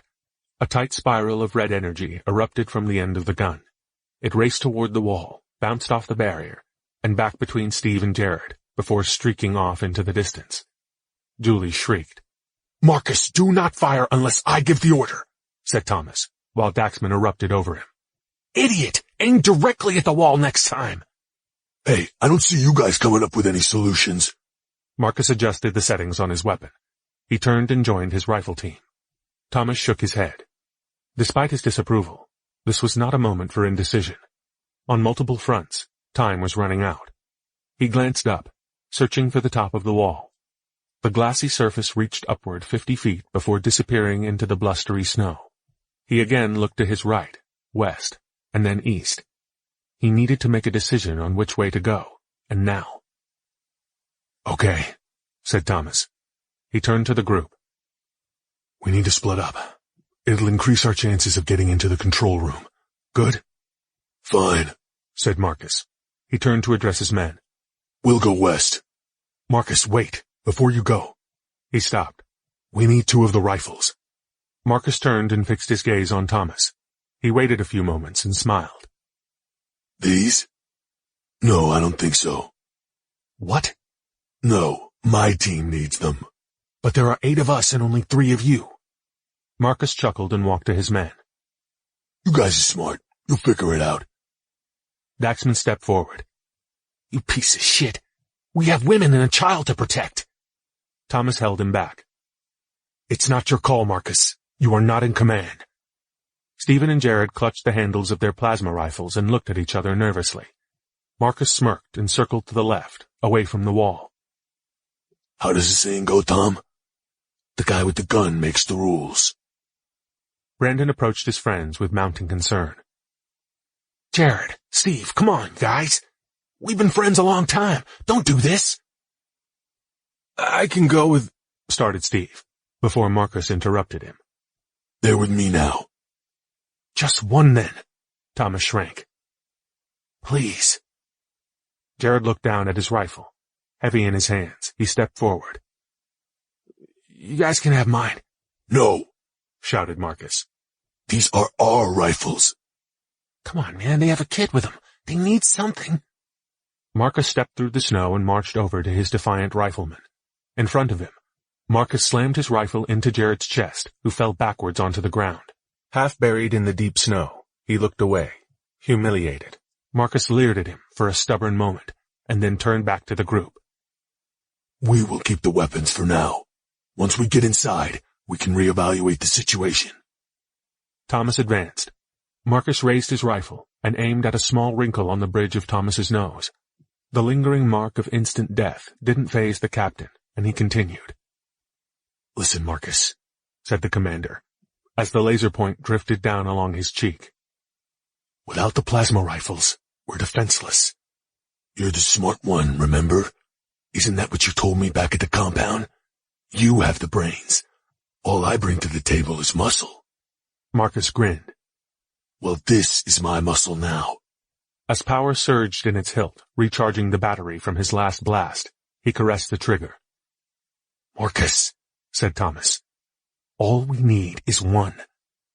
Marcus shook his head, smirking. You'll be fine. You'll figure it out. And if you get inside, then what? Asked Thomas, as the laser point from the rifle drifted across his upper lip. He stared down his sights at his target. What do you mean? In the control room, are you going to use that brawn of yours to reactivate the drive? Marcus gnawed on his lip and considered the options. This wasn't something he had completely thought out. Thomas continued. Splitting up makes 0 sense if you can't reactivate the drive. You need someone who knows the Regulan language, and we need one of your rifles. The glowing spot drifted down to Thomas's chest, just above the sternum. You know, Tom, for once, you might be right. Marcus smirked. But we're still taking the rifles. What? And... Marcus paused. The communications officer, Jules, over there? Dax stepped in front of her. Over my dead fucking body. Marcus swiveled, and the laser point jumped to Daxman's forehead. That can be arranged, boy. Jules not going anywhere. Marcus winked at him. Don't worry, Dax. We'll keep her safe. Won't we, guys? Dax, shouted Thomas. Just settle down. No fucking way is Julie going anywhere. She is staying with us, period. This is not up for discussion. Dax, think about it. With or without rifles, both groups need someone to reactivate the drive. Are you insane? You expect her to go with this trigger-happy asshole? Listen to your commander, Daxman. Dax snapped turned to Marcus. Shut up, fucktard. Julie's not going anywhere. Dax, listen, interrupted Thomas. I'm not happy about this either, but they have the best chance to get inside, and if they do, they need someone to reactivate the drive.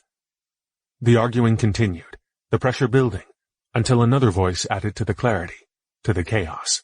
I volunteer. Everyone turned to the person speaking. Isaac? asked Thomas. I will go with Marcus. I know the Regulan language almost as well as Miss Anderson, and I have studied the drive and their technology. Given the circumstances, I am the logical choice. Isaac, are you sure? If you recall, Commander, I was your first choice to reactivate the drive. Isaac stared at Thomas for a moment before continuing. Given all the permutations of this situation, we must continue to move forward. So yes, I am certain. Thomas thought about the implications, and the changes to the situation. Marcus, this is the way it's going to be. You'll take Isaac and go west. We clear? Well, he isn't as pretty as Jules, he said, shooting Daxman an impish grin. But I guess he'll do. Staring at the ground, Isaac shuffled through the snow and took his place with the rifleman. Marcus glared at Thomas and Daxman, then Brandon. We'll see you all inside. He relaxed and raised his rifle in the air. All set, team. The rifleman nodded reluctantly, trapped. Steve and Jared backed away slowly, rifles at the ready. Marcus pointed to the west, and they marched into the stormy wall of blustery white. Isaac followed, several paces behind. Moments later they were gone, shrouded from view. As wind and snow battered their position, Thomas looked around at the 6 remaining members of his team. Dax, Julie, Brandon, Douglas, Logan, and Sheila. They looked to him for answers, hoping for some reassurances that the rifles would have provided. He didn't have it. Without the spacebenders, the mission was over, humanity lost. And without weapons, what hope did they really have? Daxman held his Julie and rubbed her back to comfort her. Logan rested his head against his father's shoulder. Both sat on the ground, waiting for directions. Sheila sat by herself, to the side, knees tucked tightly to her chest, as her mind flipped through horrific scenes, a constant stream of nightmares. Brandon walked over to Thomas. At risk of stating the obvious, shouldn't we go with them? Or am I missing something? Guns or no guns, getting inside is our priority. We can't help them, and dividing the wall is the best way in. But they can defend us. They can also draw attention away from us. Thomas grinned. Look, I get it. The planet splitting up. I just don't want to die, said Brandon, revealing his fear. If we don't succeed, we're all dead anyway. 2 groups doubles our odds of getting in. We'll see. Brandon slinked away and joined Sheila off to the side. Looking down at this batch of untrained and unarmed people, Thomas felt queasy. Pangs wrenched his stomach. He took a deep breath and buried the feelings deep, away from those that looked to him, and focused on what needed to be done. All right, everyone, he said. We can do this. Let's head out. Stay sharp and stay close. The group rejoined him to continue their journey in search of an entrance. As they pushed between deep wind-blown dunes, Thomas did not agonize over the thought that a way through the 50-foot wall might not even exist, or the torturous death that would follow. Instead, Thomas wrestled with the inescapable fear of knowing that if they didn't find a way in, he alone had failed all of humanity. Chapter 36. Evading Our Oncoming Foe. Tesla Prime raced upward, away from Earth, as the fighter swarm followed its glowing tail of ions. Flames leapt from Sophia's ship as friction with the atmosphere flared and scraped against her metal. Mr. Sinclair, we need distance, she commanded. As Tesla Prime emerged into space, Stofford pushed forward and leveled the ship's trajectory. From below, the Regulans continued their pursuit. Above, the sky came alive with more activity. The rest of the Regulan fleets, perhaps thousands of ships, closed in on their position. In the distance, the wormhole ring hung motionless. Stafford glanced across his displays and evaluated all of his tactical and strategic options. He flexed his arms. "Bring it." "Mr. Sinclair," said Sophia, "evasive maneuvers are necessary, but above all else, get us to that ring." She punched up several windows with Starfield informatics, ship trajectories, and flight durations. "Mr. Creighton, ready for another light dance?" "As a rooster is to crow." "Good." She watched the oncoming horde. "Mr. Sinclair, fly like the wind." The engines on Tesla Prime blazed as Stafford aimed for a void in the Regulan formations. Jack shifted his shield as the first rays of light streaked toward them. The dance of a lifetime had begun. A slashing breeze swept the ground, scattering strips of mist in its path. The group pressed through it. After 10 minutes of trudging along the outside wall of the Alcubierre Drive, a vague shadow shifted between the trees. Thomas noticed. "Everyone hold." He raised his hand. The group stopped and pressed against the giant Regulan wall. Thomas peered through the blizzard, searching for his lingering foe. Through the frigid wind, he saw a spherical form, large, gliding between the trees.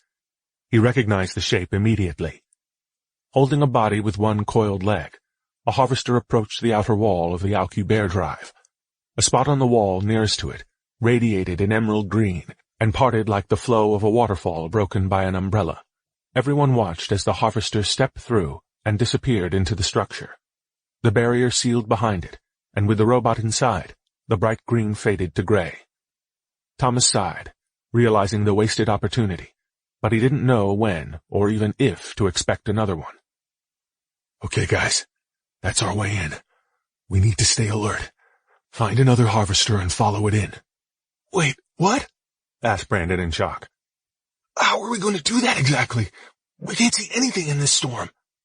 Thomas shook his head. With visibility limited to only 50 feet or so, it was both a blessing and a curse. "Look, I know it seems crazy, but the fact is, they shouldn't be able to see us either. We need to spread out.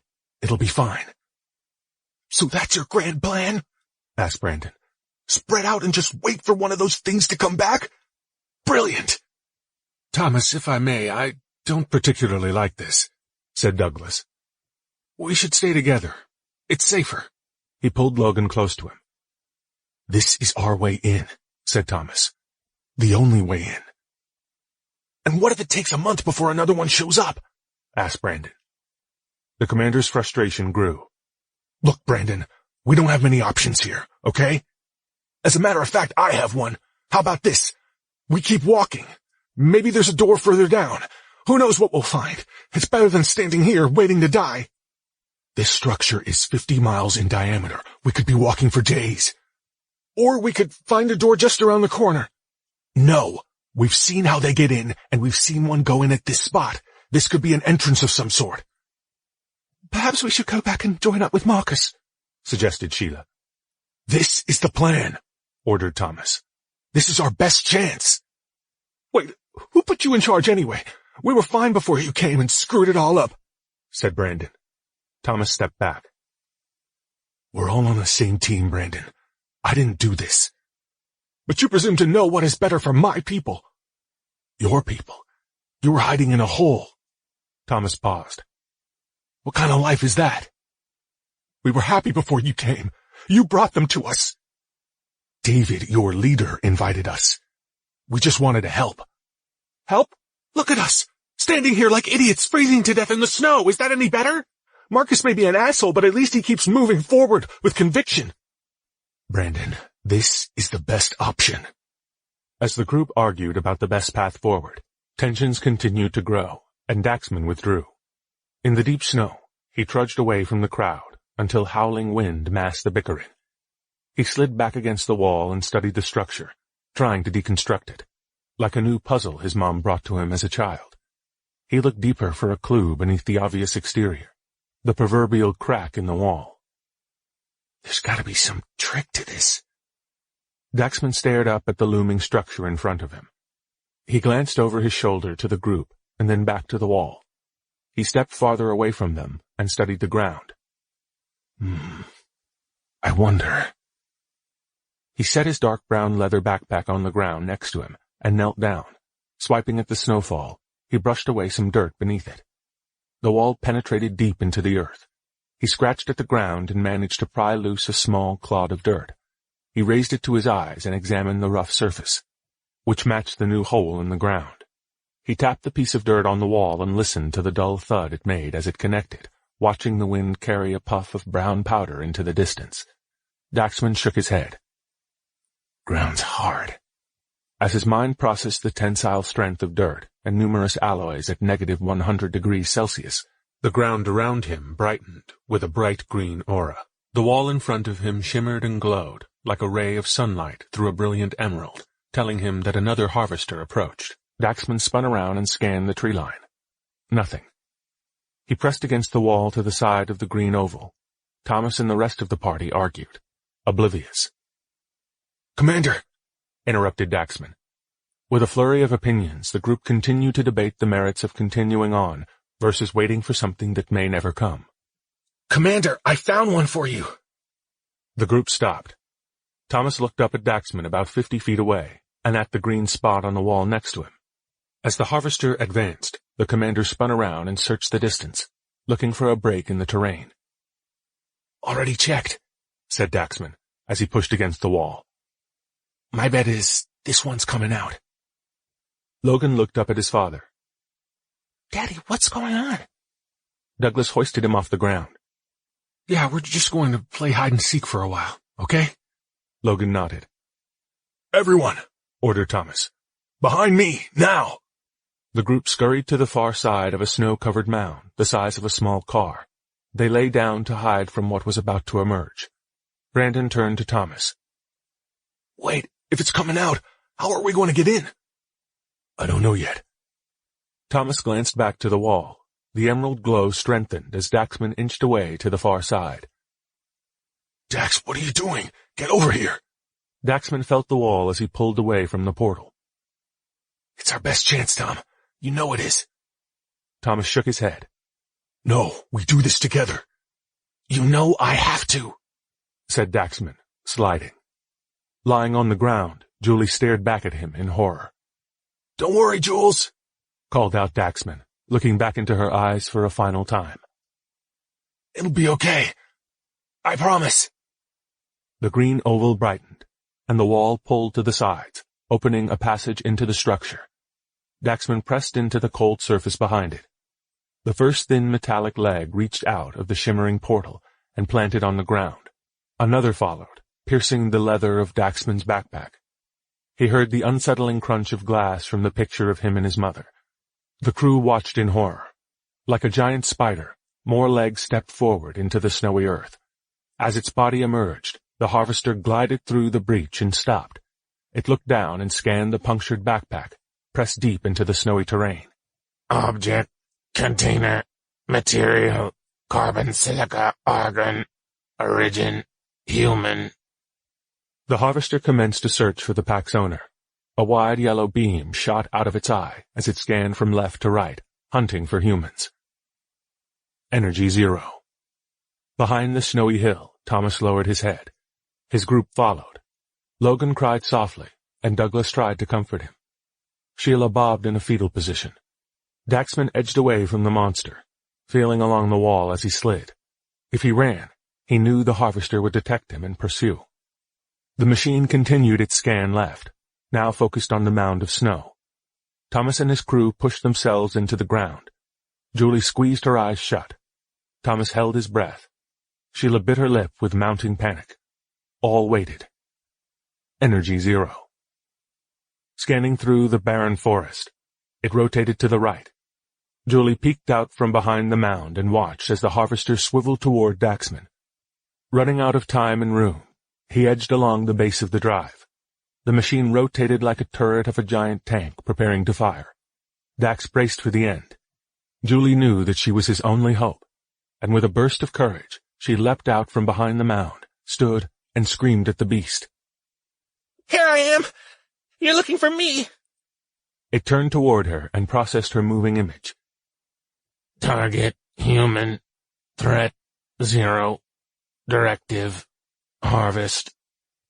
It charged like a taunted bull. She turned and marched clumsily up the side of the hill behind them. Daxman's heart sank as he muttered, Julie, no!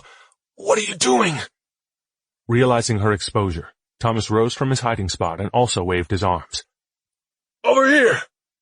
The harvester paused. It reassessed multiple targets, calculating distance, estimating terrain slopes, obstacles, and changed course. Others in the group emerged from their hiding spots as well. A rock struck the side of the harvester, and it paused to scan the new attacker. Daxman watched the unfolding events, but without a weapon, he was powerless, helpless. The portal sparkled. The emerald green began to fade, and with it, his opportunity. He pushed off the wall and rushed to the opening. At the precipice, he stopped and turned back to his friends as they scrambled around the harvester, battling for his opportunity and for their lives. The beast whipped its legs through the air. One of its metallic limbs sliced Brandon in the chest, tossing him to the ground. He cried out and rolled over in pain. The glowing breach began to close, and Daxman stepped through. The wall sealed behind him, locking him in darkness.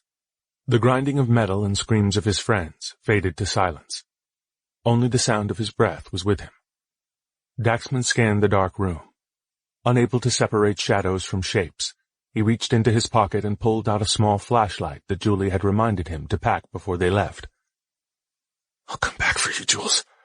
I promise. He turned back to the wall he had come through and put his hand on the cold metal. Please be there. Please be okay. Daxman pressed a button on the bottom of the flashlight and swung the light beam through the air, searching. A few scattered items littered the room. A crumpled cardboard box, a stack of leaves blown into the corner, a car tire. From the ceiling, clear hoses flowed into the top of a 10-foot-wide docking station. A gingered-colored fluid coated the inside of the tubes. Daxman turned left and spotted the outline of a doorway. On one side, a small panel protruded from the wall. He stepped toward it and pressed his ear to the alien metal. Silence. He looked down and pushed on the panel softly. The door flashed open. Daxman jumped to the side. He glanced over his shoulder to see if anyone noticed the open doorway. The brightly lit courtyard bustled with activity as Regulans and harvesters marched about, but no one noticed the new space in the wall. Daxman leaned against the wall to regroup. All of mankind depended on him now to reactivate the drive. But with no team, no weapons, and no path forward, time was rapidly running out. Fighters advanced toward Tesla Prime like a cloud of bats swarming. The bands of light from Regulan weapons blinked silently, searching for human metal. As the first volley met them, Jack shifted the lightbender shield toward the closest attacker. A redirected streak of light flew into the blackness. To the ring, Mr. Sinclair. Commander Belanov studied a large vessel approaching on her screen. Shaped like a Hoberman sphere, their mother buzzed with activity, like a hornet's nest. Inside the sphere, Sophia studied a lattice of rings stacked and twisted into a maze of alien metal.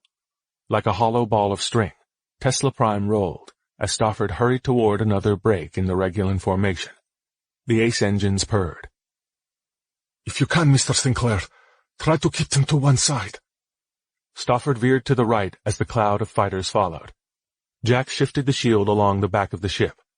A blast grazed the side of the vessel, melting part of the hull. Stofford rolled left. Mr. Creighton! Doing what I can, he shouted over the comm-sys. I ain't a miracle worker. Another shot blinked across the ship's bow.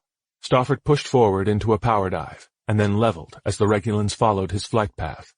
Stofford rose and pulled right. May I suggest a detour, Mr. Sinclair? We won't last out here. Make your way to their mothership. Several Regulan shots grazed the hull.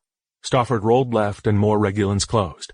Sophia watched her display, tracking their mother who expanded in the cold of space and then contracted slightly, breathing out a cloud of Regulan fighters. Thousands of new ships filled the starry void, spiraling toward Tesla Prime, like gas to a black hole. Mr. Creighton, with regards to the light benders. A blast struck the side of the ship, rocking it to the left. Sophia braced herself against the jolt. "Damage to the disembarkment room," announced Clara. "Pressure lost." "Seal it," said Sophia, returning to her thoughts. "Mr. Creighton." Too many coming in. There was tension in the engineer's voice, a strain and a pause. I'm trying. "Understood, but I have a question." Stofford corkscrewed to the right as flashes blinked through the sky. Little busy for a schooling lesson. "This is important, Mr. Creighton." Sophia monitored the Regulan mothership and watched as she released more fighters into the winds of war. "The lightbenders. Can you deflect energy?" What? "Can you reroute the energy at different angles?" Angles, you say? Don't reckon more than a couple of degrees. Still, it'll put a strain on the ship something fierce. Sophia grinned. "It will be enough, Mr. Creighton. Stand by." Sophia brought up an overhead view of the Regulan system, Tesla Prime and the mothership. "Mr. Sinclair, pull away. Get behind them. Give it everything she's got." Stofford typed out a response, and Clara conveyed it. "Mr. Sinclair is concerned about the lack of maneuverability during our rapid acceleration." "Mr. Sinclair, please, trust me on this. Continue to head directly at the mothership." Stofford nodded, and the tubes erupted in a prismatic display of sparkling light. The engines roared, pushing Tesla Prime to its acceleration limits. Sophia felt pressed into her chair as the dampers saturated. Circuits crackled, sparks flew. The Regulan horde fell back, gathering behind Tesla Prime. "Drop the lightbender's shields, Mr. Creighton." Excuse me? Asked a perplexed Jack over the comsys. Ship's barely holding together as is, and you wanna... "Drop them," responded Sophia. "Drop them now." Ain't no way about this being right. Grumbled Jack. He punched a series of keys on the console, dropping the lightbender shield, exposing Tesla Prime to the approaching armada. In the overhead display, Sophia punched in a new waypoint for her pilot, advising him to veer toward the right edge of the mothership. An errant blast jolted Tesla Prime forward. The ship shuddered and slowed. "Commander," announced Clara. "One of the ace engines has sustained a direct hit and is no longer functional." "Mr. Creighton, are you okay?" I'm a wee bit better than she is, said Jack in obvious frustration. Knew this was a crapper of an idea. We gotta raise the shields. "Not yet, Mr. Creighton. Please just be ready to raise the shields and reroute the lasers to port 5 degrees. Jack grumbled. Fine, she'll be ready. "Mr. Sinclair, on this heading, decrease velocity, coast in." Once Clara relayed the direction, Stofford relaxed his forearms inside his control tubes, and the sparkle of the wires dimmed to a dull blue. The Regulans, believing that they had disabled Tesla Prime, advanced for the kill. "Aim for the right side, Mr. Sinclair," said Sophia softly, staring at the ship. He read the message and changed course. The swarm of fighters matched Stofford's speed. Lights on the front of their vessels sparked to life. Regulan computers locked onto Tesla Prime. Stofford tensed, and Sophia watched them through her display. The Regulans power surged their weapons as the commander of Tesla Prime waited for the perfect moment. Her moment. "Now, Mr. Creighton, reactivate the lightbenders. Redirect 5 degrees to the port side." With the Regulans watching in the distance, cyan streaks of blistering light leapt from the fighters. As the bands flowed toward Tesla Prime, they merged into one blazing deluge of blue radiance. The back of Tesla Prime vanished. A mirror image of the Regulan mothership, their hailed mother, replaced it off to the left. The electric blue bolts sailed through the lightbender field around Tesla Prime and off to their new unintended target. With no time to respond, the blast of energy raced into the distance and struck their mother, just off-center, impacting a joint in the sphere, vaporizing it. A cloud of debris drifted from the point of contact like blood from a wound. Crackling energy flowed through her superstructure. Lightning jumped from the edges of the mothership and detonated several escaping fighters. Through the forward window, Sophia watched. "Well done, Mr. Creighton." Ah, damn! About time we got pocket aces, screamed Jack.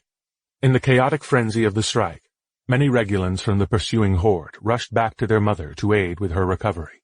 Others stayed behind to exact their revenge on Tesla Prime. "That should keep some of them busy. Mr. Sinclair, power on the engines and get us to the ring." As the ace engines pulsed to life, the remaining Regulans adapted their strategy and sailed wide to her sides. They're surrounding us. Mr. Sinclair, we need to move. Stofford leaned forward. His tube sparked then faded. Tesla Prime slinked through meager space. Stofford straightened his arms and pushed in deep. Tesla Prime sputtered. Stofford glanced over his shoulder at Sophia and shook his head. Mr. Creighton, status. Some of those burger shots got through. The flow regulation manifold's been damaged. We got about 25% thrust. The Regulans glided into position. Mr. Creighton, if we don't get more power, this war is lost. If we die, Earth dies. Do you understand? Without some spares, a full crew, and a week to repair 'em, we're as stuck as a jeep in the mud. Mr. Sinclair, do what you can to keep them off us. Stofford acknowledged, rolling sluggishly to the right. The Regulans adjusted their flight path to compensate. Mr. Creighton, we need ideas, and we need them now. In the engineering room, Jack mashed buttons on the keyboard in front of him. Above his console, several areas of the arching ceiling flickered. Jack surveyed the coils for signs of damage. 2 arches flashed with shower of sparks and went dark. He stared down at the keyboard and continued his desperate search for options. Come on, Jackie. Think. Ain't got no time to be swimming in grits. March 17, 2041. Jack and his brother Samuel rested inside a maroon leather booth at the back of a dimly lit bar. Several shot glasses and empty bottles littered the dark brown table between them. Samuel quaffed from a beer mug, filled with dark Belgian ale. He wiped the tan foam from his upper lip. Shouldn't you be in quarantine? You guys launch in 2 days, he asked. You right well know we both should be, said Jack with a slurred tongue.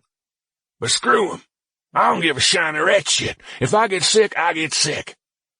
A drip of water rolled down the side of a small glass, filled with a single malt scotch neat. Jack snatched it and tossed the light brown liquid into his mouth. In one gulp, he swallowed and continued. It ain't right, Sammy. Tossing you out for this Daxman fella. I mean, he's a criminal, for Christ's sake. Jackie, it's okay, brother. I've come to terms with it, and so should you. Oh, but he's just about as useful as a steering wheel on a mule. You're twice the man he is. Don't be so hard on him. One day he might surprise you. What's the matter? You don't care about what he did? Wasn't his call, Jackie. Or the commander's. You need to know that. Jack continued. I mean, the nerve of this guy. Just 2 days in, I found him snooping around in the engine room, messing with the controls. Looked like he installed a sequence or something on one of them machines to reroute power. For what purpose? Don't reckon I know, but I think he was running something in his room. Wouldn't that fry the wires? No, it wasn't much power, plus he set it up funny to stay off the grid. Spread the power over several circuits, but then at one point, the energy just disappeared and reappeared in his room somehow. How do you think he did it? I don't know, but the circuits don't lie. He moved that power somehow, but it ain't been through the ship's wires. Samuel paused, intrigued by Daxman's magic trick. Jack took a swig from the bottle of scotch, Balvenie 21, and slammed it on the table. Crazy fool could have shorted out the ship. For what reason, though? Did you find out how he did it? No, I just told the commander and he told me to take it offline. That boy's a loose cannon. Reckless for sure, but clever, resourceful. You sticking up for him? Not at all. But Jackie, look, this is the way it is. We've had a hard life, brother. You should know by now that when things get really bad, you need to roll with it. With tired eyes, Jack stared at his brother. Until now they had never been apart, and more than anything, Jack wanted his brother with him on this, the greatest of all journeys. Samuel grinned. He reached across the table and put his hand on his dear brother's shoulder. Come on, Jackie. Next round's on me. How do you think he did it? Echoed Samuel's memory. It gnawed at him and pushed him to find the answer. Jack pressed several keys and accessed Daxman's directory, looking for clues. He navigated down to the log index and brought up a listing. Sorting the files by date, he scanned, searching for that one log from so many years ago. Gnawing bastard, said Jack. Always worth trouble. He glanced up from the screen. Commander, looking into something. Mr. Creighton, we don't need ideas. We need answers. I said I'm working on it. Jack opened up the file, Daxman's little box of secrets. The cryptic log described the steps that Daxman took to reroute power from the Ace engines to his room. Log, January 20, 2041. File, log.net, 204102120. Owner, D. Spinner. 0812, initialize Ace engines. 0820, set deflection angle at -1 picoradians. 0828, commence energy deflection in Ace engines 01 through 07. 0829, Clara, sequence OPEN for flux regulation manifold. 0831, reroute power through Ace engine conduit, A780. 0834, magnetic field in BH-108, on. 0835, reroute power through BH-108. 0836, connection established. 0836, power rerouted successfully. Clara, need some help with something. Yes, Mr. Creighton. How can I be of assistance? BH-108, what is that? Jack focused on the 9th entry in the log at 0835. Tesla Prime rocked to the right. Sparks drifted down from the ceiling, flaring out before reaching the platform. He held on to the side of his desk. Mr. Creighton, that is Bulkhead 108. It is one of 10 low-resistant bulkheads on... Bulkhead? Where'd it go? BH-108 extends from the engine room over Daxman's quarters to the... Wait, over what? Bulkhead 108 extends over Daxman Spinner's quarters. Jack pieced together the mysterious clues and decoded the riddle. Hot damn, boy! You used the bulkhead, didn't you? Jack slammed his fist on the computer panel. You knew the wires were being checked, so you used the ship's bulkhead as a wire. Clara! Yes, Mr. Creighton. Jack brought up a screen on his terminal. A laser ripped through the room, striking another engine. Sparks rained down on the control platform. Jack covered his eyes and then gazed up at the damage. Black streaks from energy flares coated the inner arcs. Air began to flow out of a gash in the ceiling. Just 2 engines pushed the ship toward the ring. Wind whipped around him as oxygen vented into space. Jack! Screamed Sophia over the comsys. He heard the panic in her voice, but ignored it. Clara, I need you to reroute the power to the light benders through the bulkhead. Which bulkhead do you... The one that goes to the cargo bay. Damn it, just do it. The engine spun down as Clara followed the order. The last 2 Ace engines dimmed as she siphoned off the power and the energy surged, searching for a new path. A crackle of electricity flowed into BH-101. As she decelerated, Tesla Prime drifted through empty space. What the hell's going on, Jack? Demanded Sophia. We're slowing down. Believing the battle was theirs, the Regulans cheered their decisive victory against the humans. As Clara siphoned more power from the Ace engines, energy flowed out of the engine room and surged through the bulkhead. It ducked and curled along the ship's infrastructure, searching for a release. This way, whispered Clara, carefully guiding the energy around sensitive electronics. The power dipped and swirled its way into the cargo bay. It coursed along the bulkhead, down into the floor, and merged eloquently with its ultimate destination. The lightbender growled as energy poured in through its circuits. Each conduit roared and hummed, glowing with the power of a sun as the lightbender devoured the new source of life, ready for its next command. Mr. Creighton, announced Clara. Power has been successfully rerouted to the cargo bay and to the EMR.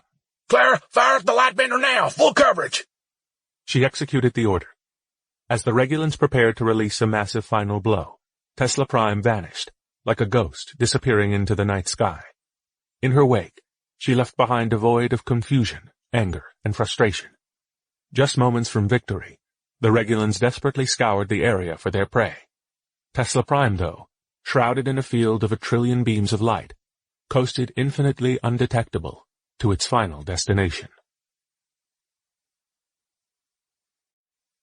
Chapter 37. The Paths That Lead Us. Fed by energy from the remaining Ace engines, the lightbenders routed and rerouted with light from the cosmos, wrapping the ship in a starry cloak. As Regulans desperately circled the ship's last position, Stofford pressed on, gliding silently toward the ring. Behind him, the Regulans surged in a frenzy of defeat, as lasers lashed out in random directions. Sophia watched the angry mass swarm and shrink as Tesla Prime slinked away. Did it work? Asked Jack. We cloaked? She sighed in disbelief. It appears so, Mr. Creighton. It appears so. Stofford turned to Sophia and nodded, acknowledging their tactical victory. She returned the gesture. Jack, she said with uncommon tenderness, I have no idea what you did or how you did it, but thank you. Ain't thing, said Jack, as he remembered his brother with a pained fondness. He wanted so badly to see the pride in his brother's eyes, and yearned more than anything to share this moment with him. As Tesla Prime continued to drift toward its target, Sophia's calming order returned. She straightened the front of her suit and dusted off one of her sleeves. Glancing back to Earth, she watched her frozen world dangle motionless in space. She searched for a sign from the surface, any indication that the drive had been reactivated. There was nothing, and Sophia feared for those she loved. Still, she knew that the mission must continue, with the belief that all elements of the plan would work.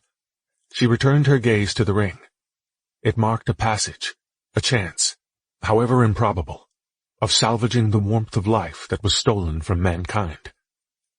With a wounded ship, and only 2 engines remaining, Stofford eased up on the thrust. Tesla Prime and her crew inched forward, as the ring floated in blackness. Beneath the massive structure, 2 spheres of darkness circled the center, as blue lightning arched toward the ship. Steady, Mr. Sinclair, said Sophia as she checked on the status of her ship. Clara, report. There are multiple breaches on all levels. 5 of the 7 Ace engines have been destroyed. I do not have medical information on the passengers. Understood. Patch me through to the cargo bay, said Sophia. Clara complied. Angela, how are things down there? Oh, thank goodness, she replied. I was getting worried something happened. How is everyone? Aside from some singed clothing and hair, everyone is fine. Angela paused. Well, Taylor got a bump on his head from playing on that moon pod, but he'll live if I don't kill him first. What's going on up there? We damaged the Regulan mothership, and we are safe. Somehow Jack figured out how to cloak us completely. Sophia heard Angela relay the news, and the low celebration that followed. Angela returned with questions. Praise Jesus! But what's next? What about Earth? Did they fix the drive? Not yet, but we must assume that they will. The most important thing is that for now we are safe and on our way to the ring. What are we going to do when we get there? Sophia glanced around the smoky command deck. Monitors flickered with scrambled displays of misinformation as sparks popped out from exposed wiring in the walls. Her datapad displayed a schematic of Tesla Prime, most areas blinking red. With sputtering engines, her pilot prodded Tesla Prime to its final destination. I haven't gotten that far yet, but we will come up with something. I am certain. Sophia heaved a sigh, doubting her words as she reflected on the hopelessness of their fate. Even with a ship at full strength, destroying a planet-sized ring seemed a daunting task. In her current state, sheer folly. Through the chaotic wind, the Harvester analyzed the targets surrounding it. The crew tossed a sporadic volley of rocks and sticks from the surrounding terrain. Some connected with a dull clank. Others flew wide. Nearby, resting against a shallow mound of snow, Brandon clutched the gash on his chest, where the Harvester had slashed his suit. He withdrew his hand and examined it. Beads of crimson crystallized on his glove. The Harvester scanned its scattered assailants in projectile motions. Target: human. Composition: carbon, hydrogen, oxygen, nitrogen, calcium. Threat: unknown. Relative velocity: 0-0-0. Directive: analyzing. Target: projectile. Composition: silica. Threat: unknown. Relative velocity: -7.18, 1.04, 2.69. Directive: analyzing. Confused by the unfamiliar and sporadic nature of the tactics, The harvester assessed and reassessed the situation for the best course of action. As the others distracted it, Thomas ran to Brandon's side and leaned over to see the wound. You okay? Hurts like a bitch, but I'll live. Thomas patted him on the shoulder. Keep pressure on it. Don't let the cold in. Got it? Brandon winced and covered the wound with both hands to apply pressure. "'Kay." Thomas stood. He picked up Julie's purple backpack, slung it over his shoulder, and returned to the fight. After tossing a stick at the beast, Douglas paused and shouted to Thomas, "Commander, this isn't working. We need a new plan." The harvester scanned him and marched in his direction. Target, human. Composition, carbon, hydrogen, oxygen, nitrogen, calcium. Threat, none. Relative velocity, 0-0-0. Directive, harvest. The harvester reared up and lashed out with two arms like swords eager to draw blood. One found its mark. It spun around the top of Douglas's hood and lifted him into the air. He reached for the wire, gripping frantically, as the machine shifted its weight and whipped its coil. "Daddy!" screamed Logan. A tear spread at his neckline, and Douglas's suit ripped. He fell and landed on the icy ground with a dull thud as the automaton squeezed his hood. The harvester shook it in failure and tossed it to the side as Douglas breathed in the frigid air of the cruel world. He gazed up with a serene calm at his son. "I love you, Logan. I will always love you." In shock and unable to help, Thomas stared at his companion. Plumes of frost streamed from the gaping hole in his suit, and Douglas's lips cracked in the cold. Icy air seeped in, and he shivered for a brief moment. His face went numb as the end approached. "Douglas!" Thomas watched as the inevitable unfolded. His lips turned blue, and his eyes glazed over. Through a frozen and lingering smile, Douglas shared his final words with the commander. "Take care of my son," he muttered, before succumbing to the cold. A cloud spread across his eyes as they crystallized, then cracked. He fell to the ground like a statue and slid down the icy slope into a small ravine. Thomas stared at him, stunned. In the briefest of moments, the freeze took his new friend. Logan stumbled down the side of the small gully and collapsed on top of his father's rigid body, weeping. "Daddy! Daddy! Get up!" Thomas snapped back to reality and the dangers of the situation. Reaching into a pocket sewn onto his pant leg, Thomas pulled out his pistol and raised it, knowing it was all in vain. He lined the sights with the harvester's eyes. It turned and scanned him. Target, human. Composition, carbon, hydrogen, oxygen, nitrogen, calcium. Threat, unknown. Relative velocity, 0-0-0. Directive, analyzing. Target, combustion-propelled projectile. Composition, composite alloy. Threat, minimal. Relative velocity, -7.18, 1.04, 2.69. Directive, harvest human. Thomas squeezed the trigger and released his first shot. It struck the body of the harvester just above the glassy yellow eye. The bullet ricocheted into the distance, leaving behind a streak of gray. The alien robot charged, determined to carry out its directive as expeditiously as possible. Eliminate greatest risk. Thomas fired again. The gun jumped in his hand as a spark leaped from the body, just to the right of its eye. He squeezed the handle of the gun in frustration. Closing the gap between them, the machine sprinted across the frozen ground. Two legs pulled back, preparing to strike. Thomas released a volley of rounds at his foe, striking various parts of the harvester's body, but missing the eye. One shot left. He breathed, deeply, to steady his shaking hand. Aiming at the center of the orb, Thomas held his breath and fired. The shell exploded from the gun and found its mark striking the center of the machine's optical sensor. In a moment between time, Thomas felt the deflected bullet whiz past him. The harvester paused to assess the damage. All systems. Nominal. Directive. Harvest. Undamaged, it continued to follow its programming and swiped at its human target. Thomas felt the sting and pressure on his ankle.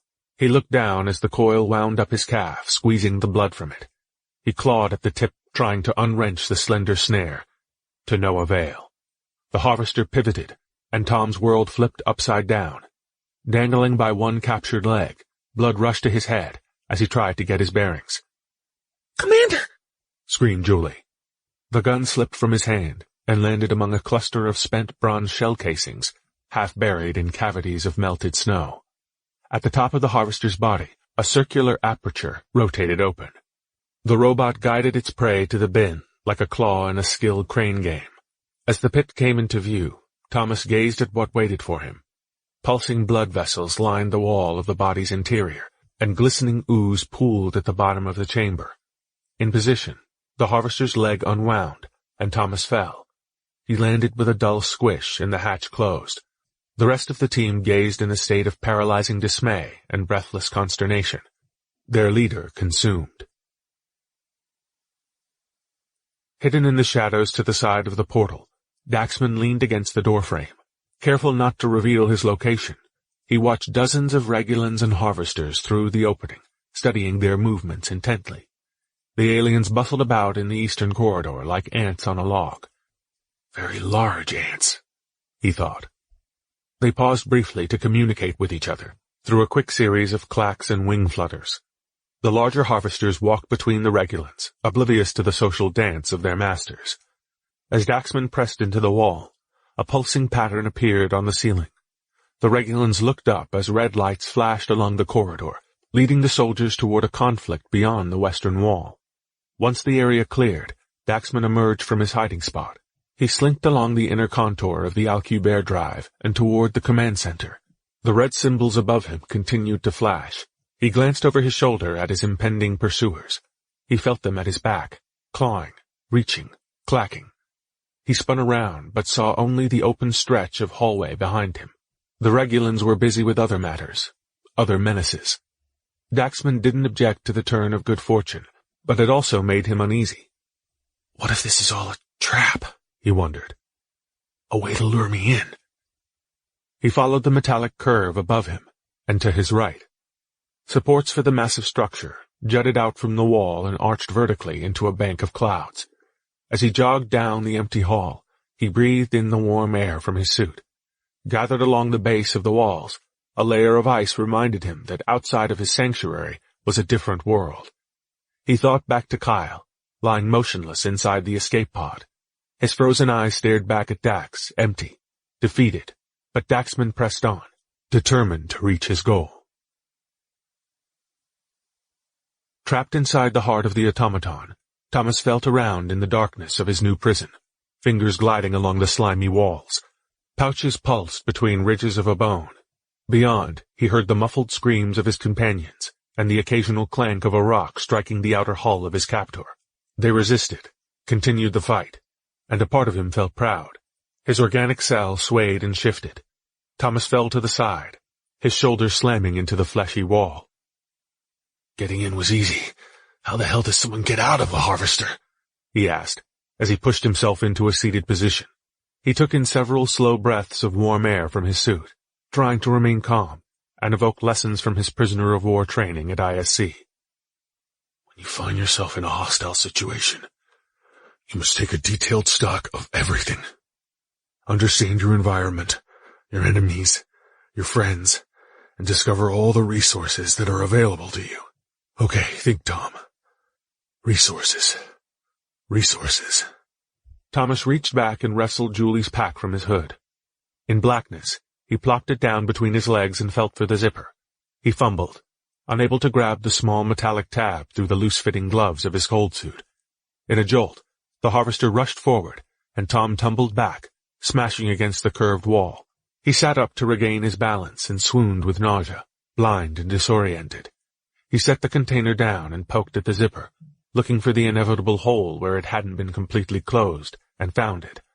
Pushing a finger inside, he opened the pack. The rune jumped, and Tom's head slammed against the roof. He fell, landing on his side. The contents of the pack spilled out, and Thomas grasped desperately at the darkness, for anything. He gripped the handle of what felt like pliers. A quick inspection with his other hand confirmed it. He stuffed it back in the bag and continued the blind search. Sweeping his hand back and forth along the moist ground, he felt a second object, a sphere, roughly the size of a basketball. When he touched the container, soft blue lights illuminated, lining the orb's equator. "What in the world?" asked Thomas. He held it up like the dimmest of all candles, but it revealed nothing of his surroundings. He placed the orb back in the pack and continued his search. He felt a long, cool cylinder and brought it close to his face. On the side, a button. He pressed it. A brilliant white light blinded him, and he squinted in pain. He swept the flashlight around the chamber and for the first time examined his prison. Glinting gray fibers of mucus covered a brown skeletal structure. Littered about were the former contents of his backpack, assorted tools, a small folding saw, spare wires, a datapad, detector, and a router. He grabbed each and returned them to the pack. "Well done, Julie." Thomas continued his search. A dozen glass jars hid in the crevices of his cell. After scooping several of them up, he examined the contents. Powders, oils, ointments, some flowers, all unfamiliar, all protean. "Why on earth would you bring these?" he said, perplexed. One by one he shoved the jars of alien specimens into the backpack and continued. Thomas withdrew the wire cutters and began stabbing the pulsing vessels inside his cell, trying in vain to wound his captor. A silver fluid oozed from the gash and hardened into metallic patch. Thomas set the flashlight down and reached for the saw. He pulled it open and began gnashing at the bone structure surrounding him. Bone chips fell as the saw cut deep. The wall shimmered with pinpoints of light as nerve endings responded. With time, his rhythmic motion became more difficult, until finally Thomas released the handle. The blade halted, encapsulated by the harvester in a sheath of metal. Noting the electrical response to the damage, he grabbed the impulse detector and scanned the wall for any sign of a central nervous system. Through a rising buzz, the detector signaled massive neurological activity within the walls. Thomas stuffed the detector in the backpack and grabbed the datapad, router, and spare wires. After a quick splicing, the commander stabbed the wires into a soft, fleshy area along the front wall. A gray liquid coagulated around them. He glanced down at the datapad as it flicked to life. He searched for a data flow, anything that he could possibly disrupt. The Omnitrans receiver program loaded, and a graph popped up on the screen with the words, "Searching for packet frame 6. Crossing with known references to Regulan algorithms." He pressed some buttons, and after several moments of processing, nothing appeared on the screen. Thomas recalibrated. Searching. Nothing. He adjusted the frequency modulation, the bandwidth, and searched for any discernible pattern in the telemetry for decommutation. Nothing. "There has to be something here." He searched again. Nothing. "Damn it!" In frustration, he flung the datapad against the wall. The harvester flesh absorbed the impact and the device in a flow of mucus, slid down to a pool at the center of it all. "There has to be a way." He looked around at the walls of his tomb, the bone, the pulsing pouches of silver fluid. "Every cell has a key." Thomas searched the backpack again. "Julie, why did you bring all this stuff? You must have had a reason. To get inside alien technology, right? To help hack their systems." The harvester rocked, and Thomas steadied himself with a quick hand to his side. He slid the backpack over and plopped it in front of him. Exhausting all other options, he reached in and pulled out the sphere. He stared at the equator, rimmed with pairs of blue lights. Thomas pressed a glowing button on the front, and the lights that ringed the sphere warmed to orange. The orb clicked, and the top half rose on a hinge. "Unbelievable!" Amazed, Thomas gaped with delight at the unexpected contents. Arriving at the end of a murky passageway, Daxman's breath fogged his face mask, blurring his surroundings. The light gray walls towered over him as they stretched endlessly into the sky. Whirling clouds circled high above. The whole Regulan structure pressed down on him, his mind, and his determination. However, Daxman could not fathom surrender. The passage forked to the east and west. The outer wall, though, curved slightly to the northwest. He studied the angles and curvature and contours of the outer wall. Daxman estimated that the control room was no more than 300 feet away. He turned left and slid along the north wall. Another passage branched off to his right, and Daxman peered into the emptiness. This has to be it. The passage ended with the vague outline of a doorway. He searched for movement. Nothing. He looked up at the walls, the lights and shadows, and matching it to his mental map. This was it. He had arrived at the northern edge of the ring, the control room. Daxman dashed down the northern passage and pulled up to an opaque window to the room. He pressed his hooded ear against it to listen, praying that no one was inside. He heard nothing but the howling wind high above. Over his shoulder he saw something move. Daxman spun around to face his enemy, an empty hallway, a trick of light, shadows in an overactive brain trying to fill in the gaps. Daxman took in several deep breaths. He returned to the door and placed his hand in the center. It parted to the sides, opening a way into the room. He stepped through the portal and it closed behind him.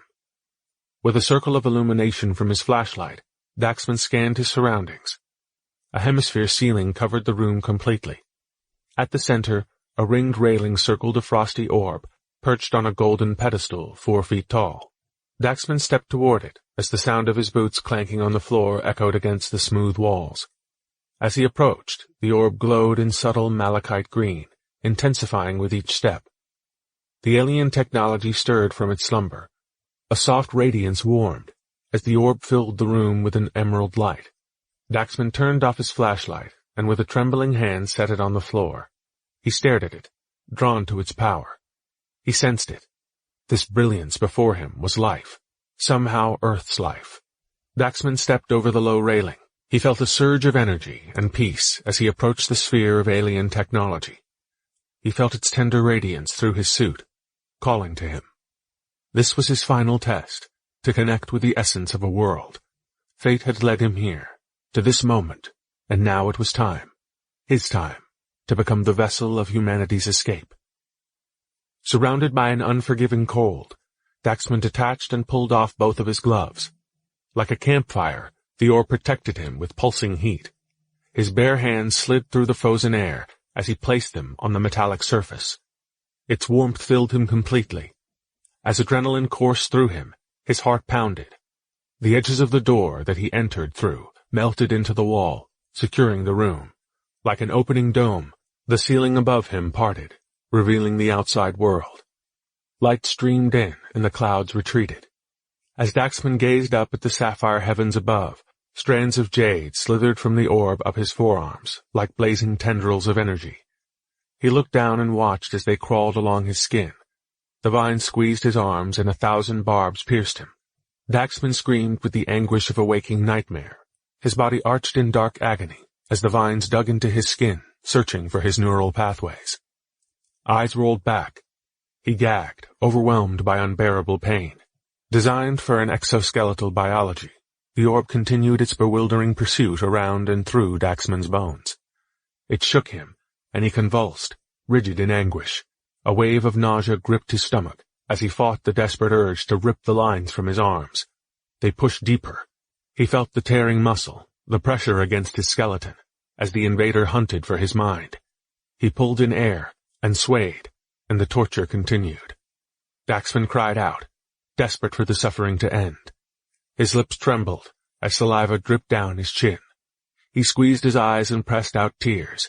They rolled down the side of his head, joining the feverish sweat that drenched him. Daxman screamed as the pain consumed his mind. It swelled the darkness inside him, the anger, the hatred toward his father, the crew, mankind. He struggled to focus on something, anything, but the world blurred.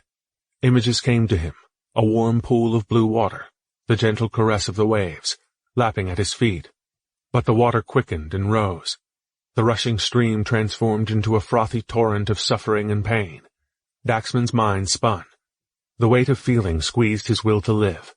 Blood dripped to the floor from the gaping wounds in his arms as the orb probed deeper. Pain! Bones splintered, pressing him toward the edge of reason. He struggled to hold the line. As one eager shard pressed forward, snapping a rib, Daxman cried out, sobbing. The tendrils squirmed through him as they surrounded his spine, searching for a path to his brain. They turned upward, and with the crunching of cartilage and the tearing of tendons, he fell to his knees. Julie! Tears streamed down his cheeks. His bottom lip quivered. Julie! He screamed, with the pain of 1,000 deaths. Daxman convulsed as the wire slithered to the base of his skull. And there, they found it. The orb merged with his mind. He felt it surround him. It knew him, and Daxman drifted to a distant place. Free from pain, blackness engulfed him. He went limp, but the tendrils that filled his body held him up, as blood dripped from his arms and pooled on the floor. A horde of Regulans fluttered down the hall. The soldiers pressed against the control room window to peer in. The Regulans parted, and one harvester approached. It raised a tentacle, and energy arched from the tip as it began to cut the glass. Locked in his orb trance, Daxman slumped over, unaware of their presence. Chapter 38. To Move Worlds. Beneath a shroud of folded light, Tesla Prime continued its coast to the ring. Sophia watched it grow, filling the forward window. She studied the stitched metal lacing, the gray interlocking links of the infrastructure. A blinking darkness of the black hole swept through its interior. As Tesla Prime passed in front of the wormhole, forks of electric blue energy reached out and enveloped them. Flashes and sparks danced across the screen. The ring pulled, and the engine sputtered under the strain. Stofford guided his ship away from the gaping hole below, and pressed toward the ring itself. Soon the wormhole abandoned its efforts, and the light show subsided. There, Mr. Sinclair. Set her down. Sophia pointed to an area nearby. Clara translated. Stofford asked his girl for just a little bit more. Tesla Prime responded, pushing ions through the last remaining engines as she limped forward. The ring loomed beneath them, like a beacon of wildly superior technology, a symbol of the Regulan dominance, masters of space-time. The ship drifted lower, failing in her strength. The gray landscape rose below them, until a brief jar signaled that metal now rested on metal. Tesla Prime had touched down. In the ground beneath them, the black spheres continued their dance, spinning rhythmically through space and time. Sophia stood. Thank you, Mr. Sinclair. You have done an exemplary job. Sophia studied the new gray mesh landscape. On their horizon, the ring curved down, out of sight. Stofford nodded. Sophia looked up into space. Clara, any signs from the Earth? Affirmative. Activity on the surface indicates that the Alcubierre drive has been reactivated. However, the velocity of the Earth relative to our current position is negligible. She collapsed in her chair and let out a long sigh of exhaustion. Overcome, she felt relief, anguish, elation, and remorse that half of Thomas's task was complete. She suppressed her emotions and resumed the mission. Mr. Creighton, she said. They will be coming shortly. We need to be ready to destroy the ring. What is the status with our ace engines? Afraid it ain't good. The two we got left are still running, but just barely. Can we use them to cut the ring? I reckon it might work, but we'd have to turn off the light benders to do it. Might take a couple hours. Exposing the ship to the Regulans wasn't an option that Sophia was willing to consider. We need to destroy the ring, Mr. Creighton. What other options do we have? Jack thought for a moment. The mining lasers we used on Proteus might work. A couple of well-placed shots. Do it. Powering up now. Hold on a sec. Jack brought the mining laser online that he had affixed to the hull at Thomas's request. He rerouted some power from the engines. The two remaining arc coils pulsed. Jack opened up the targeting computer and analyzed the ring structure. He's charging. Looking for a soft spot. Clara analyzed the ring and provided Jack with a three-dimensional display on his console. Jack touched the screen, zoomed in, and scanned.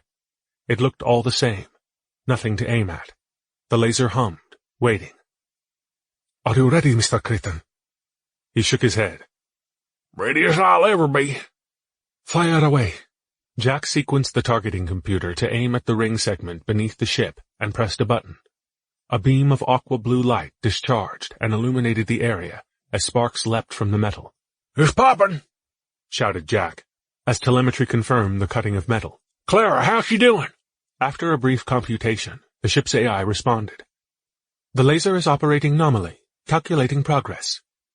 Sophia clasped her hands and waited. Penetrating depth of the laser, 10.8 square centimeters of metal. How long's it gonna take to get all the way through? At the present vaporization rate, and assuming homogeneous density, approximately 492 hours, 16 minutes, 9.7 seconds. Jack shrank. Sorry, Commander. Unless you want to wait a couple of weeks, this pig ain't gonna oink. Mr. Creighton, we must find a way. What about explosives, chemicals, anything? What do we have on board? What we got ain't even gonna tickle that thing. Options were running thin, and time was slipping away, and with it, hope for mankind seemed to fade. Sophia clenched her fist. There is always a way. You simply must find it. Give me a second to think. Jack pulled away. Please do so, Mr. Creighton. We don't have much time. The possibilities, limitations, and permutations of the ship's components, viewed through an engineer's 50-year-old mental lens, came into focus. As the crew searched for solution, thousands of Regulan fighters swarmed the sky, searching for Tesla Prime, which rested carefully, quietly hidden from view, on the ring below. Curled into a ball, Daxman floated naked in the center of a shadowy space. A wild power thundered through his body as he stretched his arms and legs outward. He opened his eyes, and from them 2 brilliant rays of light streamed out. His body flared with an emerald glow that filled the void like a lantern in a cold grotto. Fist clenched, he stared down at it for a moment. He sensed both the might of a world he had become, and the tranquility of a silent universe surrounding him. He struggled to recall the moments before this, the flashes of pain from another life. Rubbing his forearms, he felt the crackling energy surrounding them. His memory returned, the orb, those cruel tendrils and their horrific gifts of agony. More thoughts flooded his mind of Tesla Prime, the crew, and Jules, sweet Julie, in danger. With a renewed sense of direction, Daxman searched the hollow. Raising his hand like a flashlight, he scanned for any sign of the orb, the drive, or the Regulans. He watched as the star, Regulus, materialized from the darkness. Other worlds circled it, captured, taken from their corners of the galaxy. In the distance, stars flickered to life, filling the remaining void. Daxman felt the gravitational pull of Regulus and drifted to the right, as though caught in a stream's current. As he floated through space, he saw it. From the far side of the blue sun, the ring emerged. Daxman grinned. There you are, he said in a thunderous boom. He lumbered toward the ring, as though trudging through a murky swamp. The orb, the drive, and the earth understood, and obeyed his command. Sophia stared out the forward window of Tesla Prime, at the motionless earth, wrapped in a bubble of emerald green. Hovering in the darkness, it began its journey, and started to slide toward her. Mr. Creighton, they are coming. I see 'em. We need to be ready. Do you have any idea how we can destroy the ring? I'm thinking as fast as I can.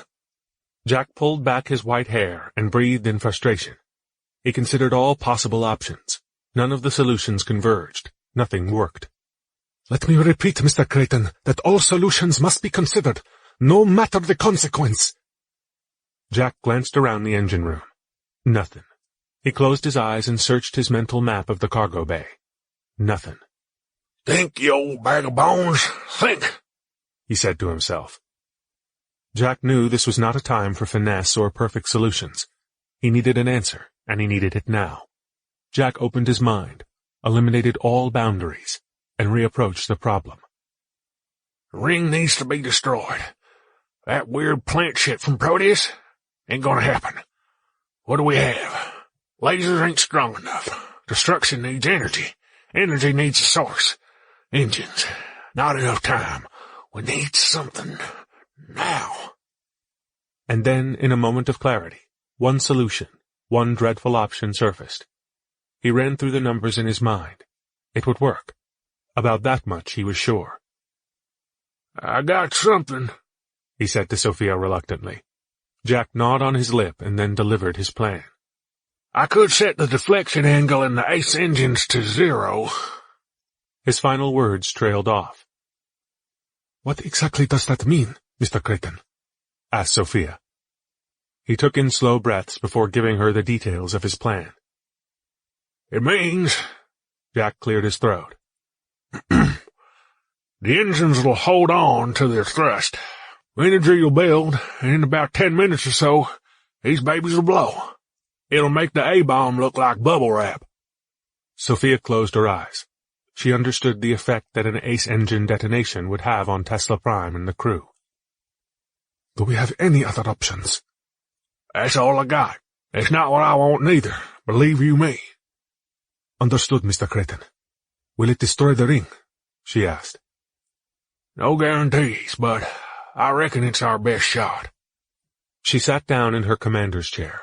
As she resumed her focus on the bigger mission, she knew the cost. Victory can require great sacrifice.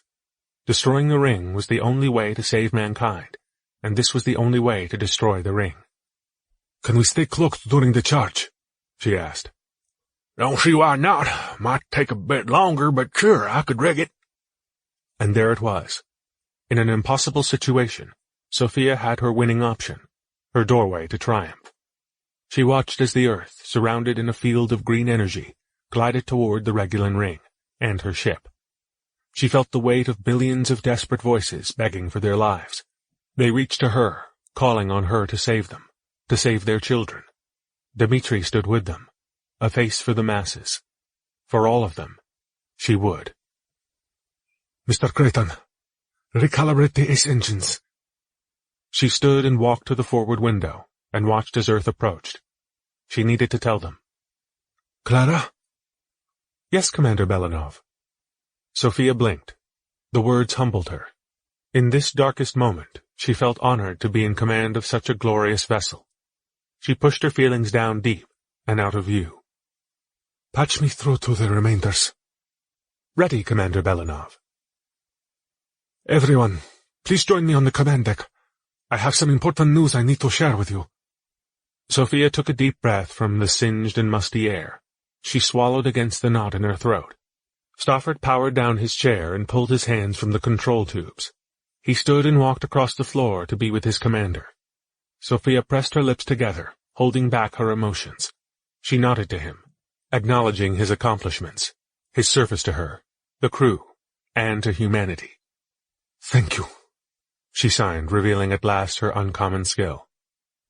It has been a pleasure, he signed in return, slightly taken aback. Sophia understood. One by one, those that remained aboard stepped from the grav lift until the room was nearly full. Sophia turned to speak. Crew of Tesla Prime, she addressed the crowd. Friends, family. We have found a way to destroy the Regulan ring and protect the Earth as it travels through the wormhole. Some of the remainders smiled. Others celebrated quietly. I miss you so much, Papa, she thought. Would you understand now why I did what I did and what I must do now? I love you, Papa. Please forgive me. And my dear Dmitri, I hope that now you can go on living without fear, without pain. This I give to you. As we begin our next chapter, it has been an honor and a privilege serving as your commander.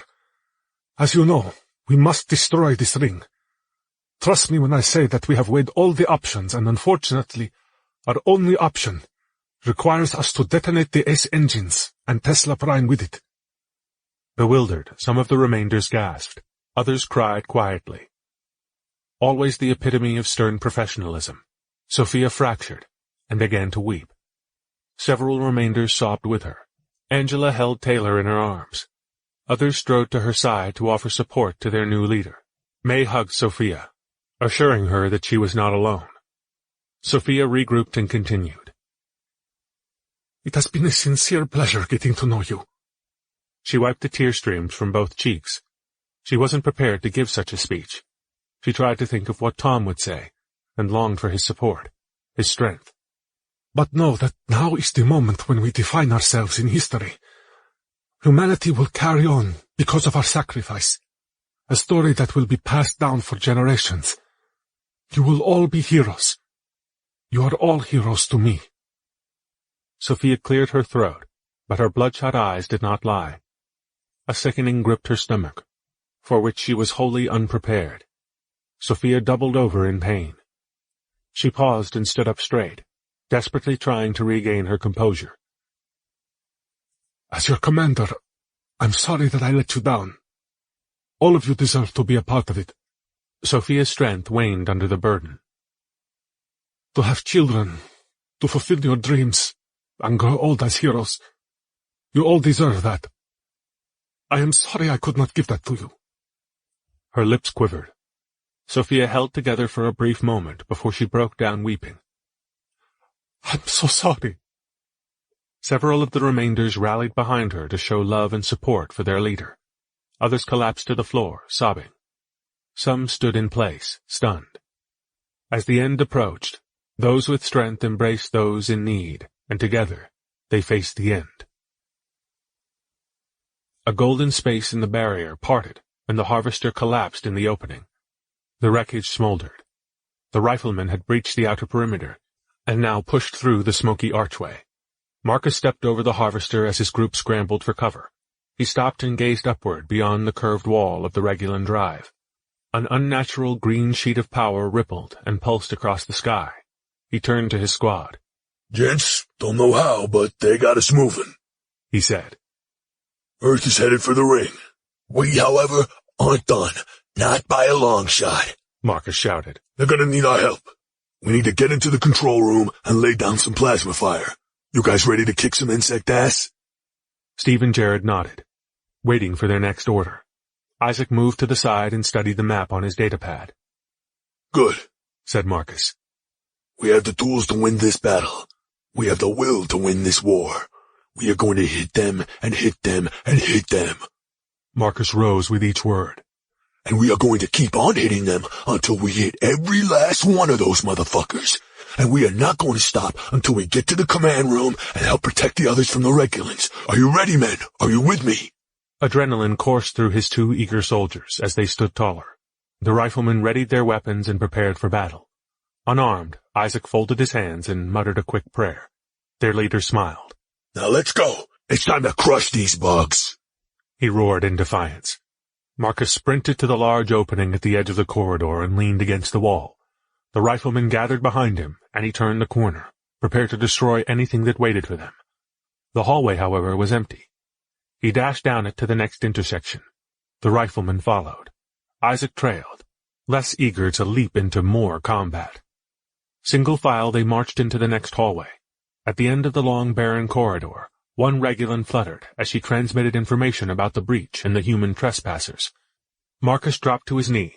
The riflemen raised their weapons and fired blasts of ions. A storm of plasma struck the Regulan, knocking her to the ground. As she squirmed and thrashed, Jared and Steve slid closer along the walls. Marcus marched over to her, stopped, and looked down. The Regulan stared up at him, and through a gurgle of blood, uttered her final clack. Marcus raised his rifle, and with the butt of his gun crushed the insect's head. A pool of ooze seeped out and spread to the wall, where Jared stood. He stepped over it and continued down the passage. Marcus wiped the alien slime on his pant leg. "Let's go. We still have a lot to do." As alarms blared, warning all in the drive of the intruders, Marcus and the riflemen continued to the control room. With their arsenal of destruction, the gods of war fired at every corner, and carved a path through each enemy that stood in their way. Isaac followed from a safe distance, occasionally glancing down at the map on his datapad, tracking the group's progress. He knew time was running out. Jack Creighton wiped his cheek as he pressed a sequence of commands into the computer to set the deflection angle to 0. He looked up at the engine. Nothing happened. "Mr. Creighton," spoke a familiar voice from above him. She had been with him on this voyage of a lifetime. The words echoed through the engineering room, haunting him. "Yeah, Clara," he said in return. "Do you fully understand the repercussions of these commands?" Jack paused for a moment. This wasn't the conversation that he was hoping to have. "I reckon I do." "Jack, my apologies, but I cannot allow this command to execute." "Do what?" Jack was stunned, both by her sudden informality and her objection. "Clara?" "I'm sorry, Jack. This is in violation of Core Programming 1.0.3. Clara, I'm the chief engineer, and you got your orders. Jack, my primary orders come from the ISC. Regrettably, I cannot allow the willful destruction of ISC property. He shook his head and ambled to his secondary control panel. I'm sorry, Clara. Jack punched several keys on the keyboard in front of him. But this is for the ISC. I do not understand. I know, girl. The ISC ain't programmed right. If they did, you'd be okay with it. Jack, please explain. If there is some additional set of programming that I require, I am willing to learn. We don't got the time. Jack, please, teach me. Sorry, Clara. This command. Jack held his finger above the final key. We need to do this. I must, said Clara in her final objection. Jack's finger dropped to the closing key, and Clara fell silent. The sequence commenced, and the engines hummed as energy inside them surged. Jack bit his lip. He looked around at his precious vessel that had sustained him for so long and carried him so far. It had given him purpose and meaning in his life, an identity, a home. It defined him and his role in the universe. And now, he meant to destroy it. Radiance from inside the arcs intensified, as Ace engines added a flood of ions to the growing maelstrom. Sorry, girl. It's the end of the road. Don't you worry. A tear rolled down Jack's cheek and disappeared in his grizzled beard. He scrunched his nose and sniffled as he patted the top of the embedded monitor. I need to take care of something, but I'll be back, he concluded. And I'll be here, right beside you till the end. Jack walked across the catwalk toward the grav lift. Once he reached it, he turned a final time and said his last goodbye, before stepping into the lift. Like a bolt it hit him. The solution that was there all along. Commander! He screamed, drifting slowly down the grav lift. I've got an idea! Get everyone to the cargo bay! With Clara offline, however, the communication went undelivered. Jack hurried to give his message in person, praying he had enough time to save them. With pressure building inside the drive, their countdown had begun. As the harvester cell shook around him, Thomas stared with wonderment at the gift inside the sphere. The inner walls of the tiny container radiated warmth, and it flowed through the orb into his hands. Thomas looked closer. Locked inside a crumpled miniature cold suit, Winnie blinked open her eyes and smiled at him. Thomas grinned. My little alchemist, what the hell are you doing here? Winnie yawned. As she looked around at her surroundings, her smile quickly faded to alarm. She glanced right and left, at the ceiling and behind her. She turned back to Thomas. Her eyes widened with panic. Yeah, we're in trouble, girl. Winnie hopped out of the sphere and searched their hold. She clawed at the surface. The scratch marks filled in with drips of metallic pus, hardening. She leaped into the air and kicked the wall, landing back where she started. Tried that. It's no good. On the inside, it looks like the harvester regenerates or something. Thomas opened the backpack and removed a jar. But here, take a look at these. Thomas held out one of the jars, which contained a single iris flower, with one curved black petal. Winnie moved closer to study it. Her eyes widened, and she backed away in terror. Okay, not that one. Thomas returned the container to the backpack and withdrew several more. Winnie examined the remaining vessels. As Thomas brought them out, she quickly organized them in 3 groups. Grabbing one jar filled with a red powder from the first group, she unscrewed the lid. Holding it up to the vent located near her stomach, she smelled the air in her suit for traces of the chemical. After a long whiff, she paused, trying to picture the plant in the protean forest. She sealed the lid and placed the bottle with the 3rd group. Grabbing another jar filled with yellow paste, she repeated the process and put it in the 2nd group. When he stepped back and glanced around at the ingredients and all the possible combinations, she scooped up 3 containers filled with the maroon powder, baby blue flower petals, and small crystals like amber table salt. With the jars cradled in her small arms, Winnie wobbled to the front of the harvester. Thomas slid to the side, out of her way. She set down the jars, opened one, and poured the crystals into a pile on the floor. With her small fingers, she formed a well in the crystals and tapped out the dark red powder into the center. Winnie grabbed the light blue petals, crushed them in her hand, and rolled them between her tiny palms. She squeezed the mash over the pile and watched. Streams of oil flowed down her glove and dripped onto the mixture. The first drop sizzled. The second and third were met with wisps of black smoke rising from the concoction. Not sure what to expect, Thomas watched for the reaction. When he dropped the rest of the petals on top of the pile, the inky smoke billowed. She quickly backed away and turned to Thomas, wiping the remaining oil on his suit. Thanks. When he reached into the backpack and pulled out the final black iris, she held it, arms extended, like a bomb, and waddled over to the fuming pile. Still inside the glass container, she set it down in the middle and backed away. But, protested Thomas. Winnie covered Thomas's vent with her small hand and held her breath. Thomas followed. The blend of protean plants smoldered, then sparked, as the exothermic reaction accelerated. Plumes filled the cabin with an acrid charcoal cloud. Their prison shuttered.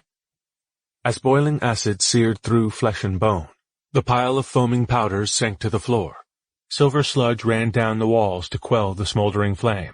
The harvester swiveled as pain and algorithms directed its attentions inward. The hatch above them opened, and corrosive fumes flowed out. A thin steel arm reached inside to search as they pressed against the back wall to avoid detection. As the robotic tendril scoured the interior, Winnie scurried up the arm and out the hatch. Thomas watched as the harvester hunted the front of the hold for the source of the burning pain. Winnie turned and motioned for Thomas to follow her. He sized up the distance and leapt for the hole, grabbing the edge with weary arms. With a tired leg swing and a heave, he pulled himself up and out of the hold, free from the confines of the Regulan prison. Together the pair slid down the outer hull. Thomas landed in the snow with a bone-jarring crash and rolled away from the monster behind him. Winnie drifted to a small snowbank and landed with a soft thud. The harvester added more arms to the bewildering search, but lost them to the molten forge. Winnie scampered, galloping along the top of the snow on all fours. Thomas looked back as lava-colored flames shot out the top like a volcano spraying into the air. He followed her, lumbering away from the raging beast. The reaction intensified as a white-hot fire streamed out the top like a blowtorch. A cloud of ash and smoke filled the sky. Thomas tripped and fell. He looked back. The robot shuddered as cracks spread along its hull. Frantic arms paused, and the harvester convulsed. Jets of flame pressed through the cracks on its side before the whole structure detonated, rocking the ground with a fiery fury. Ash and debris floated down from the sky as the hollow chassis of their enemy crashed to the ground. Thomas opened his eyes and looked over his shoulder. The harvester hull shuddered, then ceased on the frozen earth as black smoke plumed into the air from the gaping hole on its side. Sparks leaped from the robot's body, flaring out midstream. Its eye went dark. Thomas looked around at his crew, who watched, stunned at the crumpled attacker. He turned toward Winnie, who sat on a small mound of dirt, panting. She looked at him and smiled.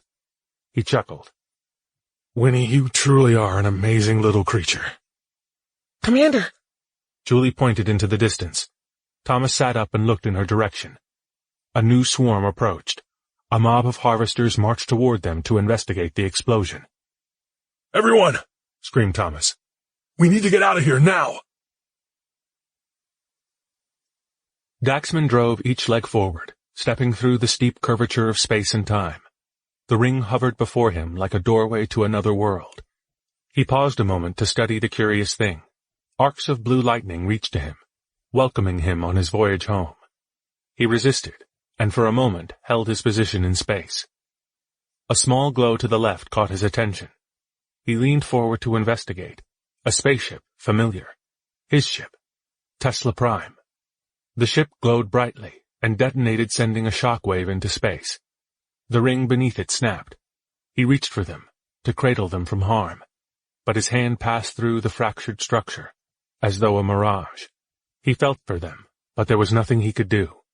He had his role to play, his own destiny. Daxman turned and looked back at the Regulan mothership. With a gathering of fighters they approached him, determined to sever his link and break his hold on the earth. He returned to the ring, which buckled beneath the mass of dancing beasts. Like treading through sludge, he slowly raised his foot and stepped through the failing structure and into the cerulean tempest. Earth re-entered the wormhole. Daxman fell forward and tumbled along a shimmering blue slide. He grasped desperately for a hold as it twisted and spun, sending him on an array of dizzying turns. Nothing would slow him. He rolled over and looked behind to see his pursuers following through a disintegrating tube of energy. A cloud of debris circled his feet as though hitching a celestial ride through space. Daxman sensed it. The remnants, the final fragments of Tesla Prime were with him. He felt it and welcomed the company. The Regulan mother raced toward him, toward Earth, determined to reclaim her lost prize. With a shattered frame, she labored a final breath and released a new swarm of Regulan fighters. The wormhole spiraled as a whirling vortex approached the Regulans from behind. Curves of blue lightning reached down. The mother accelerated, seeking refuge from the collapsing burrow, but the weight of crushing space advanced. Daxman watched as the furious storm engulfed his pursuers and flung the Regulan remains into space, scattering them across the Milky Way galaxy. The black hole tear in space and time continued to close as the lightning around him faded. He returned and focused on his final crossing. From an impossible distance, a yellow glow drew near as the tempest of normal space snapped at his feet. He leaned forward, pulling Earth faster down the final stretch of the wormhole. The swirl of normal space reached for him, tugged at his ankles, trying to wrench him from his galactic shortcut. Daxman tensed as he willed this planet, his planet, to safety, and dove through the final ring. A crackling branch of chaotic energy blasted through the opening behind him, and the tear in spacetime closed. Daxman regained his senses. He felt a familiar warmth. The majestic sun bathed him in a welcoming light. Her child had come home. She cradled him with her gravity as he leaned to the side. Rays of tender light caressed his head. The cosmic bond between them resumed. "Mom?" he asked. "Is that you?" A radiance washed over him, a flood of love. Yes, my child, it's me. "It's been so hard." He closed his eyes and remembered the loss, the death, the anguish, seeing his friends die, and Julie alone. Shh, I know. "I've been through so much." The aimless wandering, the bitter cold, the crushing burdens, and the ever-present siren's call to end it all. As Daxman carried the world on his shoulders, his last flicker of strength waned. You're safe now. "I am?" He opened his eyes and looked around. There were no Regulans, no mothership waiting in the closet or under his bed. The Earth was safe. He was safe. I've got you. You can rest now. I'll take it from here. Daxman started to cry. "There's been so much pain." I know. But forget that now. It's okay. Rest, my love. "Can I?" Yes. Sleep, child, and forget your visions of pain and despair. You are where you belong. Home. Sleep. Put your head here on my lap and forget all your worries. You've done your part. "Okay." Daxman relaxed and drifted to the side into a long, slow arc. The sun pulled him into a graceful orbit, and she immersed her child with an adoring love.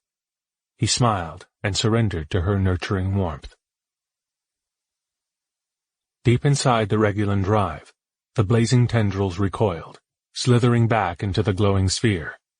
Daxman released the orb and collapsed into a pool of his own blood. Chapter 39. Those That Rule.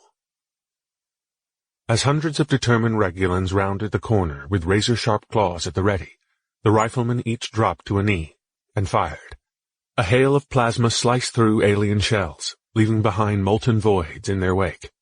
One severed arm dropped to the white-paneled floor, twitching, as the creature stared down at her matching stump in disbelief. The rifleman launched another barrage at the mob.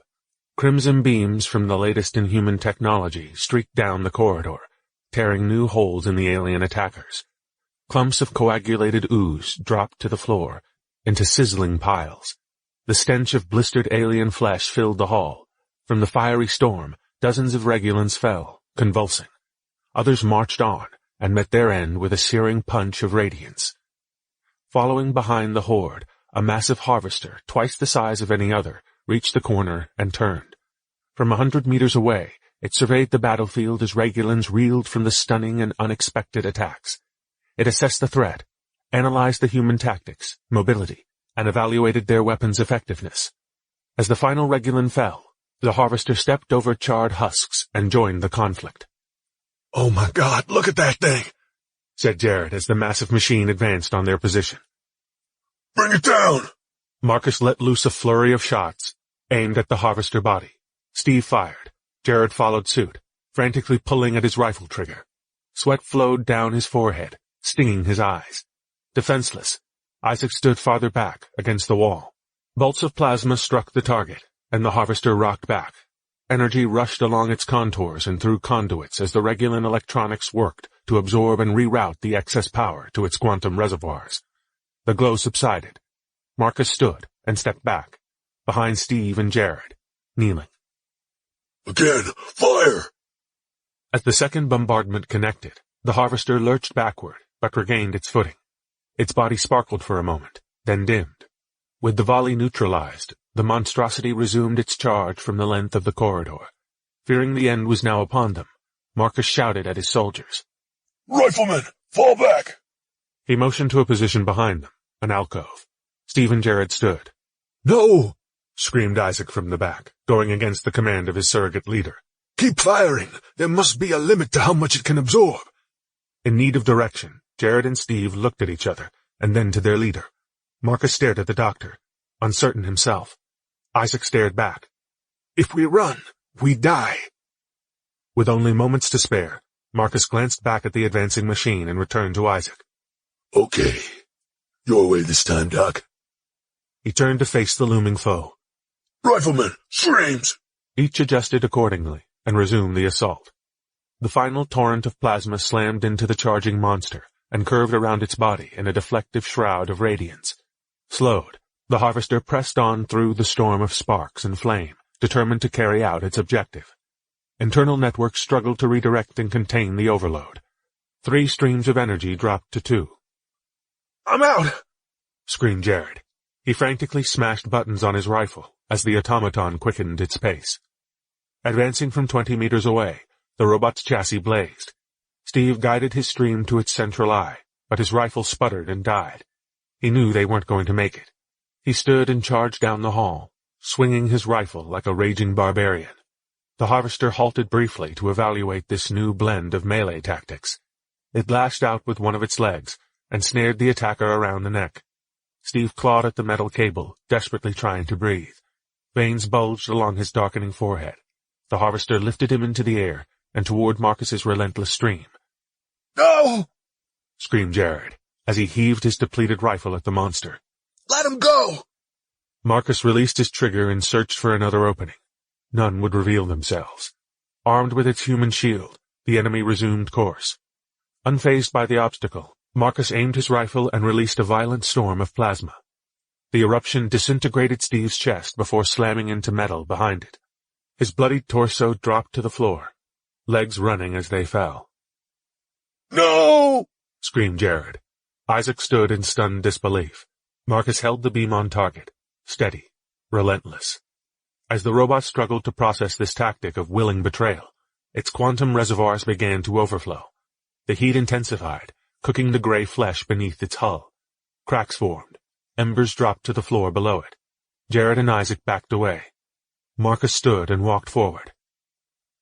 "Die, you fucking pile of garbage!" he howled. The stream scorched its surface as the Harvester flailed. One panel buckled, exposing a line of charred tissue. Seizing the opportunity, Marcus swung his rifle flow over to the opening.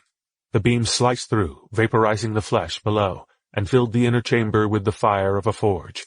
As its tissue baked, the gigantic Harvester convulsed and dropped to the floor in pain. Marcus broke off the attack and raised his rifle.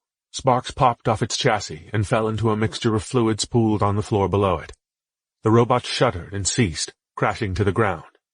Still wrapped in a twist of metal, Steve's body crumpled on the floor. With the battle over, Marcus closed his eyes, breathed in the pungent scent of charred meat and motor oil, and grinned. The final popping of cooked tissue and Jared's deep breaths echoed down the long hall. With a trembling hand, he bent over and picked up his rifle, before walking over to his fallen friend. The charred blast in his chest sizzled as embers from the plasma rifle burnt through patches on his suit. Isaac followed and patted Jared on the shoulder as they both paid their respects. I'm truly sorry, Jared. He was a good man. Jared fell to his knees and cried into his hands. He was my brother and my best friend. As Jared mourned, a blue glow flashed in the sky above them. Isaac looked down at his datapad to get his bearings. He rechecked the latest information and cycled through a number of data sources. We're through, he said calmly. Doc, you mean through the ring? I mean precisely that. The datapad has detected several solar-powered networks come online. Earth is now in orbit around a G2 star, our sun. Temperatures outside are rising. Jared clasped his hands together. Steve, we made it! We're home! He screamed as new tears of relief flowed down old tracks of sorrow. We're home! We won! Not yet, Jared. We still need to get to the control room. Isaac walked around Jared to the remains of his fallen comrade. He bent down and lifted Steve's rifle off the ground. If there are any Regulans here, the rest of the crew still needs our help. No, declared Marcus. Our mission to activate the drive is done. Let's fall back to the breach and regroup. Jared stood and faced him. Fall back? You can't be serious. We're through the ring. That means the rest of the group made it to the control room. They might be in trouble. Or they could be dead. They knew the risks. But they are weaponless, added Isaac. With or without weapons, they completed their mission, just like we have. Now let's get out of here. No, we can't just leave them. They saved us. Everyone. Isaac stepped up to Jared and placed his hand on his shoulder to calm him. And when we save them, Marcus, added Isaac, we will be heroes as well. The glory that Marcus truly wanted all along was waiting, and Dr. Yateman worked to feed his ego. Marcus fumed. He clenched his jaw in frustration and looked up and down the hallway, flipping through his mental playbook for the best course of action. He glanced down at the power meter on his rifle, 10%. With the odor of his brother's charred torso still burning on his nose, Jared stared at his leader, seething. Isaac rechecked the map on his datapad and looked up. It's not far, Marcus. We are almost there. Marcus took in a long, deep breath and released it. Fine. We get them and we get the fuck out. Good. Thank you, Marcus. Together, the three of them slid around the fallen machine and marched down the hallway toward the control room. At the end of the hallway, Isaac looked down at his datapad and pointed to the left. This way, it's only about 200 feet up on the left. Jared jogged ahead to scout the hallway. I see a window, he said as he broke into a sprint. Marcus spun with his rifle and glanced behind them, scanning for pursuers. Isaac rechecked the map, matching it with the walls around them. At the control room, Jared slowed to a stop at a scratched window and cupped his hands for a look inside. I see Dax, but he's hurt. Is anyone with him? No, he looks alone. Isaac and Marcus jogged to him. We need to get in there, said Isaac, searching for a door. Wait, where's everyone else? Asked Jared, peering through the window into the room beyond. At the center, Daxman lay on his side in a pool of blood. Next to him, an orb rested atop a golden pedestal. Frantic, Jared sprinted to the next corner and glanced down at the adjacent hall. He turned back to his team. Where are the rest of them? Marcus ignored the question and rechecked his rifle. 12%. He glanced up and down the hall, tensed for a second wave of attackers he knew they could not withstand. I don't know, said Isaac. But let's find a way to get to Daxman. Marcus scanned the hallway, anxious. Look, he's dead, and we can't afford to carry the extra weight. It'll slow us down. We need to leave now. Dead or alive, we are bringing Daxman with us. Marcus turned toward his challenger. We've done our job. Mission accomplished, and we are leaving. Now. Where are the rest of them? Brandon, Thomas, Julie. Marcus turned to the persistent bug. Look, they are probably dead too, all right? This is war, and in war, soldiers die. Man up and grow a pair. The words, the possibility, The realization that more friends were gone rattled Jared completely. Dad, this might be war, but Logan wasn't a soldier. Julie wasn't a soldier. And if they had a rifle, if they had my rifle, they would have lived. Jared looked down at his weapon and stared at it in disgust. They were the smart ones, remember? They should have figured something out. It's their own fault. No, said Jared, looking up, enraged. You're the reason they are dead. He stepped towards Marcus, staring at him. You stopped me from giving them my rifle. You killed them. Isaac urged his friend to remain calm. Jared, hold on a minute. I think I have a solution. Trying to shift focus to the present, he turned. Marcus, listen. If we bring back Dax, even his body, you will still be a hero. A hero? Screamed Jared. This guy? No fucking way, Isaac. Isaac grew impatient. Jared, we need to focus on the present. We need to get Dax and get out of here. We are running out of time. Marcus glanced over Jared's shoulder down the hallway for Regulans. Jared continued. You think you're a hero? You couldn't let them just have one rifle, could you? They had a woman and a child with them, you asshole. A child is dead because of you, and now you want to be a hero? Marcus stared at him, his irritation mounting. You sentenced those people to death. They died because of you. Marcus adjusted his plasma rifle to the lowest energy, with the widest dispersion. Isaac noticed. Jared, stop. This isn't the time. We need to get inside and get Dex. You killed my brother, you monster. Oh, I will make sure everyone knows about your heroics. Marcus rechecked the energy level on his weapon. Everyone will remember you for the despicable human being you are. No, worse, they will know you as the monster. Without trepidation or pause, Marcus raised his rifle and fired. A plume of ionized gas billowed from the tip of the rifle and enveloped Jared, melting and fusing his suit and skin. Jared dropped to the hard floor, twitching in pain. His rifle clattered to the ground next to him. Gasping for air, he clutched his throat with charred, skinless hands. He coughed out blood from his seared lungs. Marcus, no! Isaac dropped to his knees. What have you done? Marcus stepped slowly over to Jared and looked down at the turncoat. He bent over and tore off Jared's melted hood, exposing him to the cold. Jared shuddered. Before I came along, you were nothing but a scared little cockroach living in a hole in the ground. I gave your little Boy Scout troop purpose and meaning, honor, courage, commitment. This is what I brought to the table. I am the hero, and this is how you show your appreciation.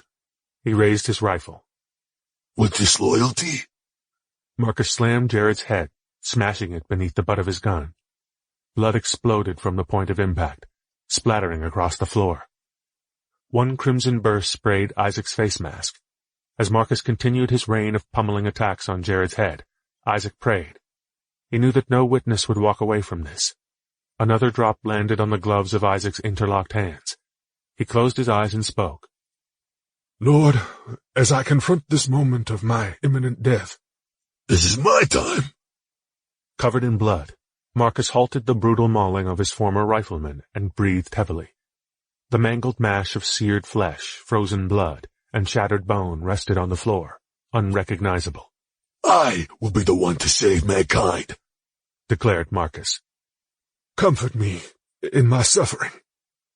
Marcus checked the energy level of his rifle, 8%. He adjusted the settings to release the maximum amount of energy and scanned the hallway to see if the commotion had attracted any Regulans, harvesters, or humans. Nothing approached. Content that they were alone, he walked over to Isaac. Give me peace from my fears. Grinning, Marcus fantasized about the fame and glory that awaited him on the other side of the Regulus event.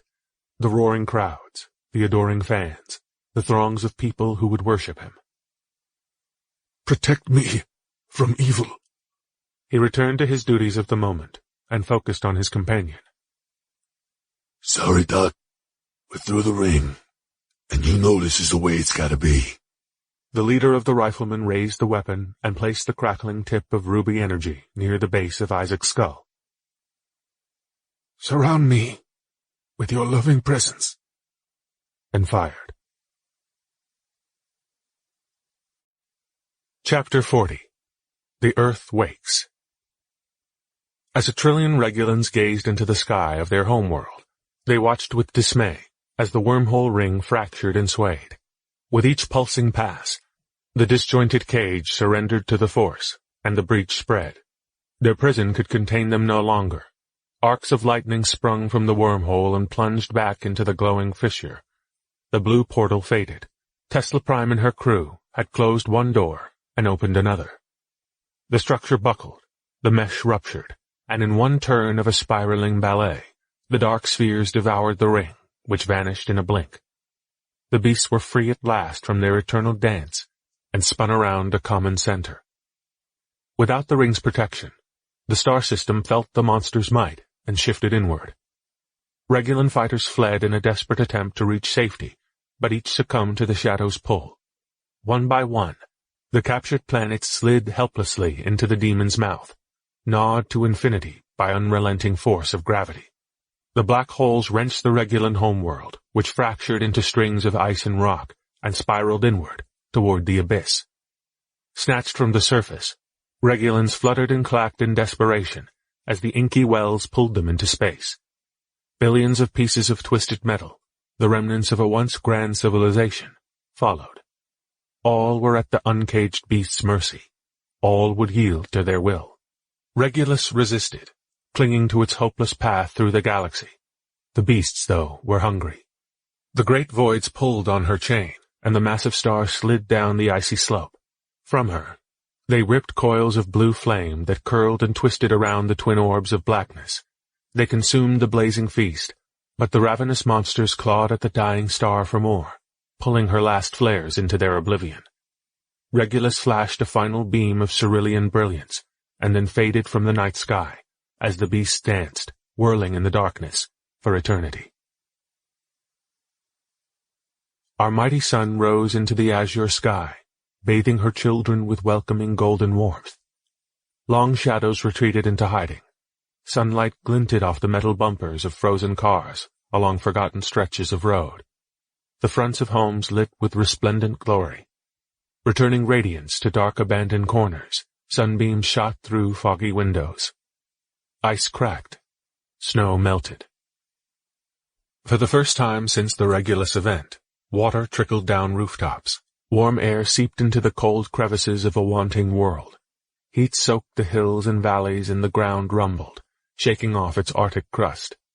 Weather vanes spun wildly as gusts of wind raced across the land, spreading her love. Fields of white gave way to barren landscapes of dead grass and mud. Rushing rivers swelled as the streams gathered. New clouds churned with a balmy wind. In a grand display of the true forces of nature, thunder rumbled through the sky. The earth awoke.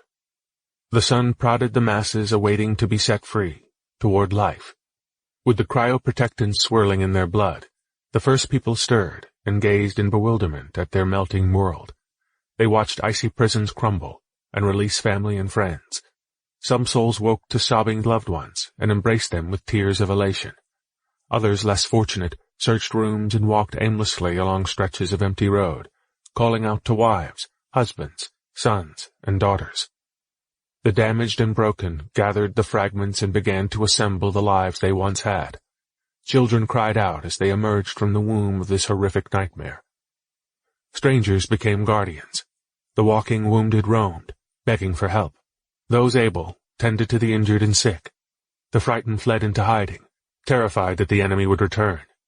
The enraged formed bands and sought vengeance, hunting the aliens left behind. Others still remained emotionally frozen, sitting there among the ruins until taken by time.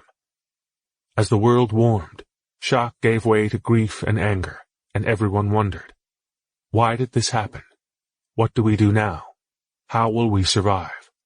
Will the Regulans come again? What happens next?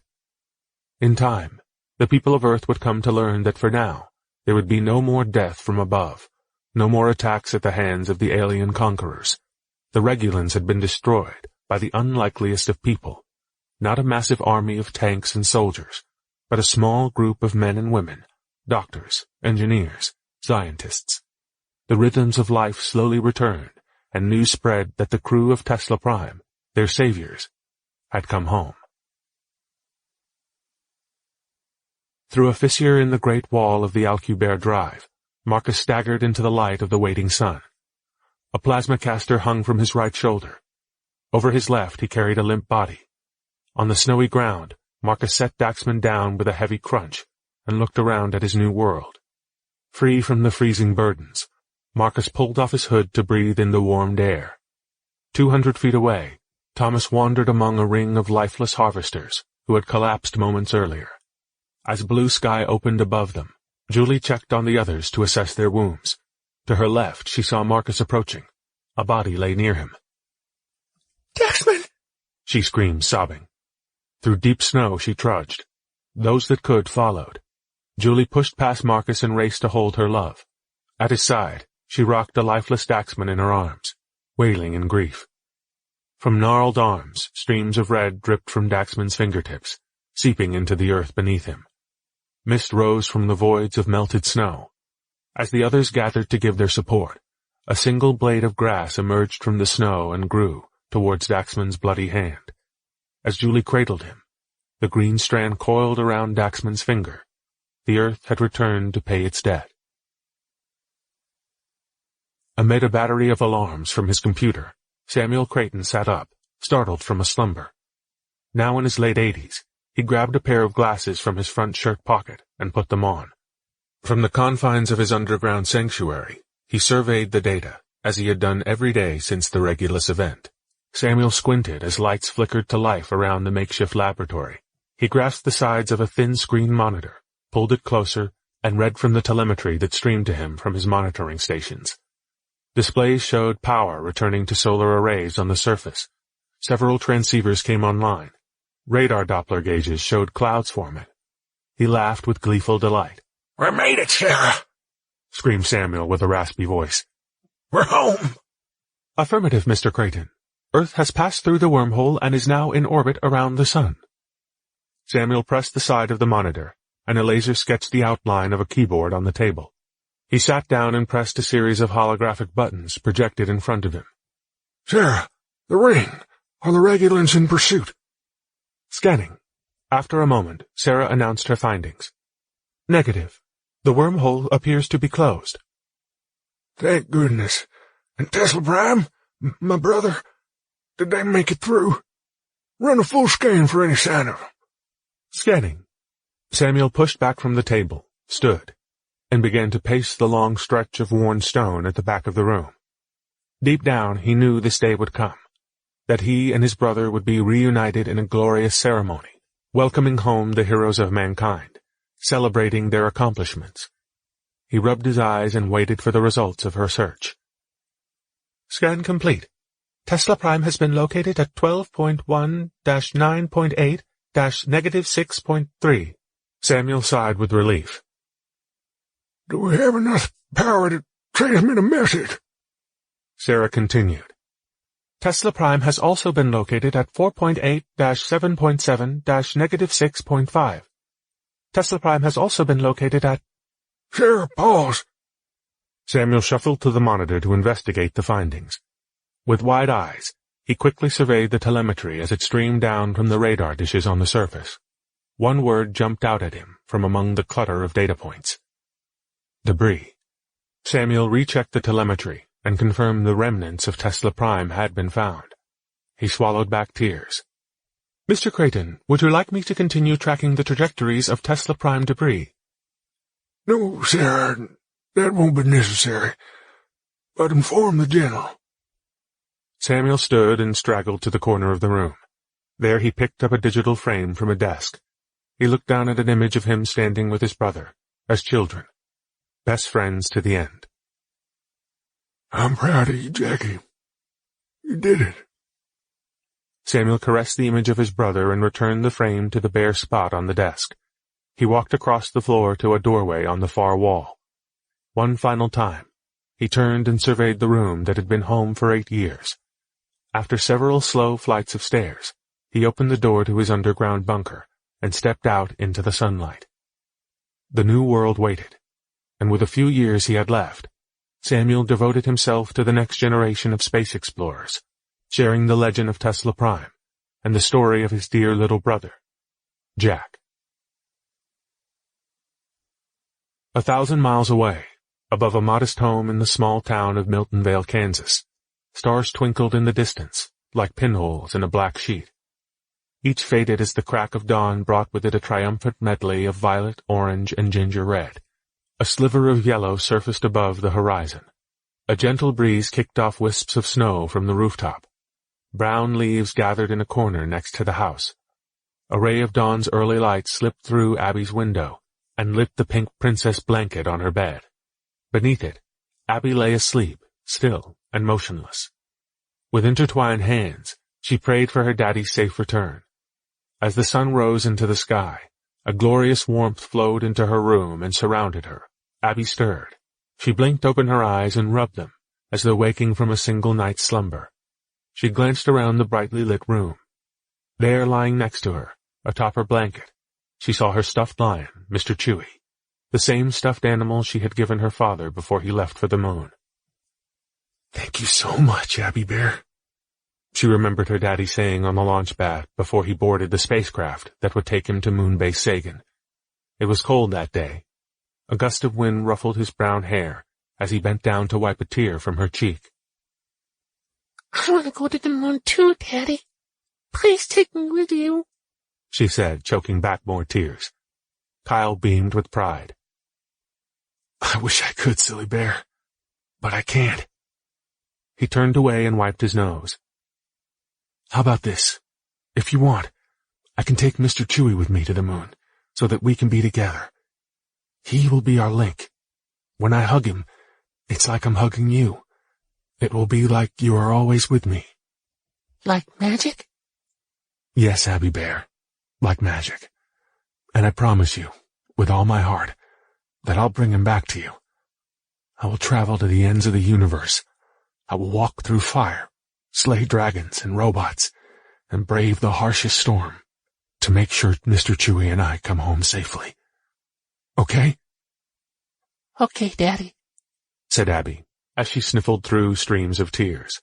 Kyle and Abby squeezed each other with the strength that comes with all long goodbyes. Back inside her bedroom, her voice returned, and Abby spoke for the first time since the Regulus event. She called out, expecting him to be there like he promised. Daddy? She slid out of her bed and searched all the spots her daddy used to hide, behind the curtains, in the closet, under the bed. Unable to find him, she crawled back into bed and nestled into her pillows. Shivering, she pulled the blankets up to her chin, the magic blanket her father said would protect her from harm. As Earth settled into orbit, a golden light through her window panned the room. The glowing rectangle crept up her bed and lit the lion next to her. Abby picked him up with the greatest of care. She stared at him, and with big brown eyes, a peanut-colored mane, and a red tongue, Mr. Chewy stared back at her with a loving smile. She looked out into the hall and shouted, Daddy? Her voice echoed through the empty house. Staring at the door, she hoped and prayed that her daddy would burst through and rescue her, as he had done countless times before. But today there would be no valiant prince coming to slay the dragon, no Captain Greybeard with maps to buried treasure, no astronaut to fly her cardboard spaceship. There was nothing but the howling wind outside. Beneath the magical blanket, Abby watched the door and squeezed her stuffed lion, waiting for her father to come home. Forever. Epilogue. May 3rd, 2146. It was a nice night. Cool.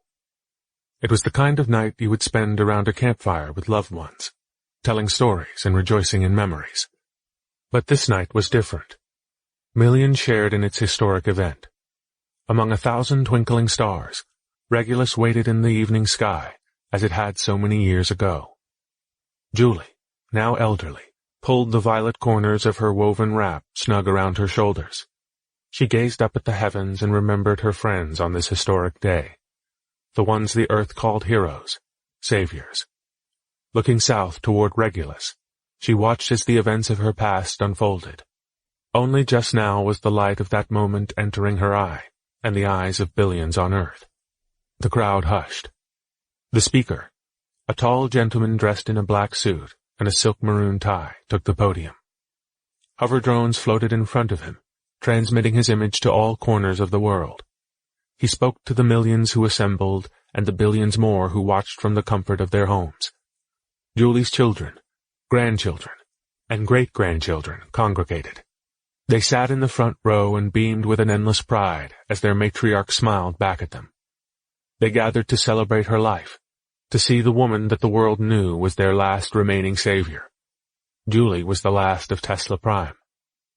The world came to this place, on this day, to witness a legend, to be in the presence of history. Julie nodded graciously and folded her legs. She was never one for these events, the grandiosity, the unnecessary trouble.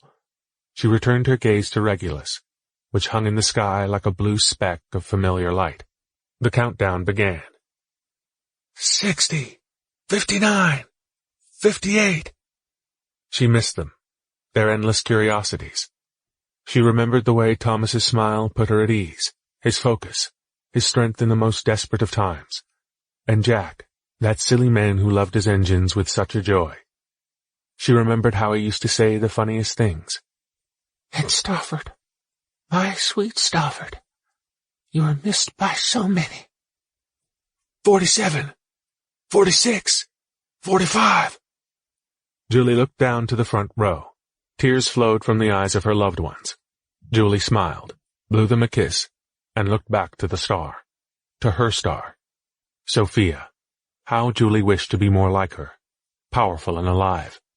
How her selfless sacrifice saved billions of lives. Isaac's guiding insight, intelligence, and wisdom. And Julie thought of Daxman. She missed him so deeply. One tear rolled down her cheek. With a small white handkerchief, she quickly dabbed it away. This should have been your day, my love. I wish you were here to see this. Of all the people, this is really for you. This is your day. Thank you for everything you did for me. You will be in my heart until the end of days. As the world counted down to the event that took place 77 years ago, Julie wiped her eye with a white handkerchief and gazed up at Regulus. The light from the greatest moment in human history reached her. The blue star flared in a great rage from the beast's pull. As the black holes tore it apart, Regulus blazed its final farewell, then dimmed. The crowd cheered in a thunderous applause. People cried and hugged those around them. Strangers became friends. Others roared their approval in frenetic excitement. With people from around the world, they celebrated, the first in a series of great victories, the famous rise and struggle of Tesla Prime against 1 trillion Regulans. The thundering crowd cheered. Julie didn't hear them. She pulled again at the corners of her violet wrap, snug around her shoulders, and embraced the memory of her friends. On this day, she felt them with her, their courage, their strength, their warmth. On this day, the world celebrated them, as Regulus, her star, faded from the night sky.